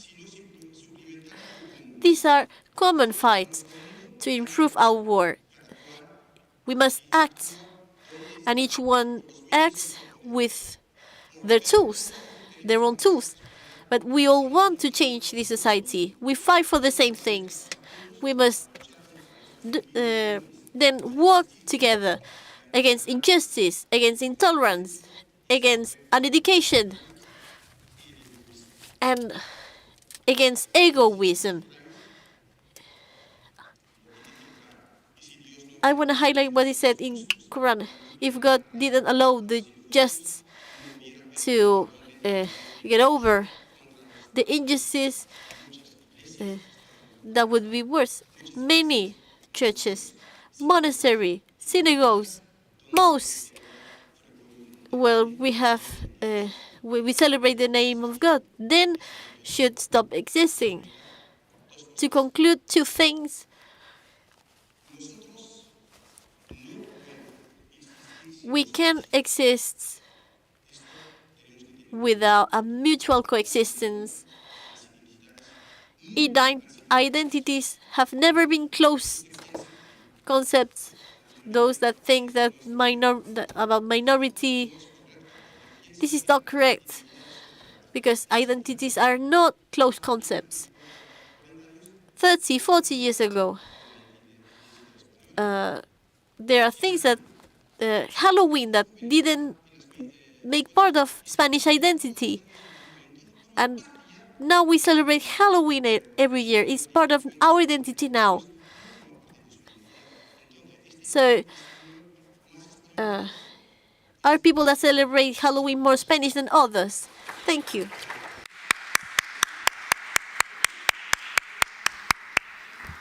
Thank you so much, Dr. Ben Abdel-Nour, for this really great presentation of concrete examples. And just we had this, since we are coming from different parts of the Europe, and for us also very informing what you have said. Especially I would like to focus on briefly what you have said about responsibility of ministers, and that's something that we have to really underline.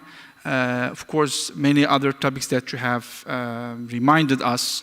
Of course, the multi-dimensional understanding of place of worship, especially in the case of the minorities and immigrants, place of worship do play a role which is beyond the services for worship, as we know that from the different experiences in Europe. But you just reminded us that in the past, the place of worship had played an more important role for being instrument for the public good, the common good, and how to serve to people around themselves, and not only to their worshippers, churchgoers, synagogue, or mosque goers, but to the whole society.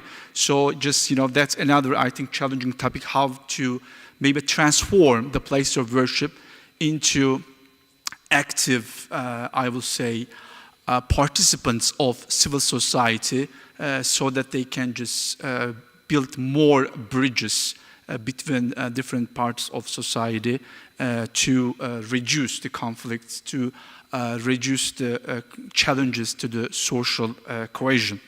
And last but not the least, you were making an invitation. I would like to rephrase what you said, what we have to work on, that as being in this lovely place. I'm sure in this place many times this name was under the roof, I imagine, and I hope that the Councilor document, Nostra Aetate, I'm sure was quoted several times, and next year it will be the 60th anniversary of Nostra Aetate Declaration of the Second Vatican Council on the relation between Catholic Church and other religions, in which number 3 makes an important call. I think that call is very important towards the 60th anniversary of the document. It says, the Sacred Synod invites all of us to forget the past and working together for, as you said, for freedom, for peace, for social justice, and moral values. I think this is also part of it, because in this context, when we talk about how to collaborate and how to promote interfaith collaboration between different religions to protect the place of worship, we cannot imagine any vision which cannot take into account justice, peace, and freedom together. And that will be actually a complete and more comprehensive understanding of protection and safety of places, because here we have the legal dimension, we have touched upon that, we have the more societal dimension and the relation between civil society and democracy, and where the religious communities do stand in this dichotomy. And the last, but not the least, of course, we are more focusing in our work how to promote interfaith collaboration between different religions to promote the safety and security protection of the place of worship. How can we really, promote more and more interfaith dialogue activities, as Uriel Perugia said, and you have given different examples from Ramadan and the activities of Abrahamic the Forum, because especially when something crisis happens, and all the previous speakers were talking about beforehand, 9/11 and the terrorist attacks in the metro here in Madrid, and so on and so forth. Even in these crisis situations, around 7th of October, we are so much more cold, and we are discovering that we should more and more invest in interfaith collaboration to go forward and to really consolidate our activities, interfaith engagement, to produce more concrete results. Now we have time for questions and answers, comments, and I think Pilar will help us for that. And please join to the debate. You can ask questions. I don't know whether Mr. Perugia is still here with us. I have no idea. And to Dr. Abdelnader, or if you would like to just give some examples from your context to be part of the debate, please do not hesitate to comment. Thank you.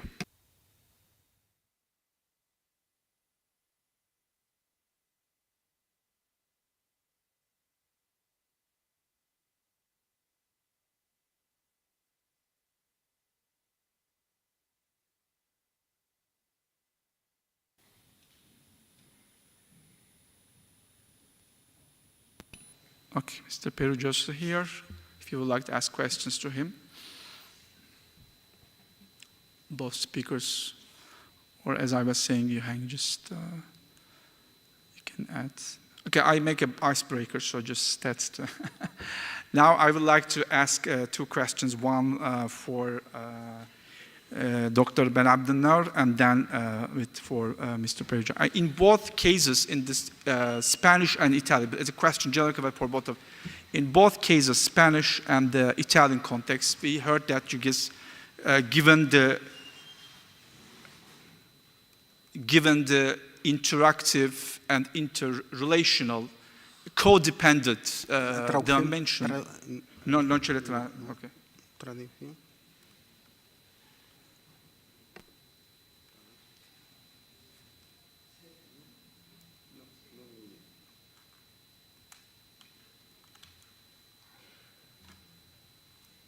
Would you like to try mine, maybe? Would you like to try mine? Okay.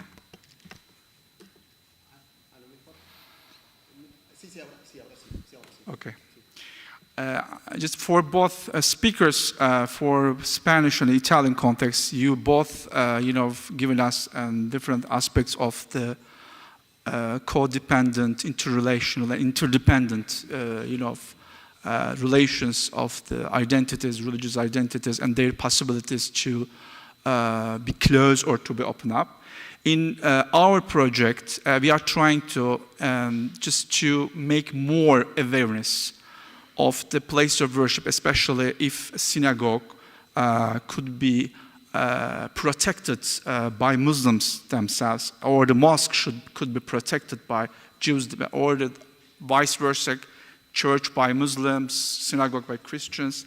And could you, give more details from the, you have a little bit already mentioned, how would you assess that? Because in this period, our partners are doing workshops and the trainings in the respective countries. We are really hoping to have a direction in which how can we involve ministers of worship and the people who are working in the government who are responsible for the place of worship, and also young people or other people who would like to be part of this, I would say, adventure with us. And could you give us more examples, concrete examples that you have done beforehand?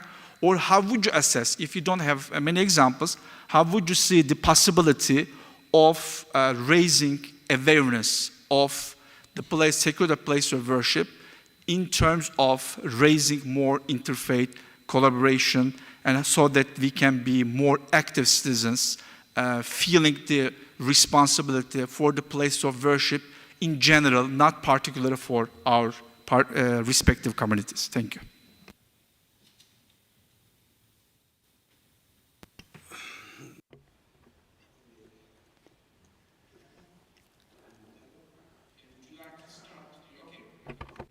Okay. La hospitalidad.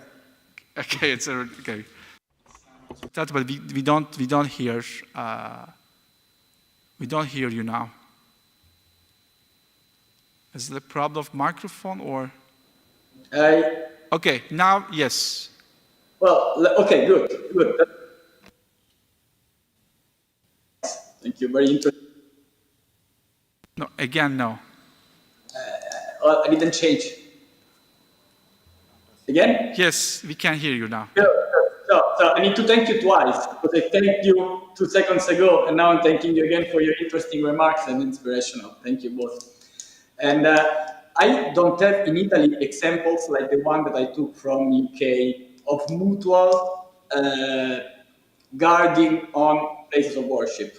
What I do believe is that doing projects together, showing to our members and to the society that religion is something that can support safety and not something that can set boundaries. It's the opposite. I think that this sends important messages to the society and to the people that are involved that are part of the society and that are not in the framework of religion ones. I want to give another example of a project that we ran last year, and it's still in place. We supported two Afghan families, refugees, in conjunction with the Sant'Egidio community here in Italy. So we are, as UCEI, we are supporting through a stipendia 2 families that are here in Italy and 2 youngsters that are studying in our universities, coming from Afghanistan. In this case, we, again, see the 3 religions that are doing something together. As well as I believe that we should, from our point of view, support the integration of immigrants in our societies, also to avoid that they end up in the hands of radical groups. Those are the first steps, the steps that we can do in this stage. I don't know if we are already in the stage like I've seen in the UK, and also I know that this kind of project stopped when things became more critical on security level. So most of all, I would focus on showing us together and showing how we can bring better societies together. Thank you so much. Now, the floor is yours, please. I think that in order to do that, we have to highlight the importance of training religious leaders. When I'm talking about training, I'm not implying that they lack training, but we have to highlight the importance of the fact that we are living in diverse societies, and this diversity is something that enriches them. It is not a handicap. It doesn't impoverish societies. It enriches them, because the divine message, at least as far as what I know about Judaism, about Christianism, what unites us is more than what differentiates us. I can say that it's just some very little things that differentiate all these religions. It's up to 90% are the things that make us equal. It is a sin to attack the other. And people have to know that here in Spain, we have had in the Abrahamic Forum some interesting experiences with open-door mosques. And we've seen that this type of activities, many times the neighbor downstairs doesn't know what is happening in the mosque, what they are cooking, what they are doing there. So when we have done that, the opportunity has been given to them to go to the mosque, to talk to the imam. They have discovered that these people have names and surnames, that they are not the Muslims. Their names are Javier, Mohammed. They have a store. They are doctors. They are taxi drivers. They are dentists, mechanics. And that is what we have to bear in mind. The Fuenlabrada Mosque here in Madrid, we had two interesting experiences in that one, and in Villanueva de la Callada here in Madrid as well. We've seen that mosques are part of the social and cultural network of that municipality, of that town. It is not only a place of worship when the mosque, the synagogue, or the church leave that part only for worship. It's going to be a more participative space. They're going to have more chances to do different things, so that everyone feels that that space is theirs. It's not only the worshippers. You can organize cultural activities there, show movies, talk about problems affecting the neighborhood, the neighbors, provide solutions. Sometimes non-believers think that, oh, these people, as someone has said, one of the speakers has said this before, we believe that believers are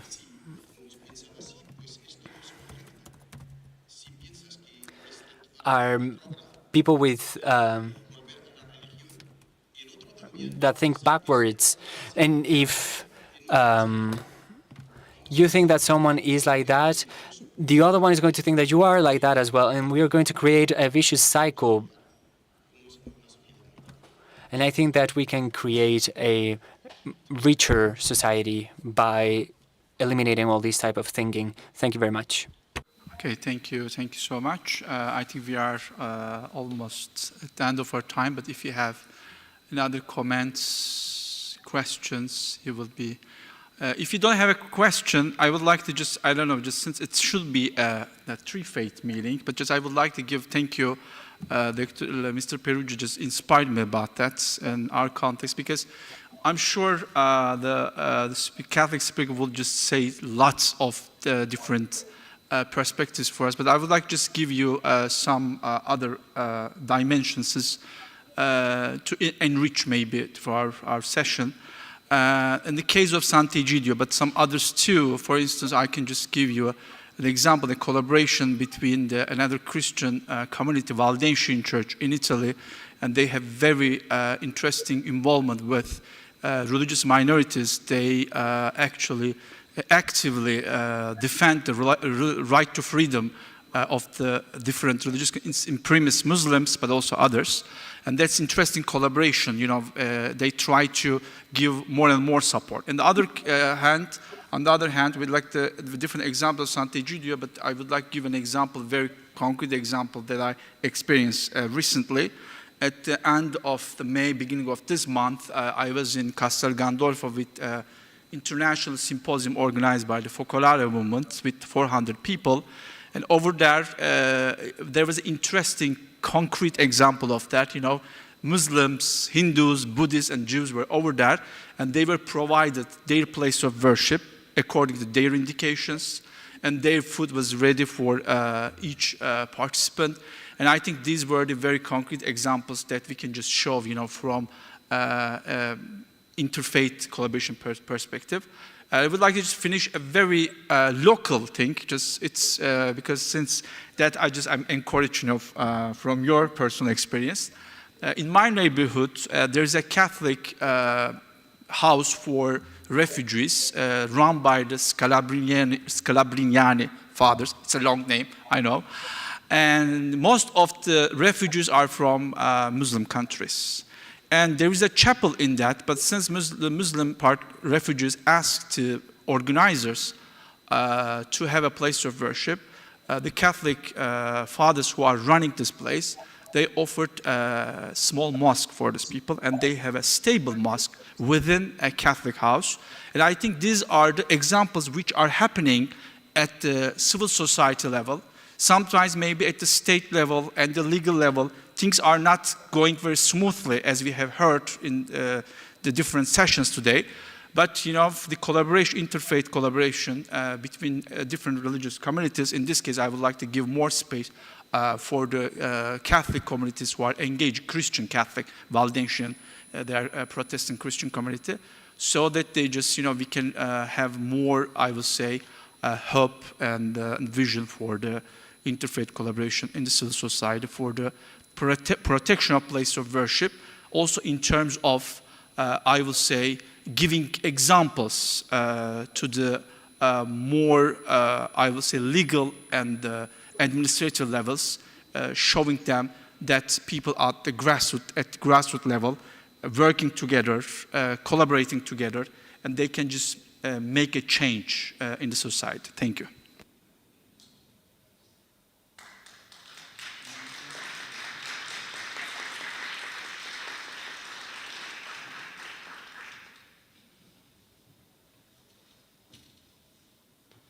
Muchas gracias a todos.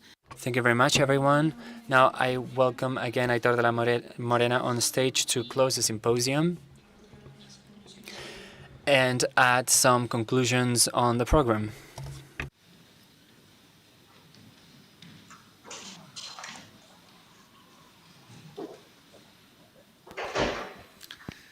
¿Resisten todavía? Are you still alive? Okay, we're almost finished. First of all, I wanted to say that Dr. Miguel García Garó called us yesterday saying that he wasn't feeling so well, and in the end, he called us in the last minute saying that, in fact, he couldn't come here because he is still not feeling well. We want to thank him from here because he has helped organize all the academic part of this symposium. It's a pity that he wasn't able to be here with us, even though Cenap Aydin and have taken his time, so we have reached a balance in that regard. Secondly, I wanted to share a couple of words as a Catholic person, because my impression after this event is that Catholic people, maybe I feel like that, but it's not the reality. But Catholic people, since we tend to be a majority in many of the European countries, we also feel and experience attacks and hate towards us and our places of worship. We cannot say that since they're a majority, they kind of even like deserve it, but it shouldn't be like that. I'm not saying that this is coming from people that collaborate here or in other spaces, but it is important to spread awareness on the fact that we should not tolerate not even one attack. Sometimes we get a graffiti on a church and we just say, oh, let's call town hall so that they can remove it and that's it. Or someone goes in a church screaming while we're celebrating Mass and we just say, well, it's just a crazy person. We should not tolerate any of these attacks, and that leads us to some of the strength points that I have seen in the different speeches. I'm not so sure that these are going to be the conclusions, because it's pretty difficult to reach some very clear conclusions, because we have heard a lot of content and comments, but an important thing is for us to react together to any attack. The strongest thing that we have seen in Spain in these last years was when in Algeciras someone entered a church and killed a person.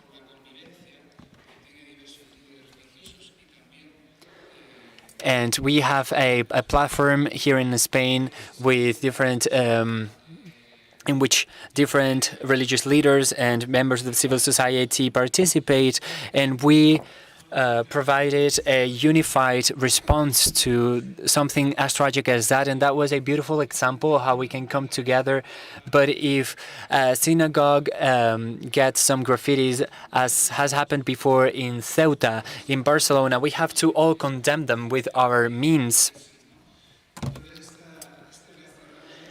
And so we have to react all together when we see any attack. That is something important from the police perspective, the safety perspective. It is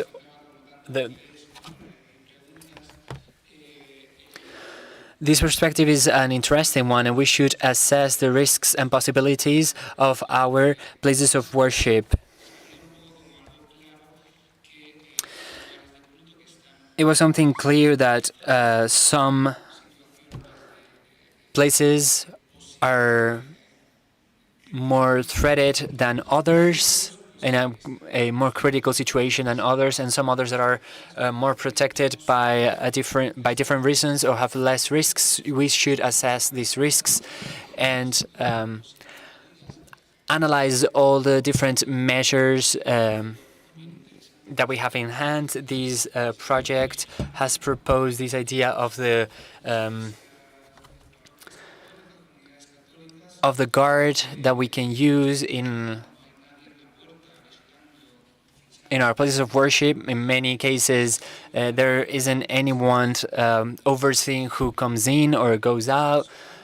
They can be just a person from the community, or in some cases, they need to be professionals. But we should analyze these risks also alongside the police forces. We've had a group of police officers here with us today to take care of our safety. They checked the cameras that we had, the access points to this building, and they told us that they were going to be around this area so we could call them if anything happened. That's also another tool that we can use. There's also a need to normalize plural religious reality. This can be applicable to the majority religious communities. We have to raise awareness in our communities for our believers to know that we are not the only ones. We live in a plural society and religiously plural. And also, we've heard this topic when listening to the presentation on mosques in the Netherlands. We have to normalize this plurality in societies that are more secular and secular, because there is a threat of religion phobia. That is a big task, so may God help us figure out how we may go about doing this. And we also have to teach these new generations in order to break stereotypes, not only in classrooms or in our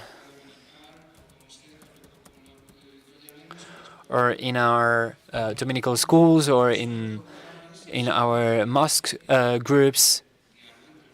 There has to be experience of interreligious dialogue with these new generations. And the other point is that we have to collaborate and work in a network to help each other.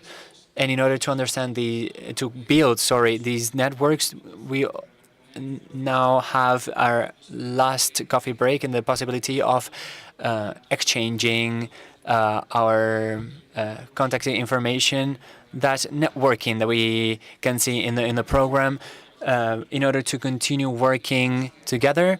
And without anything else to say, just thank you to Arco Forum, to Miguel Angel, to the Madrid Seminarium, to the interpreters, the technicians of Crónica Blanca, to each and every one of the partners and counselors, or advisors, to all the panelists and the moderators, and each and every one of you for being present here today.